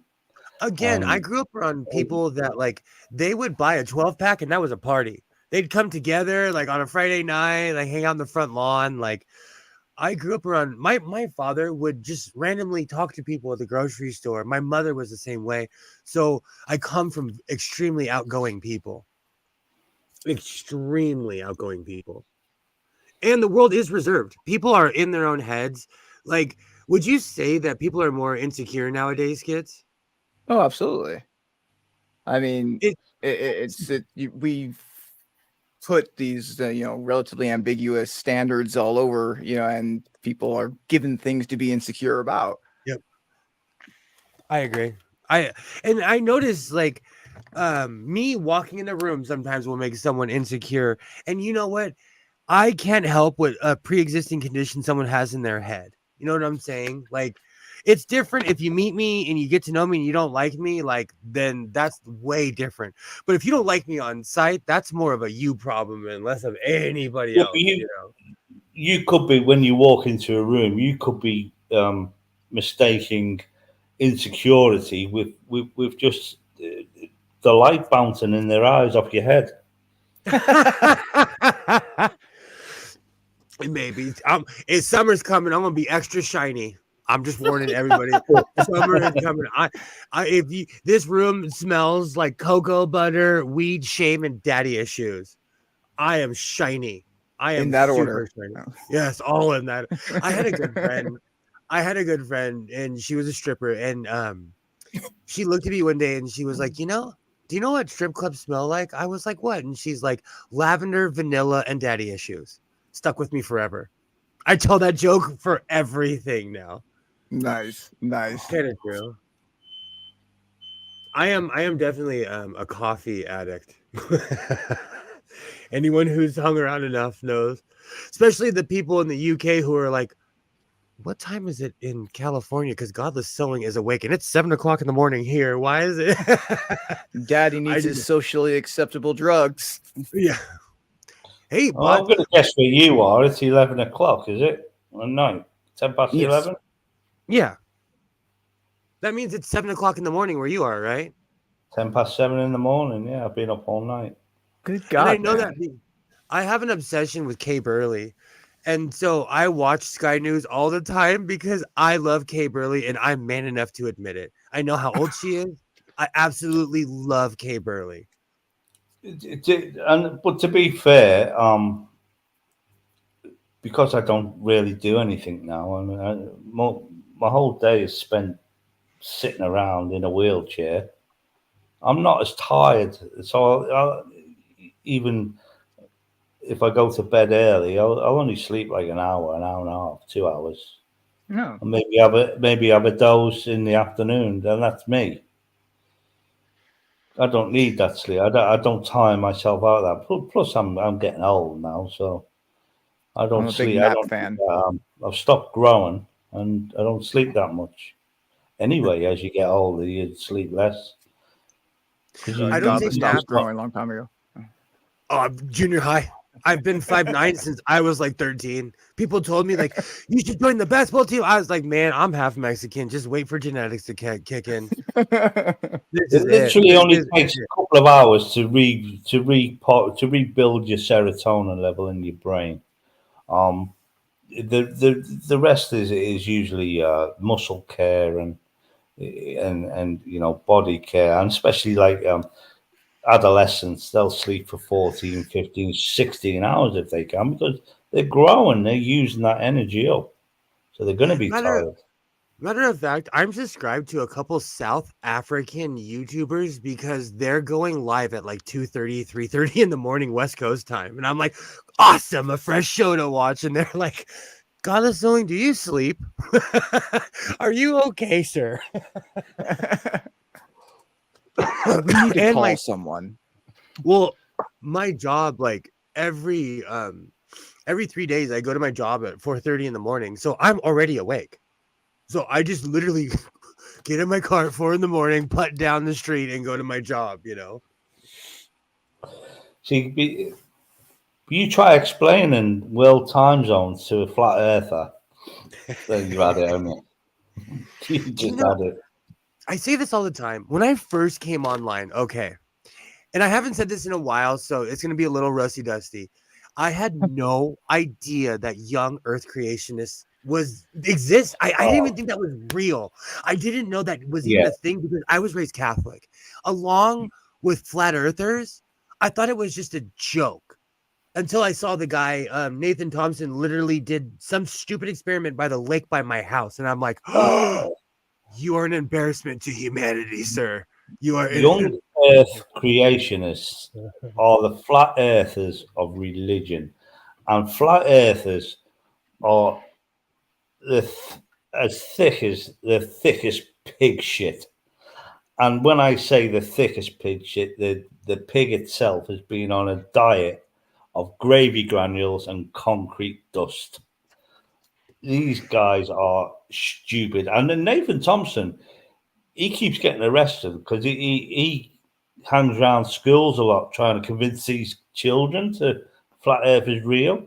Same as Ray Comfort, he's got an affinity with going to schools and questioning young boys, hasn't he? Why? Okay, so Ask yourself one thing why. about Haven't one you thing seen his about mustache? Ray Comfort.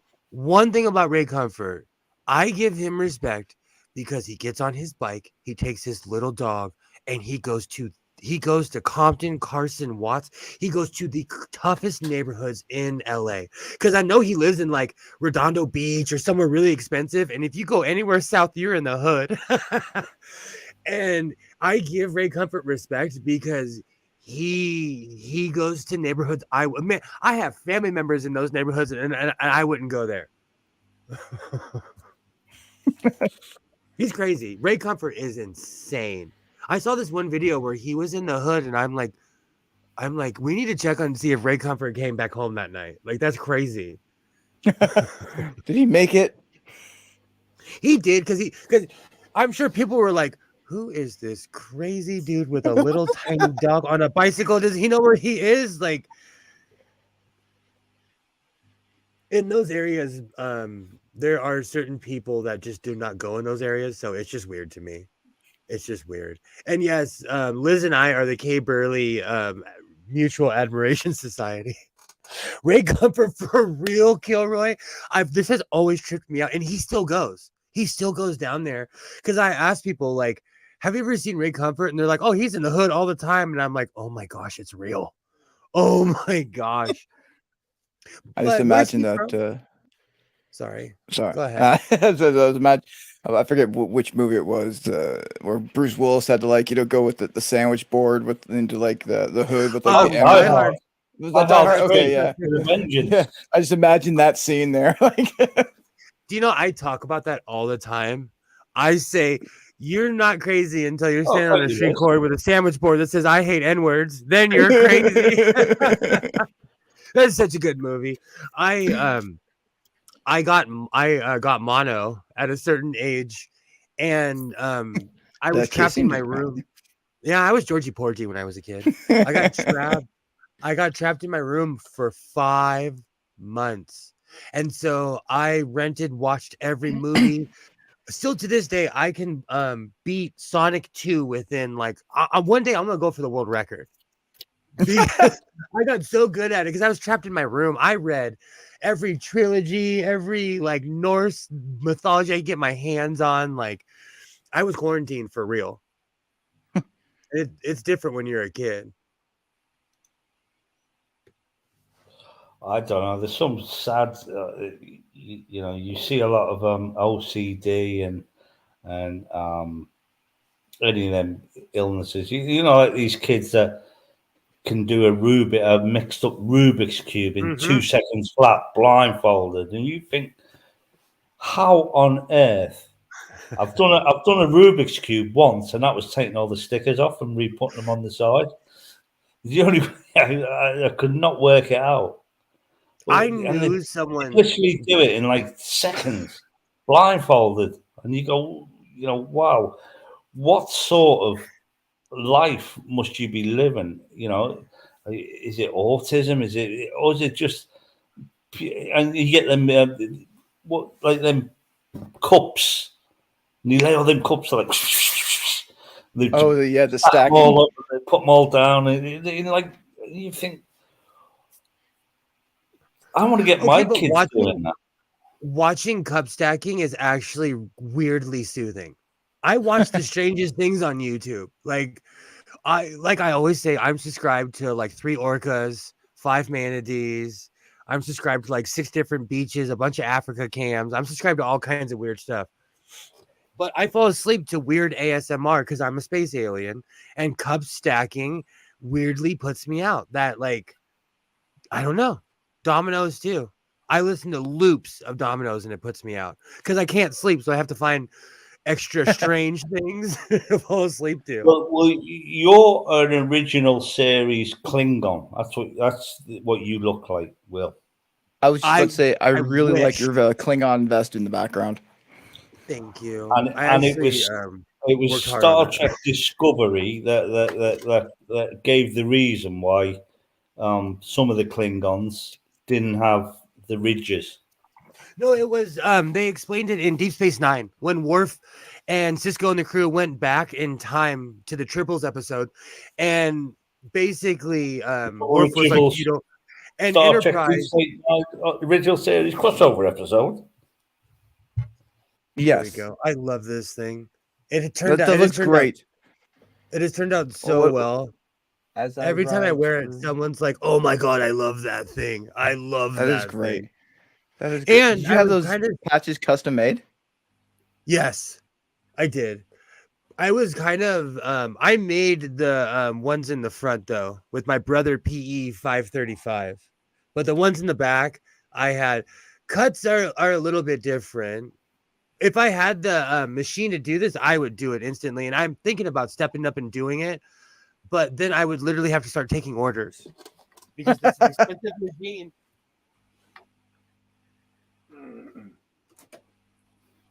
But yes, I still watch the original series. I am obsessed with Star Trek. I'm a geek. I am such a geek. If I didn't think I'd get a copyright strike, if I pushed in the VHS into that VCR beautiful combo from the 90s, it would have the original series VHS in it. I'm a geek. Well, I subscribe to Paramount Plus literally for the Star Trek universe. And I've seen what's behind those flags. Paramount Plus here Shame. is a subscription like Amazon Prime or Netflix, but Yeah. I literally subscribe to that just because of the Star Trek universe. Got every Star Trek, even the Picard stuff, and all the movies, all the cartoons from the original series. It's got everything. It's Lower Decks, the Amazon Prime. That's on there. I love Lower Decks, but you know they discontinued Discovery. Because it was shit. I love Discovery. Come on, even It was okay. Communism. It's the I'm ready to worst fight. Star Trek. I'm ready to fight. From Takuvma, from the first episode when they changed the Klingons, when he's giving that speech, it gave me chills. I was gonna put it in my video, but I think that's the one that completely bombed my channel the other day. And when he's like, when Takuvma saying in Klingon, like the Starfleet says the scariest words in the world, "We come in peace." Oh, it gives me chills. Oh, every time. Right. Let's break this down. Right. From the top. Next Generation. Right. That show is the greatest show that ever aired. That show raised me. I love that show. That was Watch it every night to go to sleep. Yep. Voyager. It's on Every single BBC night. right now. Yeah. Voyager, second. Original Voyager. series, Deep Space Nine, Enterprise. I'm obsessed. Then- Anyone who's ever seen any of my videos, I am obsessed with Ben Sisko. He is the wormhole Jesus. He is the Star Trek Jesus. Prove me wrong. Then He punched all the Q in the cartoons, face. all the Mirror Universe cartoons. Yeah. Then all the Lego movies. Then all the documentaries, including Spock documentary, and then Star Trek Discovery last. It was shit. It's not even worth watching. Michael Berman is one of the greatest Star Trek characters of all time. I love Shaniqua Martin Green. She kicked ass from the first episode until the last. I'm biased. I am so biased. She was amazing. It had so good. It had great potential, especially the opening scene where Michael and the captain, what was her name in the show? Oh, Michelle Yeoh. Michelle Yeoh. They were walking around the desert, and she's saying, "How are they going to contact us? They can't." And she said, "We're walking in circles," and they were actually doing the Star Trek insignia in the sand. Yeah? So awesome. And I thought, that's what a great opening. And then it just went downhill from there. I mean, totally down it. That show was an abomination. It was shit.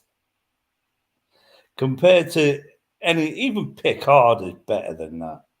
Ugh, Okay, That is that's just even full more of fighting that's words. fighting words. So I'm gonna tell you, up until anyone, this is spoiler free. I'm not gonna give it away. If you haven't seen the last episode of Picard, I'm not gonna give it away. I was damn near ready to get rid of Paramount, okay? And it wasn't until the episode where Data had a conversation with Lore. You know what I'm talking about, dog? Mm-hmm. Yeah. That episode, I was crying so hard, my face was puffy.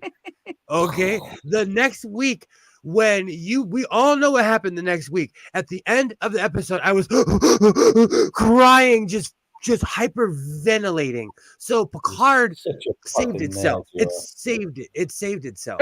It really. When Jordy was like, "That's the Enterprise D," I was like, "You saved it." I even know the planet. I'm a geek. When they showed Kirk's body at the Daystrom Institute, I was like, I geeked out. I'm sorry. When they showed Tim Russ, I damn near jumped in the rafters in my garage. I'm a Star Trek homer.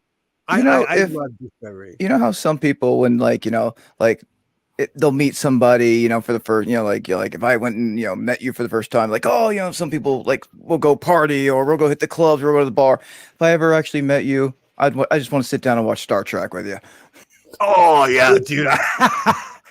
But when you watch Star Trek throughout, because Tim Russ was in the Next Generation, wasn't he? He was one of the guys that came on to rob the ship when it was having that sweep. Yeah. And he was on Undiscovered Country. He was on the bridge of Sulu's ship. Like he's been around. Well, they brought that. Yeah, but they brought that storyline back in Voyager anyway. Because when he kept having these dreams of dropping the woman over the cliff. But if you look at Neelix played a Ferengi in the Next Generation. The girl, the woman who played Alexander's mum, Worf's missus, she was in the first. She was in also in the Next Generation. Played Savik. The Vulcan. And she was in Deep Space Nine, and she was in Enterprise, where she played. I was just going to say she was in Enterprise. So these group of actors they all come back and play different. But you can easily do it, can't you? You just make up everyone up. I bet it's a fun. It's probably hard work, but I bet it's a fun world. It seems like there's a good group of a good camaraderie type. It seems to give that sort of thing off. After Roddenberry died, anyway, because I believe they also hang out with each other, even when they weren't filming. Patrick Stewart would randomly post a picture, and like Robert Picardo, the entire crew of the Enterprise is in his kitchen, and Riker's just like making a salad. Like they legitimately hang out with each other. So that's one thing I love. Oh, and Waternay, yes, I have seen the Deep Space Nine. I think it was called. What is it called? The reason I saw the special, and the reason why is because I follow a lot of the actors, and I'm a Deep Space Nine just geek. That was my show. So anything. I didn't realize that. That Robert Picardo, well, he played the Spaniard in that film Inner Space, and he was also the bubble lizard monster in Alien in the Explorers, wasn't he? And he was in Gremlins. He was in Total Recall. He was him and Bryan Cranston and Robert Picardo are two of the hardest working human beings that you will ever see. I collect B movies. It's a weird hobby that I have. I collect crappy B movies from the 70s, 80s, and 90s. And Robert Picardo or Bryan Cranston is in. They would be in anything. They would be in any movie. If you get bored, look up their IMDb's. It's hilarious and endless. Especially Bryan Cranston. You'd be like, wow, was he really in that movie? I'm a geek, Waternay. I am like I am a hardcore Star Trek geek, and I obsessively You're a watched proper nerd, Stargate mate. as a kid. I call myself a kid. Anything under 25, I considered myself a child. So sometimes I'll say, oh, when I was a kid, and I'm talking about when I was like 23, 24. I keep looking at that SG-1. I've never watched any of the Stargate. So I've seen the movie. You haven't seen any. I went through a Well, period where that's all I watched for like 4 or 5 years every day. I love that I show. think I've got a lot of time, but there's so much of it. There's you got Stargate Atlantis, SG-1, Stargate New York, Stargate CSI Miami. You Americans churn out so much shite constantly. It just bombards British TV with thousands of channels of CSI Bleeding Philadelphia, CSI this, NCIS one, NCIS this. It's Yeah. just You know, it's absolute bollocks. It's not a all long Agatha time ago. Christie. Oh God, I grew up on that. A long time ago, I remember asking my father obsessively watched NCIS, and I figured it's just because he was in the Navy. And I asked him one day, I said, why do you watch this awful effing show? I hated it. I hated that show. And Bad. he's like, oh, it's just noise. And I asked him, I said, in real life, what would happen when the NCIS came on the ship?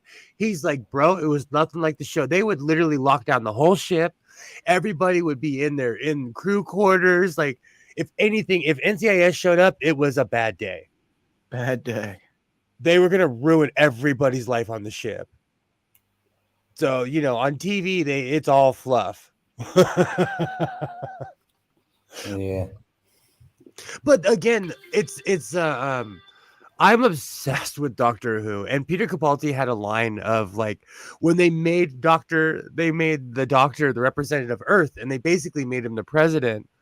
And they were trying to explain it to him, but he was talking over them, and they were like, "This is the American," and he was like, "American? We can't involve them. Have you seen their movies?" I die every time I hear that. I fall on the ground of laughter because I can only imagine what other people think of us in our movies. Oh, don't get me Hilarious. wrong. There's some great. I think a lot of there's a lot of great comedy come out of America. There's some Big Bang Theory, Brooklyn Nine-Nine. They're so funny. They are very good. That Netflix show of The Good Place. I absolutely fell in love with that show. But then you get shows like you get clever shows like Cheers, but then you'll get a show like Frasier, which is just farcical, and it's just so fucking farcical. Okay, so a long time ago, I dated this really, really, really, really rich girl, and I moved in with her and her parents in Arizona in this giant house, and her stepdad, and it kind of grew on me. It kind of like, I don't know if I was just defeated because I sat in a room and I was like, if you can't beat them, join them. But it's like the old theatre farces. One would walk out, and then another one would walk in, and then he'd walk out, and she'd walk in, and it would just make like this farcical story that was just nonsense. There was no really. The good thing about Frasier was it had some brilliant one-liners, some really clever one-liners. absolutely, I think that's the one thing because it makes me laugh that you're talking about American shows because someone There's like some me, great like American shows, I but grew as up. far as like your CISs and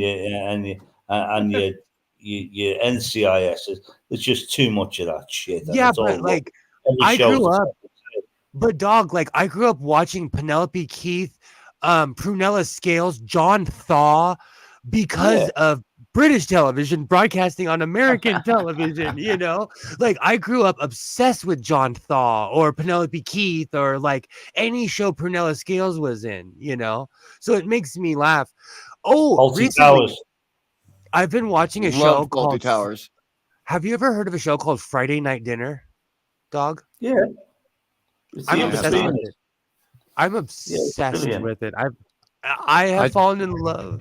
I just finished watching Father Ted. Awesome. I love Father Ted. That's something So you're a racist now, Father. I love that show. What else do I watch? Of course I watch Home to Roost. That's John Thaw. I watch a ton of British television. See, we don't do the farces. Here in England, we don't get along with them.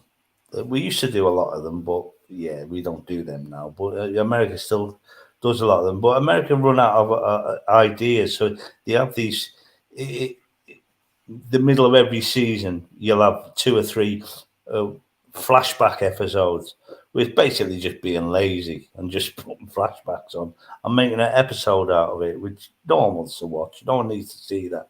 But you guys love it. You guys do it. It sells. So why not? But yeah, but there's some really clever writers in America. There's some really good comedy, I think. Holy Baba, I need your knowledge in my life because I know how to put a lot of the sewing machines back together, but some of my singers, when I look up the serial numbers, I cannot necessarily, I have to ballpark what year they are. So I appreciate your knowledge of singer sewing machines. Do you think that we watch television from other countries because like it's more exciting because we know what's going on in our countries? Like I love watching English shows. People are like, how do you know? Why do you call, like, I call people prannies, or I'll say don't be a pram face. Come on. Come on, pram face. No one understands what I'm saying unless you're from the UK, you know? I think just so much of just a different type of humor, especially like the dry, deadpan, kind of humor that you get with that wry British sense of humor versus the in your face, like you have to explain the joke kind of thing to most American audiences. True. And you're right, because there are certain things that that I've had to look up, certain words that I've had to look up, and I'm like, oh, they're talking about a dishwasher. They just called it something different, or or it's just certain nomenclatures. And that's one thing. For all the traveling I've done, like we constantly talk about our differences and I'm this or that. Man, we are all the same. I'm sorry. We all kind of eat something that tastes like chicken. We all have bad days, no matter where you live, That's for true. I agree with you, Kilroy. That's the one thing. British television is actually intelligent.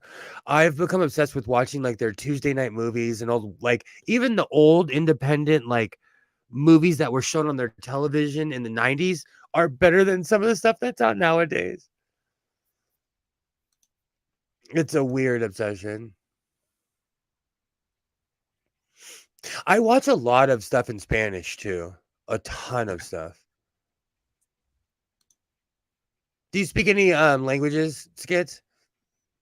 I took several semesters of Spanish throughout my life, through high school and university, but no. It's not necessarily it's cheating because I grew up around Spanish speaking people. So like to the point where like they looked at me and they're like, you don't have to take the class. Take French, which I failed. That sucks. I was emo in high school. I dropped out early and I had such good grades that they let me go to college. I went the other route and just joined the army. I got this speech of like, you're wasting your potential, but then I got peyote, shut up my nose, and dropped out. Fair enough. Arizona is I went to ASU. Arizona is a like I'm trying to think of a college that isn't a party college. Let's be real. Like everyone will say, "Oh, that's a party school." Man, I bet Princeton is a party school. I bet Yale is a party. Like no matter what, there's some rookie drinking a Bud Light having the time of their life. So someone's doing a keg stand somewhere. Yeah. That is true, Waternay. There are certain things that are extremely dated. I agree Yeah. with you, but I laugh as well. And I try Well, to take things into context and not and like because there are certain things when they say it and I'm like, whoa, that kind of hurt my feelings. I've always found languages to be quite easy to learn. How's it going, all metal machines? Hello, hello, welcome, welcome. Hello. I had a Hungarian friend who taught me Hungarian. I learned to count to 10 in about 40 minutes. And then you just got to figure out the numbers. Because numbers in any language are the same. But once you know what they are, once you know 1 to 10, 10 to 20, and then beyond that, it's the same as English. So you just say, so Hungarian, you would just say, any language, you say 21, but in Hungarian or whatever. You may say Ujivan or Edgevan, Niels, and things like that. And then I learned the curse words in the language. Important. And then I just picked it up as I went along. Then Curse words I before agree. verbs. I agree with you 100%, Kilroy. it's Right a great now, way to learn. there's someone Well- at Harvard doing a cake stand. A million and a billion in any language is a million and a billion. Believe it or not, the numbers. A million and a billion is in any language is exactly what it is, and a trillion. All you need to learn is 1 to 10, 10 to 20, 100 and 1,000, and then you can count in any language. And once you've learned them numbers in their language, Oh my gosh. I put it in my notes, so I have to talk about it. Today, I saw someone who I've known my entire life.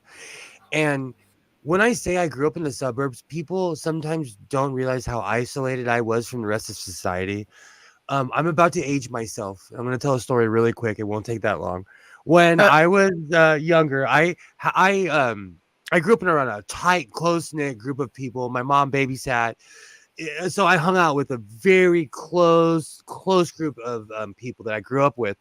They were all evangelical Christians. And because I was raised hardcore Catholic, like no one ever said anything to me. I hung out with them. I went to church with them. Quite honestly, the church services were longer, but I didn't notice much of a difference. But the Chinese still building the railroads for $1 a week. long story short, I saw this man today at the grocery store, and I had the benefit of growing up around positive men. Nobody was a weirdo, so I have nothing but good experiences with these people. But his son and I were friends back in the day, and I spent the night at their house. And because I grew up so isolated away from other African American people, he wanted to rent a movie to, make me feel welcome at his house, and he rented Disorderlies with the Fat Boys. I am aging myself. I am really aging myself right now. I was really hoping you'd say he got roots or something. No. But Disorderlies had guns and boobs in it and all kinds of stuff. But he looked at me today and I was like, Disorderlies, and he was like, I can't believe you still remember that. He was doing a positive thing, though. He knew I didn't grow up around any other people of color besides the people in my family. So he was trying to be like, here, let's share some African American culture, not knowing it was the Fat Boys movie. And because of him, I went out and bought the Fat Boys record, tape. I had the T-shirt. I'm old. I know, I'm old. Boomer. No. And now I have the Fat Boys stuck in my head. But like it was so, I don't know, it was just it was a positive thing. Like when I saw him, he laughed so hard, and he didn't realize that how impactful that was in my life to show me other people of color. And the Fat Boys were all different shades too, so I fit right in with all three of them. There are still good people out there. Is what I'm trying to say, because we come on stream and we talk about the doom and gloom and about how terrible the world is, and like it's not all people are awful. I think everyone's a good person deep down. Everyone's got little shades of grey in them, haven't they? If you think about it. Yeah, But totally. everyone is capable of something decent and good deep down. They just don't have the chance to, or they just don't show it, or don't want to have the inclination to even bother. Don't worry, Thinking Liz. about I'm gonna tap themselves. out. I'm gonna tap out soon, Liz. We've been going for 4:40. I'll take it. I'll take it another 15 minutes. But dog showed up, so I had to go full Elvis tonight. And I always tell this story about how Elvis was another person. When he went to Vegas, he took all of his Memphis people with him. And after his show, of course, they were on a ton of cocaine, but he would go in the back and they would sing gospel all night. All night. Elvis was a partier. He loved to party. So Elvis would do his show and then party for another 6 hours after. Singing gospel.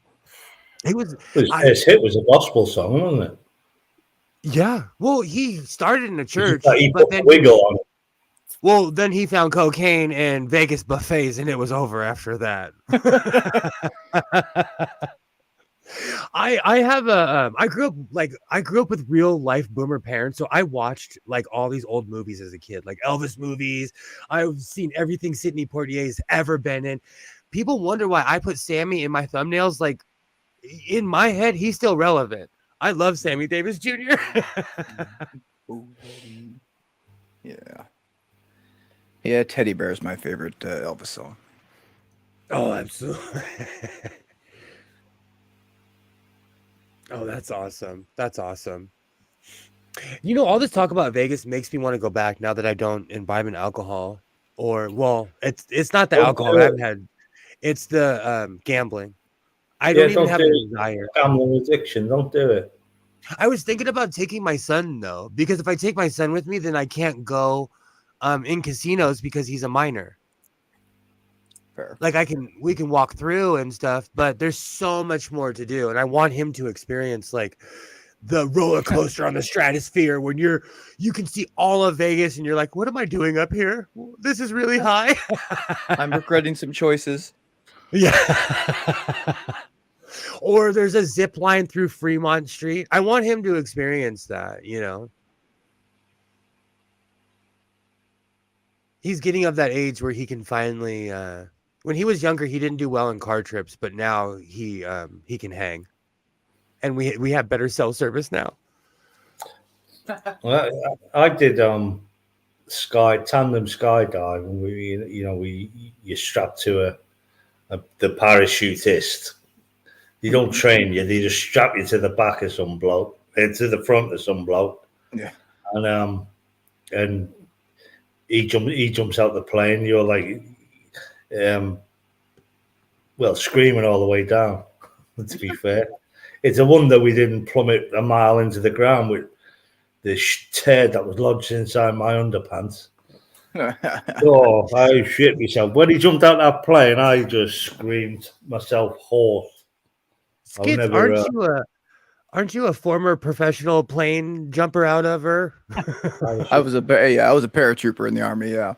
That's professional in my eyes. That's for proper training. 31 jumps, yeah. Wow. Wow. I did it because it looked funny. It was terrifying. Did you happen to? So there's actually relatively recently. I think it's out of California.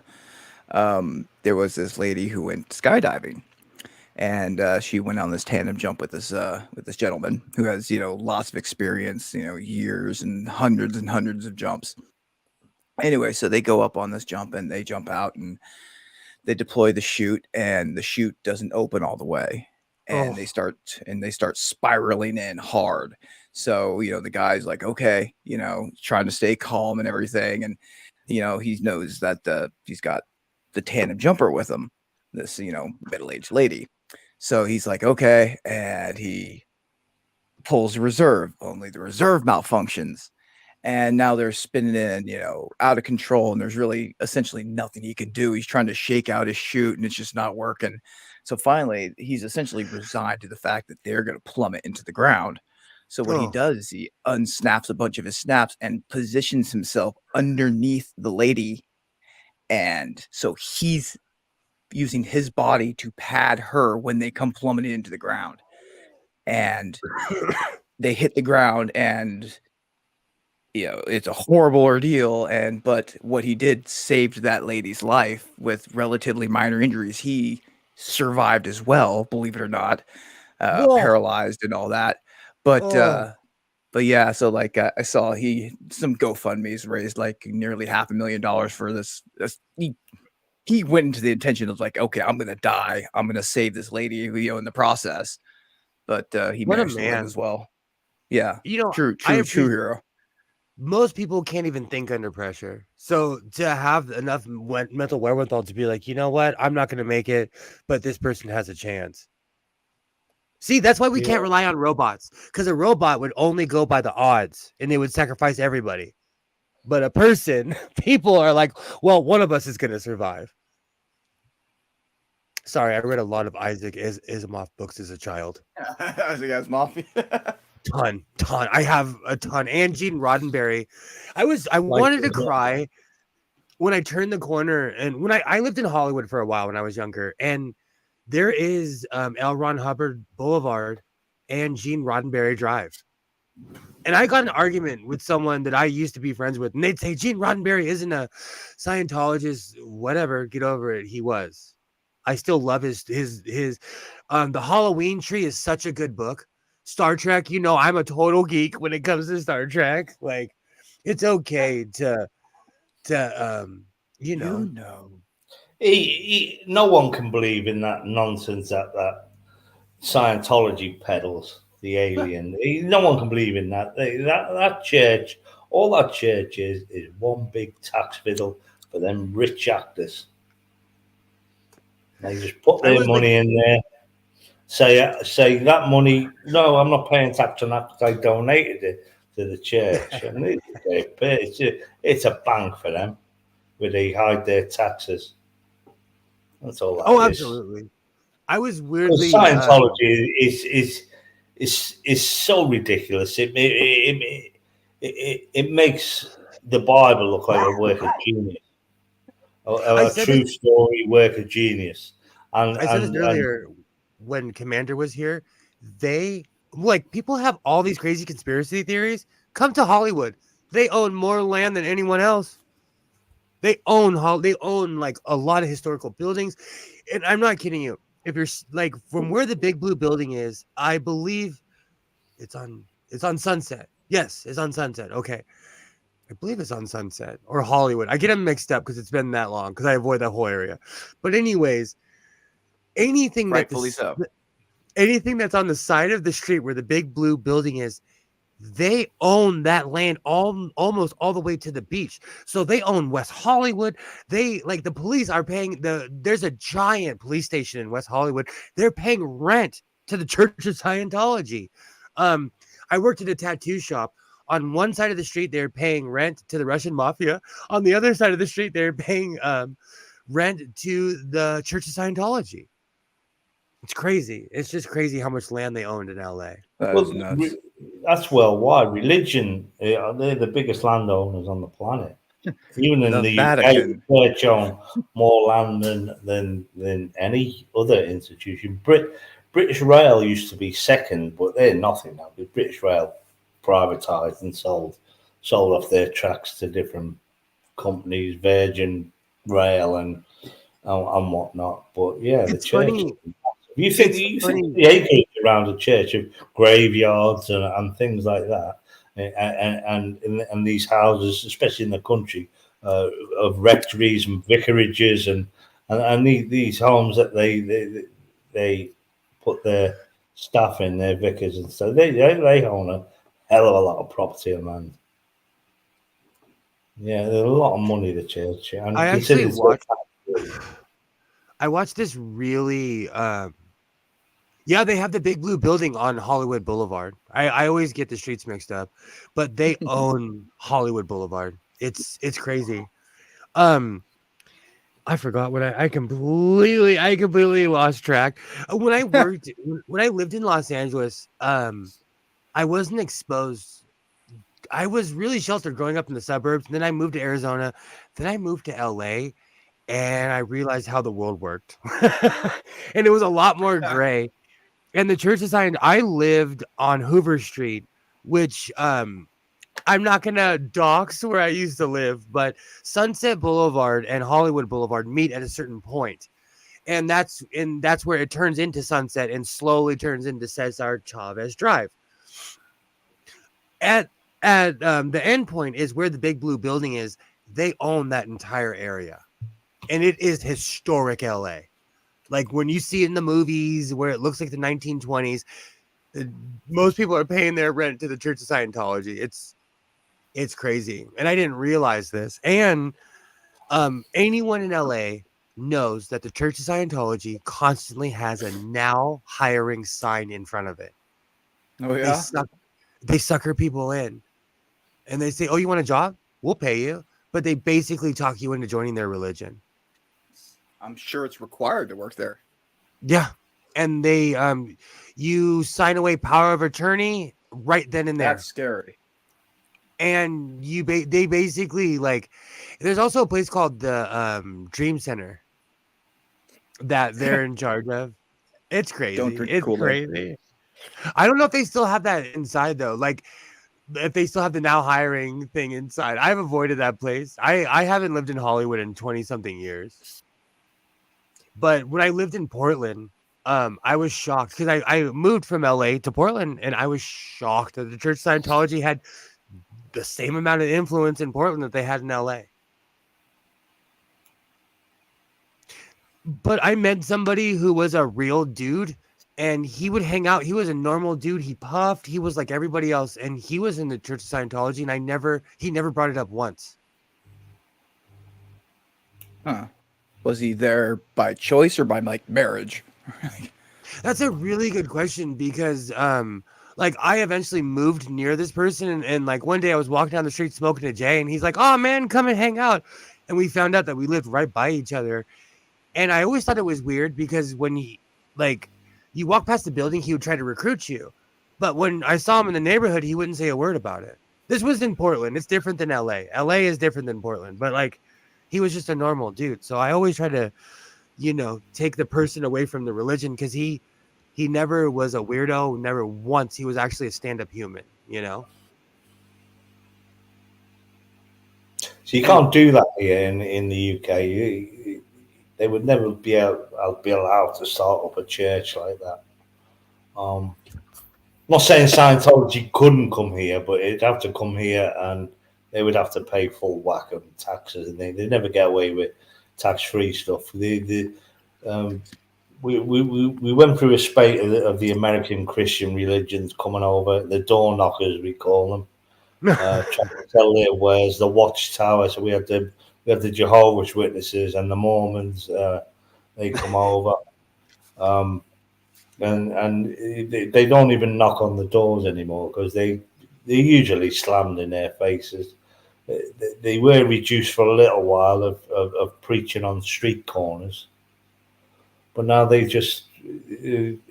go quietly. We don't put up with that sort of nonsense here with 50,000 religions, Christian religions. Because see what I find about religion, especially in America, there's the interpreters of the Bible, fair play, but the manipulators of the Bible, they're the money makers. They're the rich. Prosperity gospel. Prosperity gospel is huge here in America. Do you know? Absolutely. There was one point in my life where I was so broke, I almost considered opening up a church just because I knew it would make me rich. And I didn't even believe it. And this was like 20 something years ago when I was finally falling out of religion, when I was in my weird agnostic, like hippie phase. Sorry, all right. I'm gonna tap out. We've been going for 5 hours. Everyone is awesome for sticking around. Does anyone have anything to shill? I'd finish on religion and just mention my pinned tweet, which says, "Religion doesn't pray for the vulnerable; it preys on them." Absolutely. Everybody should go check out Phoenix Electra's channel. On Sundays, she streams with the she does the Stitch and Bitch every Sunday. And then every Monday, I come here for the Godless Sewing Telethon. I ask nothing of you but your time. Here at the Godless Sewing channel, I am not a GoFundMe atheist, so it's all fun here. It's all fun. Yeah. So, as I wouldn't always, talk no. I want to thank everybody for sticking with us this long. And the Kings won tonight, so that is definitely something to celebrate. I'll be back, same bad time, same bad channel. It was fixed. And I will definitely see you guys next time. Alipapa, I love your knowledge. And Waternay, I finally got to say your name properly. So with that being said, reinforce your seams, be yourself, and I will definitely see you next time.